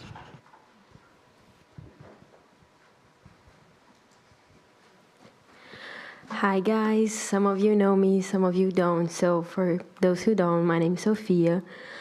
I served as the previous Director of International Student Experience for Student Government, also served for as President of my Hall Council in my freshman year and a member of RRHA. I am really excited about serving the student body, and since unfortunately I could not be set as a senator, I found myself a way to be included in the Senate and give back to the campus that I'm really grateful for. So yeah, that's it. Senator Hartley. Vice Speaker Hartley, sorry. I think Sophia's going to do great, and I think that, girl, you did those 150 pages at the last minute of the last meeting, and I appreciate you and everything that you have already done before getting sat. So thank you. Are there any objections? Closing comments with Speaker Pursley. UC. UC has been called for. Are there any objections? Congratulations. We'll now move to 2025-1-09 SC, executive nomination for Director of Information Technology, or IT, with Speaker Pursley. This individual will go to speak about themselves.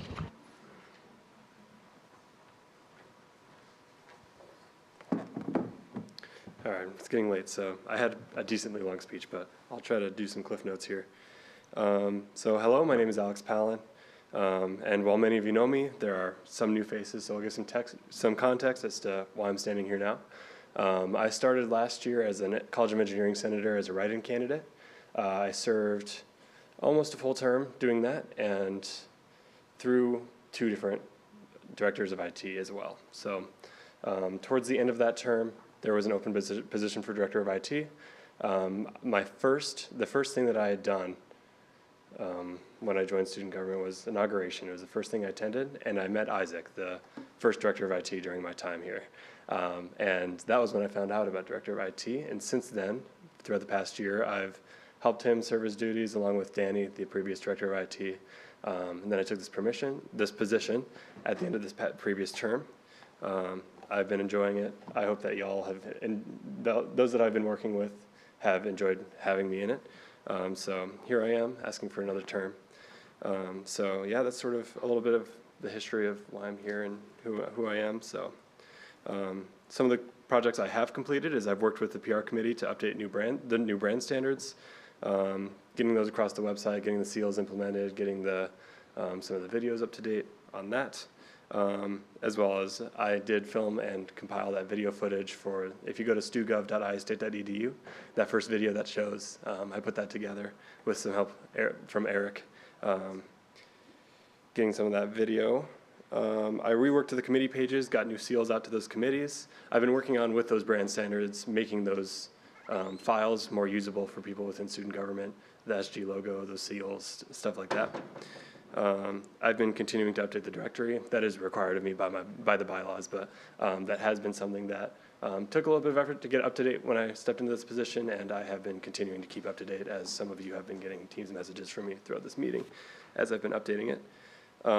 Some of the projects I would like to work on is I'd like to merge the task force and projects pages so that makes more room on that nav bar at the top of our website for the Election Commission. It's another project I'd like to have the Election Commission have its own tab on the website. I'd also like to finish cleaning up the committee pages. There was a few that were left over from that project. Also reformatting how minutes and agendas are displayed on the website. Right now it's just a list of files. It's a bullet point list.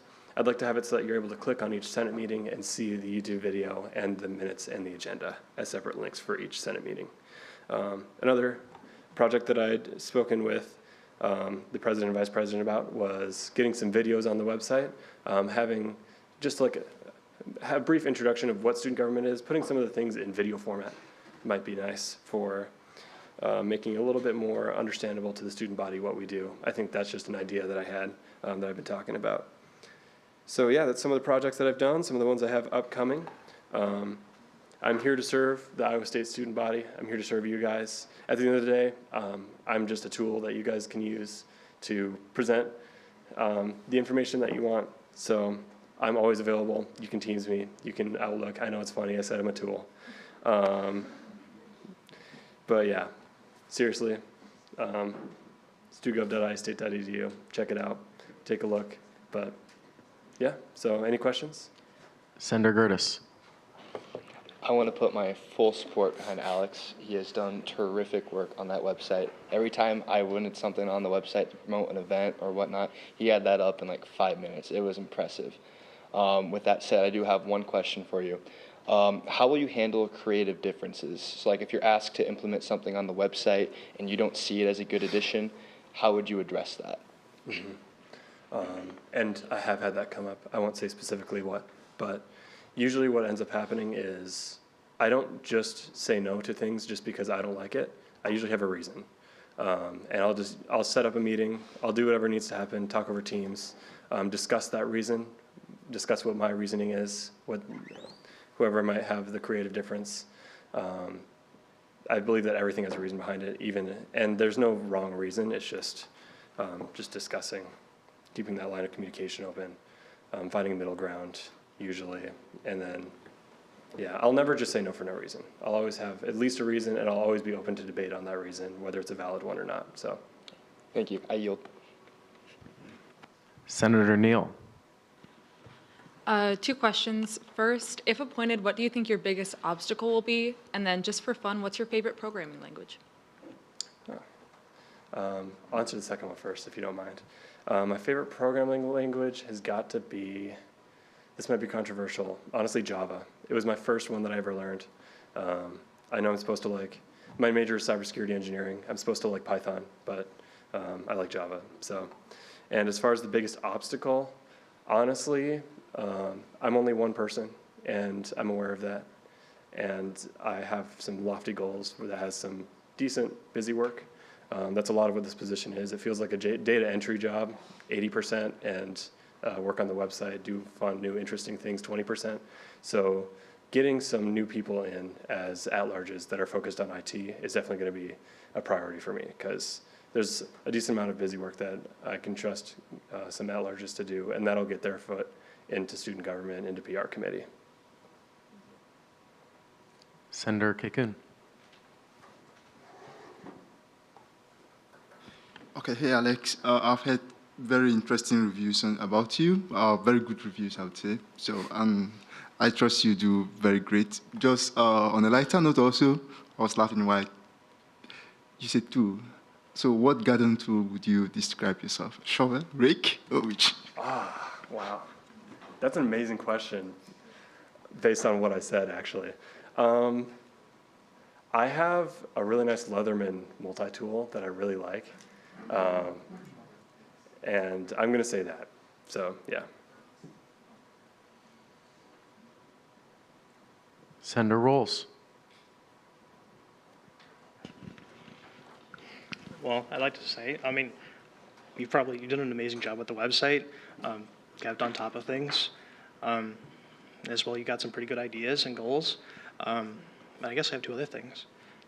What's your favorite amphibian? My favorite amphibian. My immediate reaction to this question earlier was gecko, and I'm not really sure why. So I'm going to say gecko. Cool. Are there any objections? Closing comments with Speaker Pursley. UC.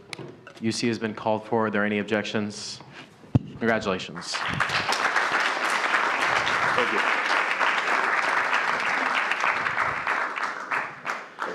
you. We will now move to 2025-10-SG. executive nomination for Director of Governmental Affairs with Speaker Pursley. This individual can go to the podium now to say a little bit about themselves.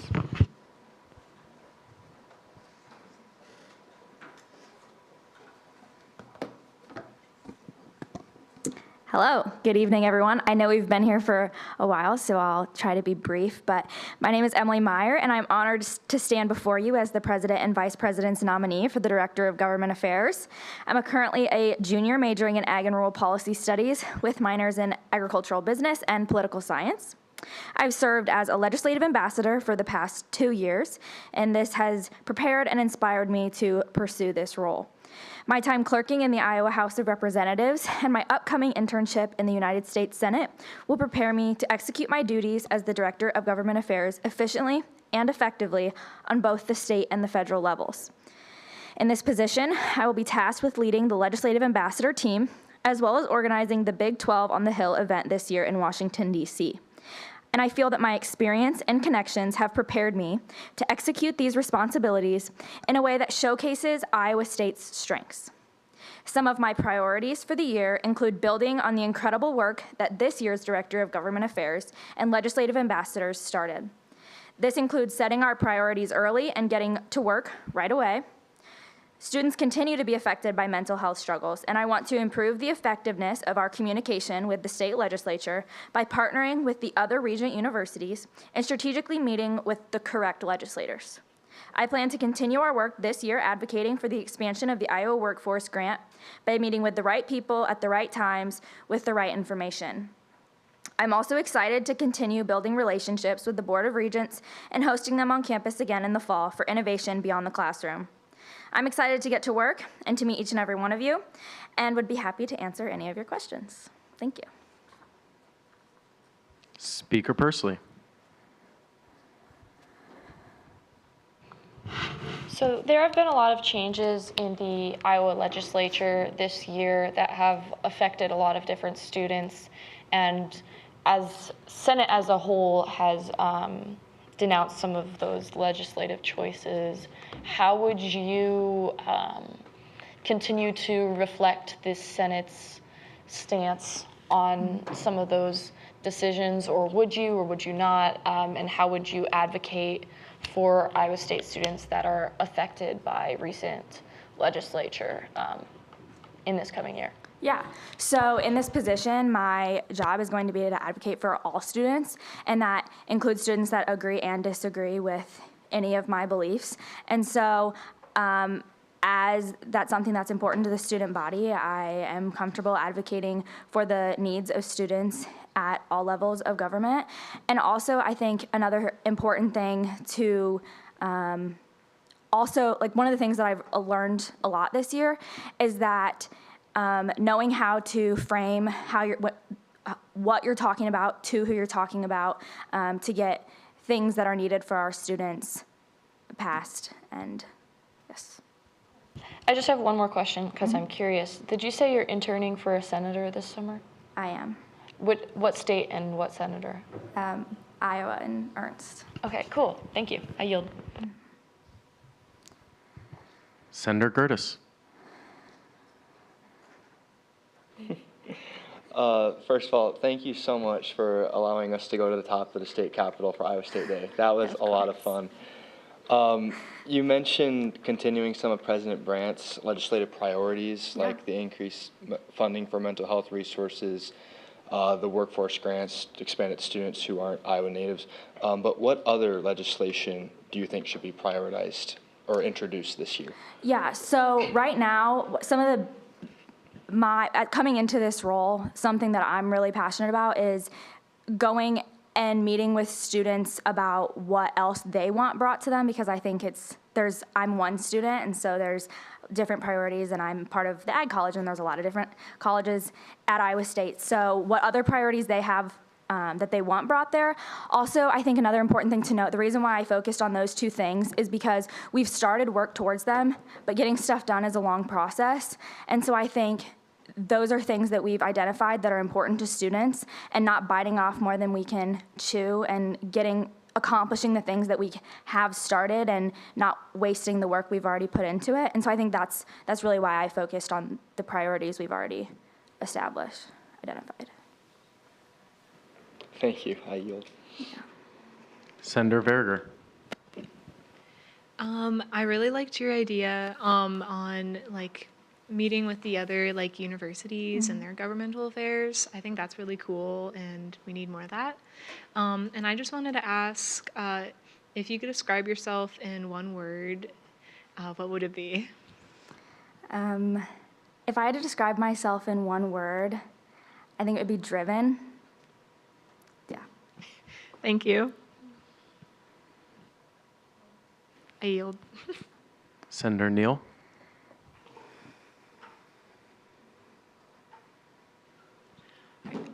Thank you for being here today. That was a lovely speech, so I appreciate you preparing that for us. I also really liked some of your priorities. I just wanted to ask, is there a potential for increased funding for post-secondary education to become a potential priority to you, since this is something that seems to be a big issue that we've raised earlier?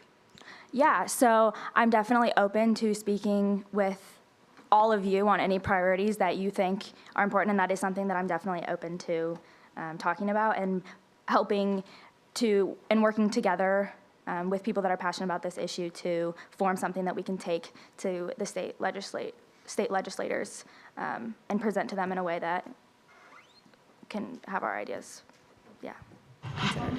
Call to question. Are there any objections? Closing comments with Speaker Pursley. UC. UC has been called for. Are there any objections? Congratulations.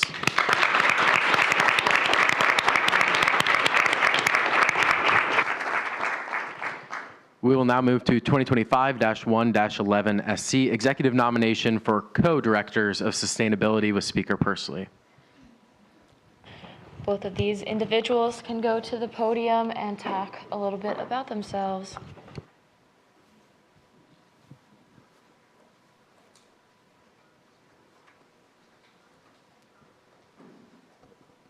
All right, good evening, everyone. I know it's been a long one, but we're almost done. We got this.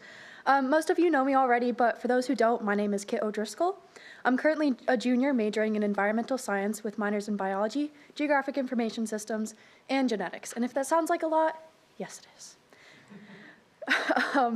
I'm also currently the manager of a soil science lab on campus, serving as the Rules and Regulations Officer for Iowa State's Philosophy Club, which you guys should all go to. I'm presenting on cloning tomorrow, 5:30 in the basement of Antonov, all I'm saying. And I'm about to publish a paper on the relationship between soil health and topography to better help farmers across Iowa become more sustainable and earn money based off of that. However, most of you know me in my role of student government for the past couple of years. My sophomore year, so 2 years ago, 2 years ago, 1 year ago, I don't know, time means nothing at the moment. I was an at-large for the Sustainability Committee, and this past year I had the honor of serving alongside Abby Bergstrom as your co-director of Sustainability. I was also a part of the University Sustainability Committee, which brought together faculty and students to work together based on sustainability efforts that students alone may not have been able to accomplish. Some of our wins this previous year included spending $21,000 on reusable water bottle filling stations, which I actually just got an email saying that they are being ordered this week, which is super exciting, and they will be installed right after finals. Installing another bike maintenance station by Towers, which again has already been ordered and will be installed over the summer after finals. Implementing more compostable cutlery throughout campus based off of the success of our pilot program at Clyde's and Hawthorne's.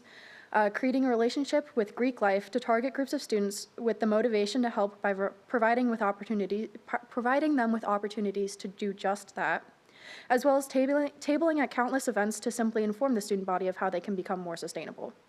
We were also able to partner with a grad student as well as Engineers for a Sustainable World to get their projects funded, adding a soil sustainability art exhibition, which is now located in Agronomy Hall, as well as a solar charging station that Engineers for a Sustainable World are actually building themselves, and that will be on the sand volleyball courts over past Jack Trice at the beginning of next year. Throughout it all, the goal was to best represent students and hear what they need. At every single tabling event, we made a point to ask students what they wanted to see on campus and had them write those thoughts down. Through that, we were able to target our projects towards what students really wanted. My goal for the coming year, if I'm allowed to continue in my position, is to hear students and to use the Green Initiatives Fund to provide more opportunities for students to partake in sustainable initiatives. Making them as easy and accessible to students as possible increases their chances of interacting with them, especially for target demographics that are not as heavily informed on sustainability-related opportunities.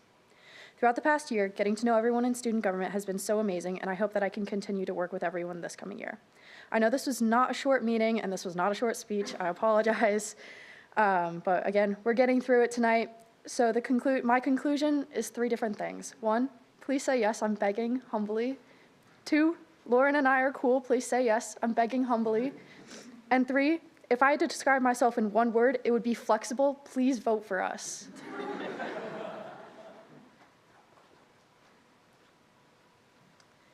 I don't know how I'm going to follow that one, but I'll certainly try. And bear with me. I'm never usually at this podium.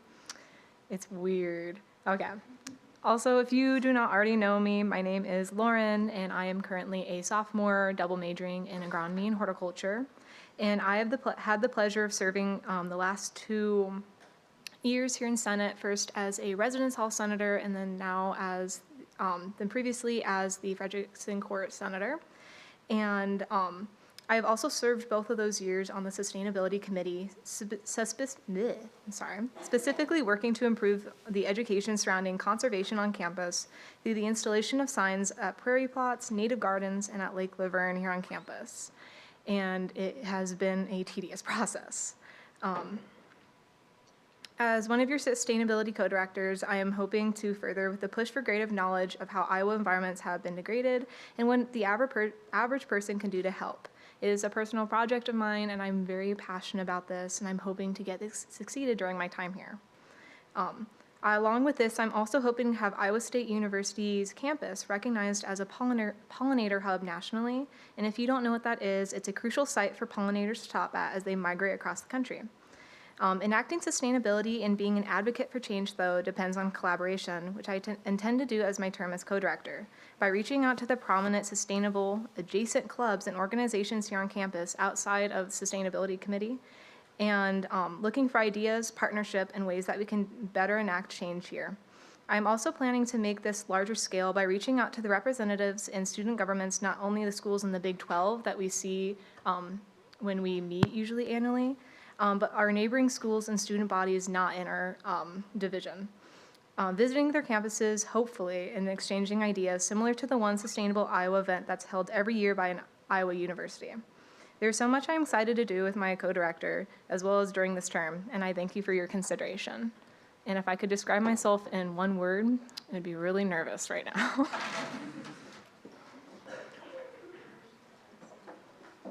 There was a motion to add Senator Grafe to the roll. Is there a second? Are there any objections? All right, Speaker Pursley. Hi, so I've been pretty close with the Sustainability Committee. That's where I started my first year of Senate. I have some questions.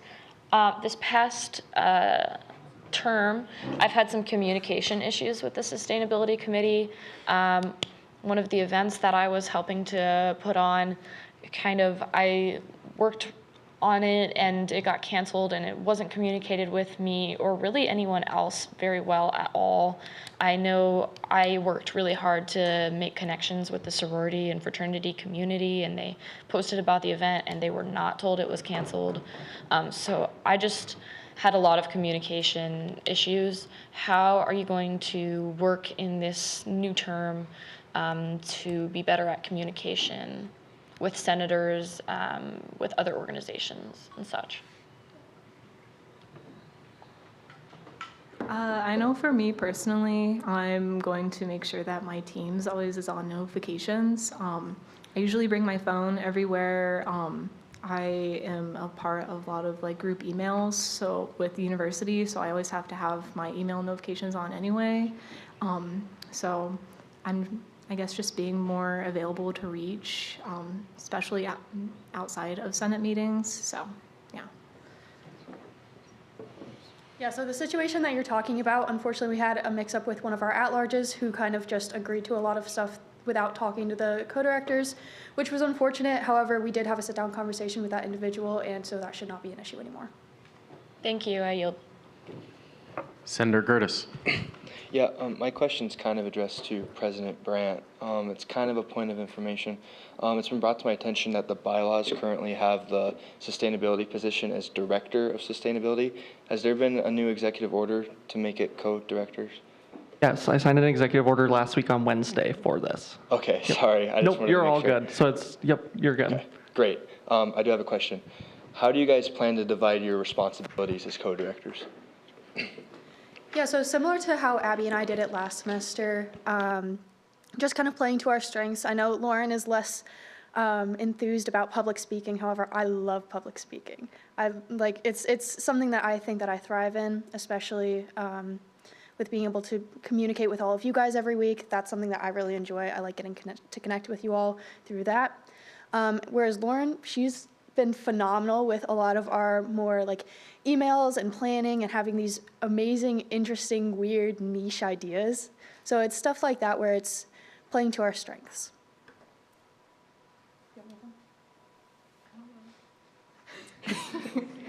Yeah, I'm gonna try pretty hard to fill in Abby's shoes and everything that she's done this past year.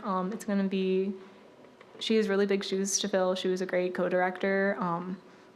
I think the only thing that I would change is that since I already have time allotted for Senate meetings, you might see me a little bit more than Kit, and then I think Kit will probably handle a lot more of the official executive things, just because she has more connections and already has established relationships with a lot of the faculty here on campus. Well, I will be working with her to establish those connections this year. Thank you so much. I yield. Senator Reinhardt. I would just like to put full support behind both of these individuals. I am in Sustainability Committee, and they're both very enthusiastic about sustainability and the environment, and I feel that that just makes a wonderful director and co-director. So yeah, that's it. Are there any objections? Closing comments with Speaker Pursley. UC. UC has been called for. Are there any objections? Congratulations, you two.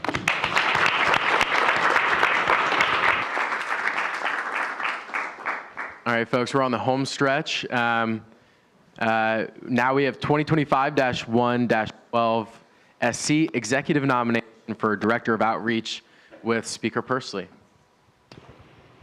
Thank you all so much for allowing all these people to come and be sat after they've sat here so long and listened to our meeting. I think it's really important. So now we'll hear this individual speak. I will also be giving SparkNotes versions. For those of you that I haven't had the pleasure of meeting, my name's Harley Baumler. I'm currently a junior here, and I major in agriculture and rural policy and international agriculture. And I'm the nominee for Director of Outreach. And one of my roles, well, if you spend a day with me, you'll probably hear me say, I want milk. This is because I proudly serve as the 71st Iowa Dairy Princess alternate. In this role, I go out and meet consumers and interact with them and educate them about where their milk comes from and modern day farming practices. But the most important thing I meet people where they're at, and that's exactly what I want to do with student government. I bring a unique perspective to the student body as a transfer student from Ellsworth Community College, where I served as Student Senate President as well. Little less than 1,000 students, so this is kind of jumping in and a lot more professional and a lot more bigger things going on here. But when I came to Iowa State, I did not know who my senator was or who represented me as a student until I was selected to serve with them as a co-chair for the Dairy Science Club Education Committee. Over the past year, I had the opportunity to serve as an at-large member for the Legislation Ambassador Committee, where I do have advocating for the student body, and having that experience showcases my communication skills and preparing me for this role. With being a nominee for Director of Outreach, I want to change putting you guys in front of the student body. That's, I think, is the most important thing. Bridging the gap between us and the student body. Some things I want to bring in with this role is offering outreach credits to senators with the constituency councils. So during the weeks like LAS or Engineers Week, you can get outreach credits for going out and helping serving the meals or what other activities there are. So that way they're not like maybe they do need help and you're out there in front of them. Creating a video and obviously working with IT on this, as I just heard him speak about this, for students as a welcome back and putting this into maybe orientation when they do orientation online, so that way they know what student government does for them, because I didn't know until I started talking to Colby more in depth about it. And then having a representative or showing a 2 to 3 minute video on tour days, just so that way, again, they're being exposed to it of what they can do and how their clubs can get funded. I'm incredibly excited and deeply honored to have the opportunity to build on the legacy that former Director of Outreach, Eric Curtis, started. After hearing him reflect on the many impactful incentives and meaningful connection he fostered during his time in this role, I feel both inspired and motivated to carry that momentum forward. And I'm here for any questions. Senator Neal.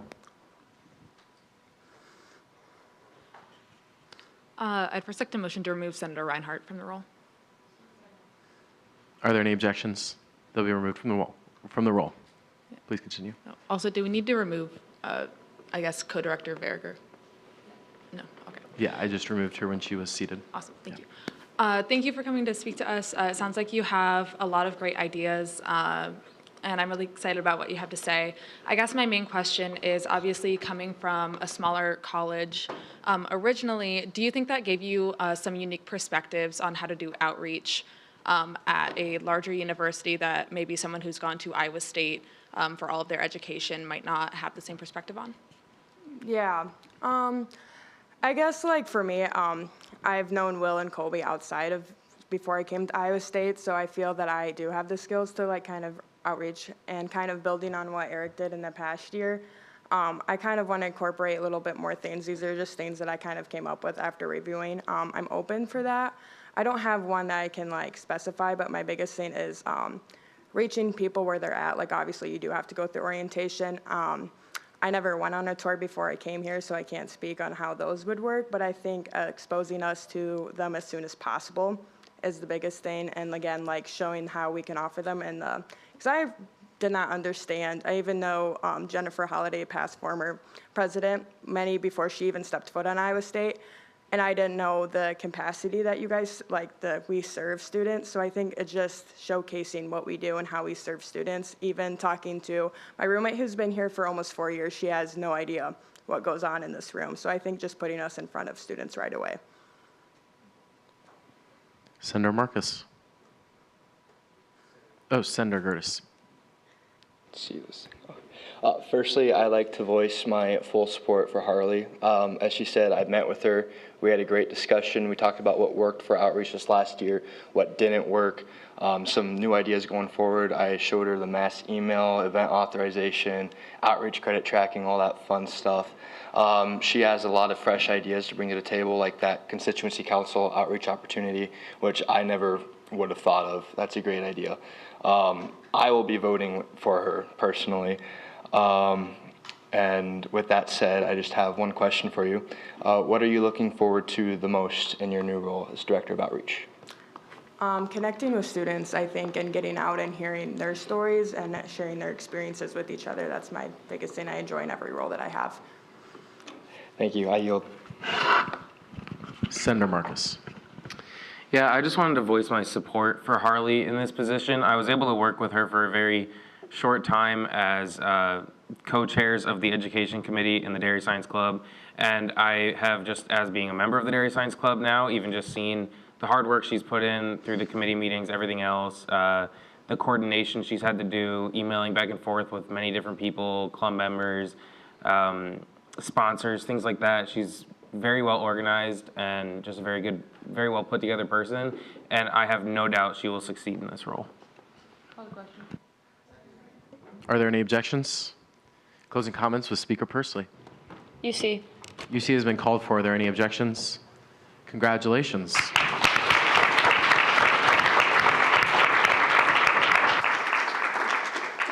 Now to our second to last piece of business for this evening, 2025-1-14 SC, executive nomination for Idea Director with Speaker Pursley.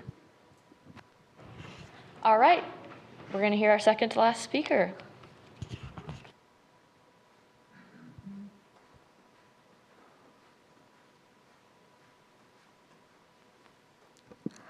Hello, everybody. My name is Saada Nabihat Hassan Chaudhary. I'm a freshman here, and I'm pursuing mechanical engineering. And I'm really grateful for the opportunity to be here as a nominee for the IDEA Committee. I have always been passionate about the key principles of the IDEA Committee, and as an international student here myself, I understand the importance of inclusivity and equity now more than ever. Throughout my time in high school, I've held various leadership positions that allowed me to contribute to promoting inclusivity and diversity. For instance, in my junior year, I took the initiative to gather a group of girls and create the first ever girls volleyball team in my high school. In addition, I also volunteered at a local orphanage alongside my peers, where we provided academic resources and free tutoring sessions for the underprivileged children. Currently, I'm also working remotely as an advisor for the Student Council at Glenridge International School, Dhaka, where I launched a student-led academic department to offer free tutoring and counseling services for students struggling with school or other issues. I believe that my involvement in extracurricular activities helped me leave a substantial impact on my high school and contributed to bringing people together for a cause. Similarly, I want to be able to leave an impact on the community here at Iowa State, and a position in the IDEA Committee will hopefully help me achieve that goal. If elected, some of the projects I hope to work towards include a week-long cultural celebration, which I plan to do by collaborating with the different cultural student associations across campus, where we can raise awareness and celebrate the various cultures of people from different backgrounds. Additionally, I also plan to collaborate with the Public Relations Committee to carry out a storytelling series where we go around campus and ask students about their experiences and launch a series on our social media account. I believe it will help students feel more seen and raise awareness regarding the difficulties that students face and how they're not alone in this. I also hope to carry out the town hall series and work towards making it more effective. One of the ideas that I have for doing so is including small breakout discussion groups in addition to the open mic Q&A sessions, as students often feel more comfortable talking in small groups as opposed to speaking in front of everyone. As someone who knows firsthand how easy it is to feel isolated in a new country, I want to work towards building a community where people feel seen and at home, and I'm excited to have the chance to do that. Thank you for your time. Speaker Pursley.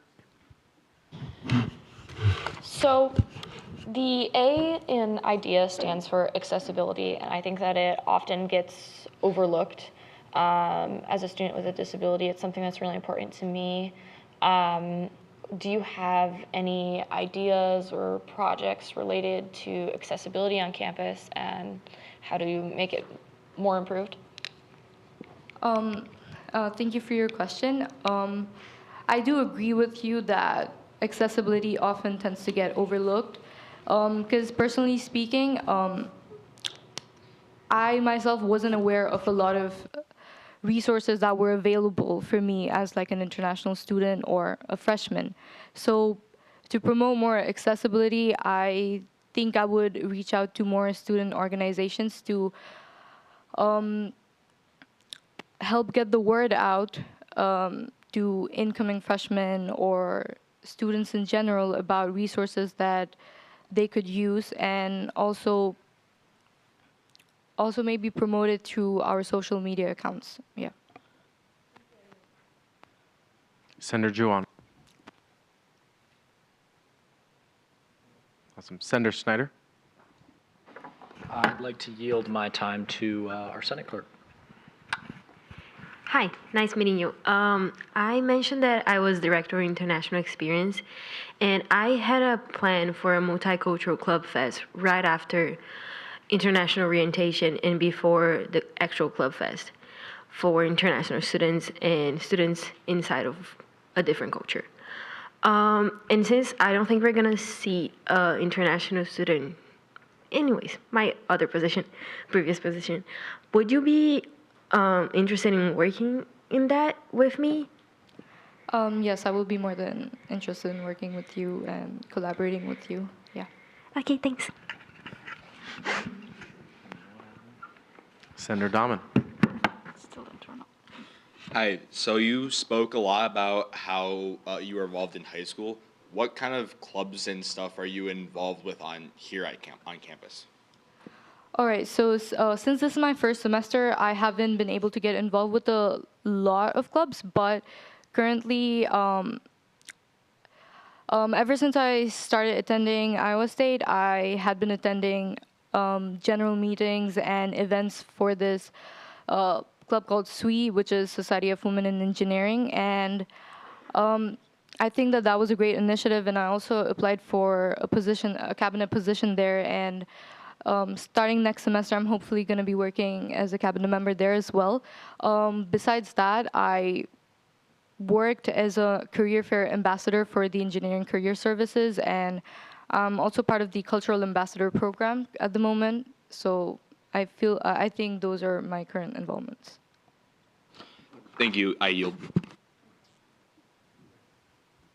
It's called the question, and it's been seconded. Are there any objections?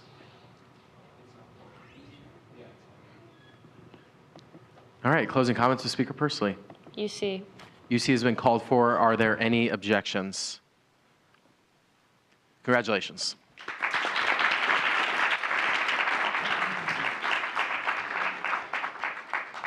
And for our final piece of business this evening, 2025-1-15 SC, Executive Nomination for Affordability Director with Speaker Pursley.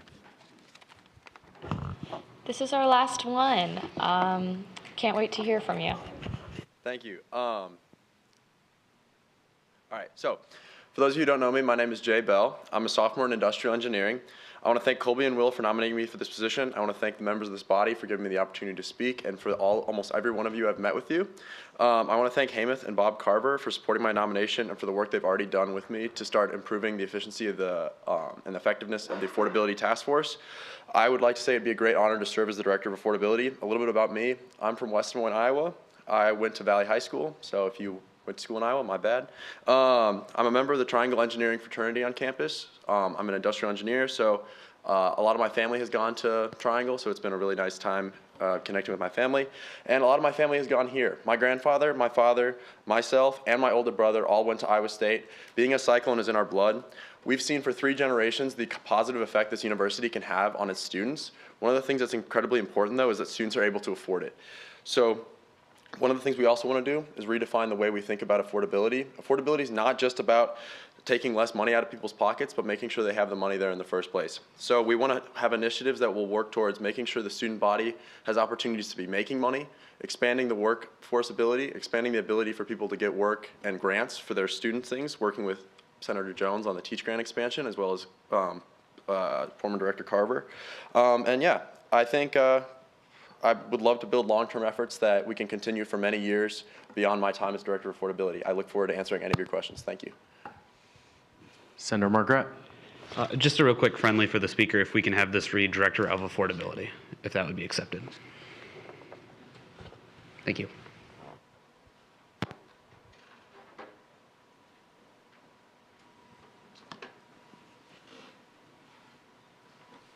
Senator Utica. I would like to voice my support for him. I think during our last meeting, he had a lot of ideas, and I believe he's the kind of person that will hit the ground running during this during his 10th tenure. So I would like to voice my support for him, and I will personally be voting for him. Thank you. Thank you. Senator Corsi. Okay, so you just mentioned about helping to get grants for students. Yeah, so specifically, one of the things we're talking about, and I actually had the benefit of talking to the provost a little bit about this at the inauguration dinner, which was really nice, was we had talked, Finance Director Kammeier had talked about helping people learn about doing their FAFSA. One of the things we had talked about, and I talked to Senator Snyder about, is Because the FAFSA is not required, you are able to turn down the information. It could be a requirement in classes that you do the FAFSA, especially the orientation classes, right? And I think one of the things is people might be surprised how much money they're able to get, how much support they're able to get. So that's one of the first ways I think that we can really help students. And obviously it's optional, so they don't have to take the money if they don't want to, right? But it's a valuable experience, and also it will help students for their changing circumstance. So we have Engineering 101, 1010, and in that course, that would be a beneficial time to learn about the FAFSA. If my financial needs had changed, it would be incredibly valuable for me to have that hands-on knowledge, and I know of students who are in those positions, and then also, expanding on that, one of the things is the Teach Grant. It was part of the nomination hearing last year.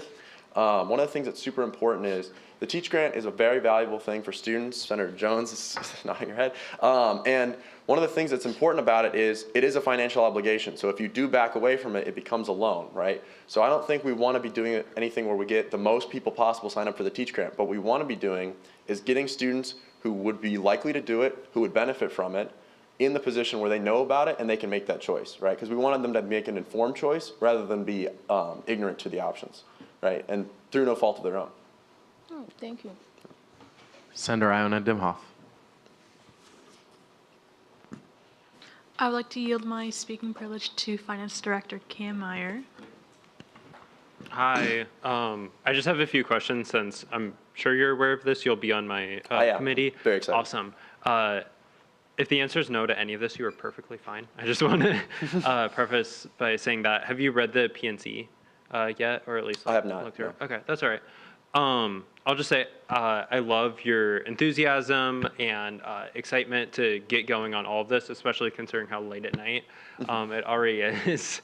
When it comes to your philosophy for funding organizations, what do you think are I guess important benchmarks? Absolutely. So one of the things that I think we have to be considering when we fund clubs is that they are setting up their students for success in whatever objective that they have, right? And so, if we have a vested interest in saying that we want all clubs to do green dot training, right? I think that is perfectly fine then to stipulate finances towards compliance with that, right? And I think there's multiple things that could be like that, and I think that finding clubs that have proven track records of benefits to their members, have ideas for how to propose low-cost solutions to providing that effectiveness. I think, I'm also not afraid to read through the document. I'd love to. That's awesome. And then other question, so this is kind of related to what you were talking about and sort of the FAFSA and getting it through Engineering 101 or things like that. Would you also be interested in kind of providing some of those resources through Finance Committee? Yeah, absolutely. And one of the things we've talked about is one of the things Affordability has been working on. I have to thank Hamath for helping me write this. Is a form that every person who has an idea, so any senator who would like to help and who has an idea could fill out. It's pretty thorough, so you'd have to roll up your sleeves. But what it is it gives us all the information we need to help you make anything come true. And so any project you want to happen. And so one of the things we talk about is what are the other directors that can help with this. And so obviously finance is one of the ones at the top, and every director, and then there's also space for clubs. If you think you can get clubs involved, we want to make sure that the student government is as effective as possible, and specifically the work we do.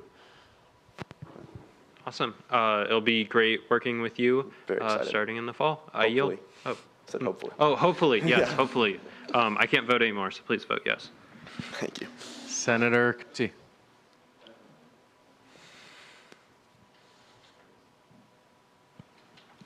Well, I'm opposed to requiring students taking or going through the FAFSA in a required course.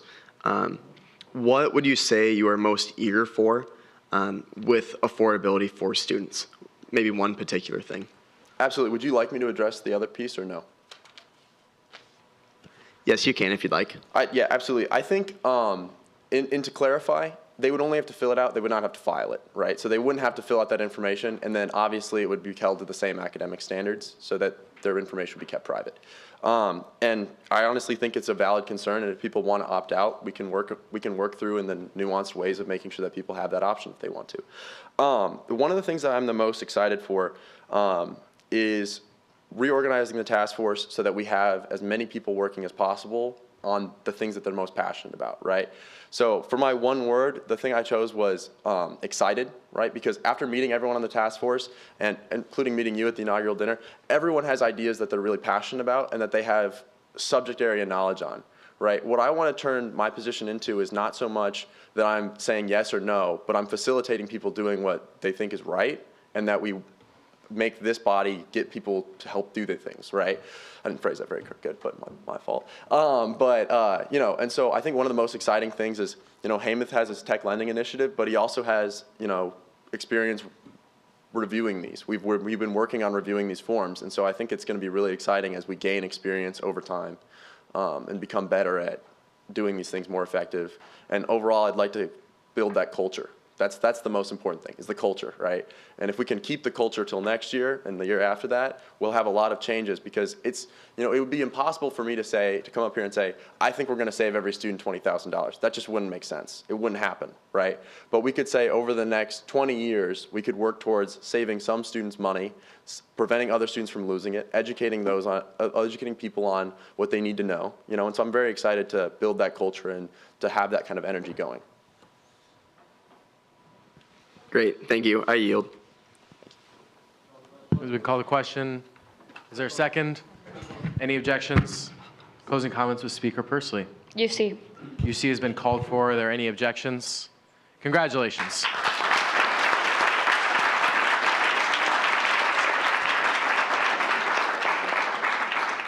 All right, with no more business on our agenda this evening, we will move into closing this thing out. I would like to say one thing. So last meeting, Senator Brennan brought to my attention that we could make this body more accessible by adding, it was on that screen, a speakers list.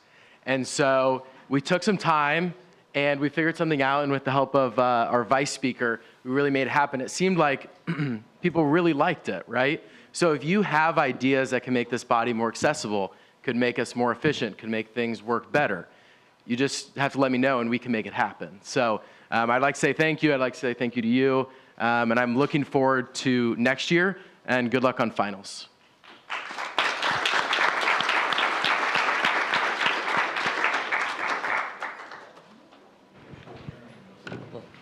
I believe it's Mike. So this is kind of funny, but make sure to do your office hours this week, guys, please. But then prep and finals week, no office hours, and I'll communicate with you before the beginning of next semester when those office hours will start. Thank you to all of you who are still here for staying till the end of the meeting. We appreciate you so much and all that you have dedicated last week and this week for being here so long, being here all night. It's really important that we got all these people seated, and I just want to thank you for everything that you've put in so far. Feel free to hang out in the office next week and the week after, even though there's not office hours, people will always be in there. And I'm excited for the rest of the term. Look out for any Teams messages or anything over the summer. And I'm excited for next year. Motion to adjourn, and go Cyclones. Second? Any objections? We're adjourned. Congratulations. Go Cyclones.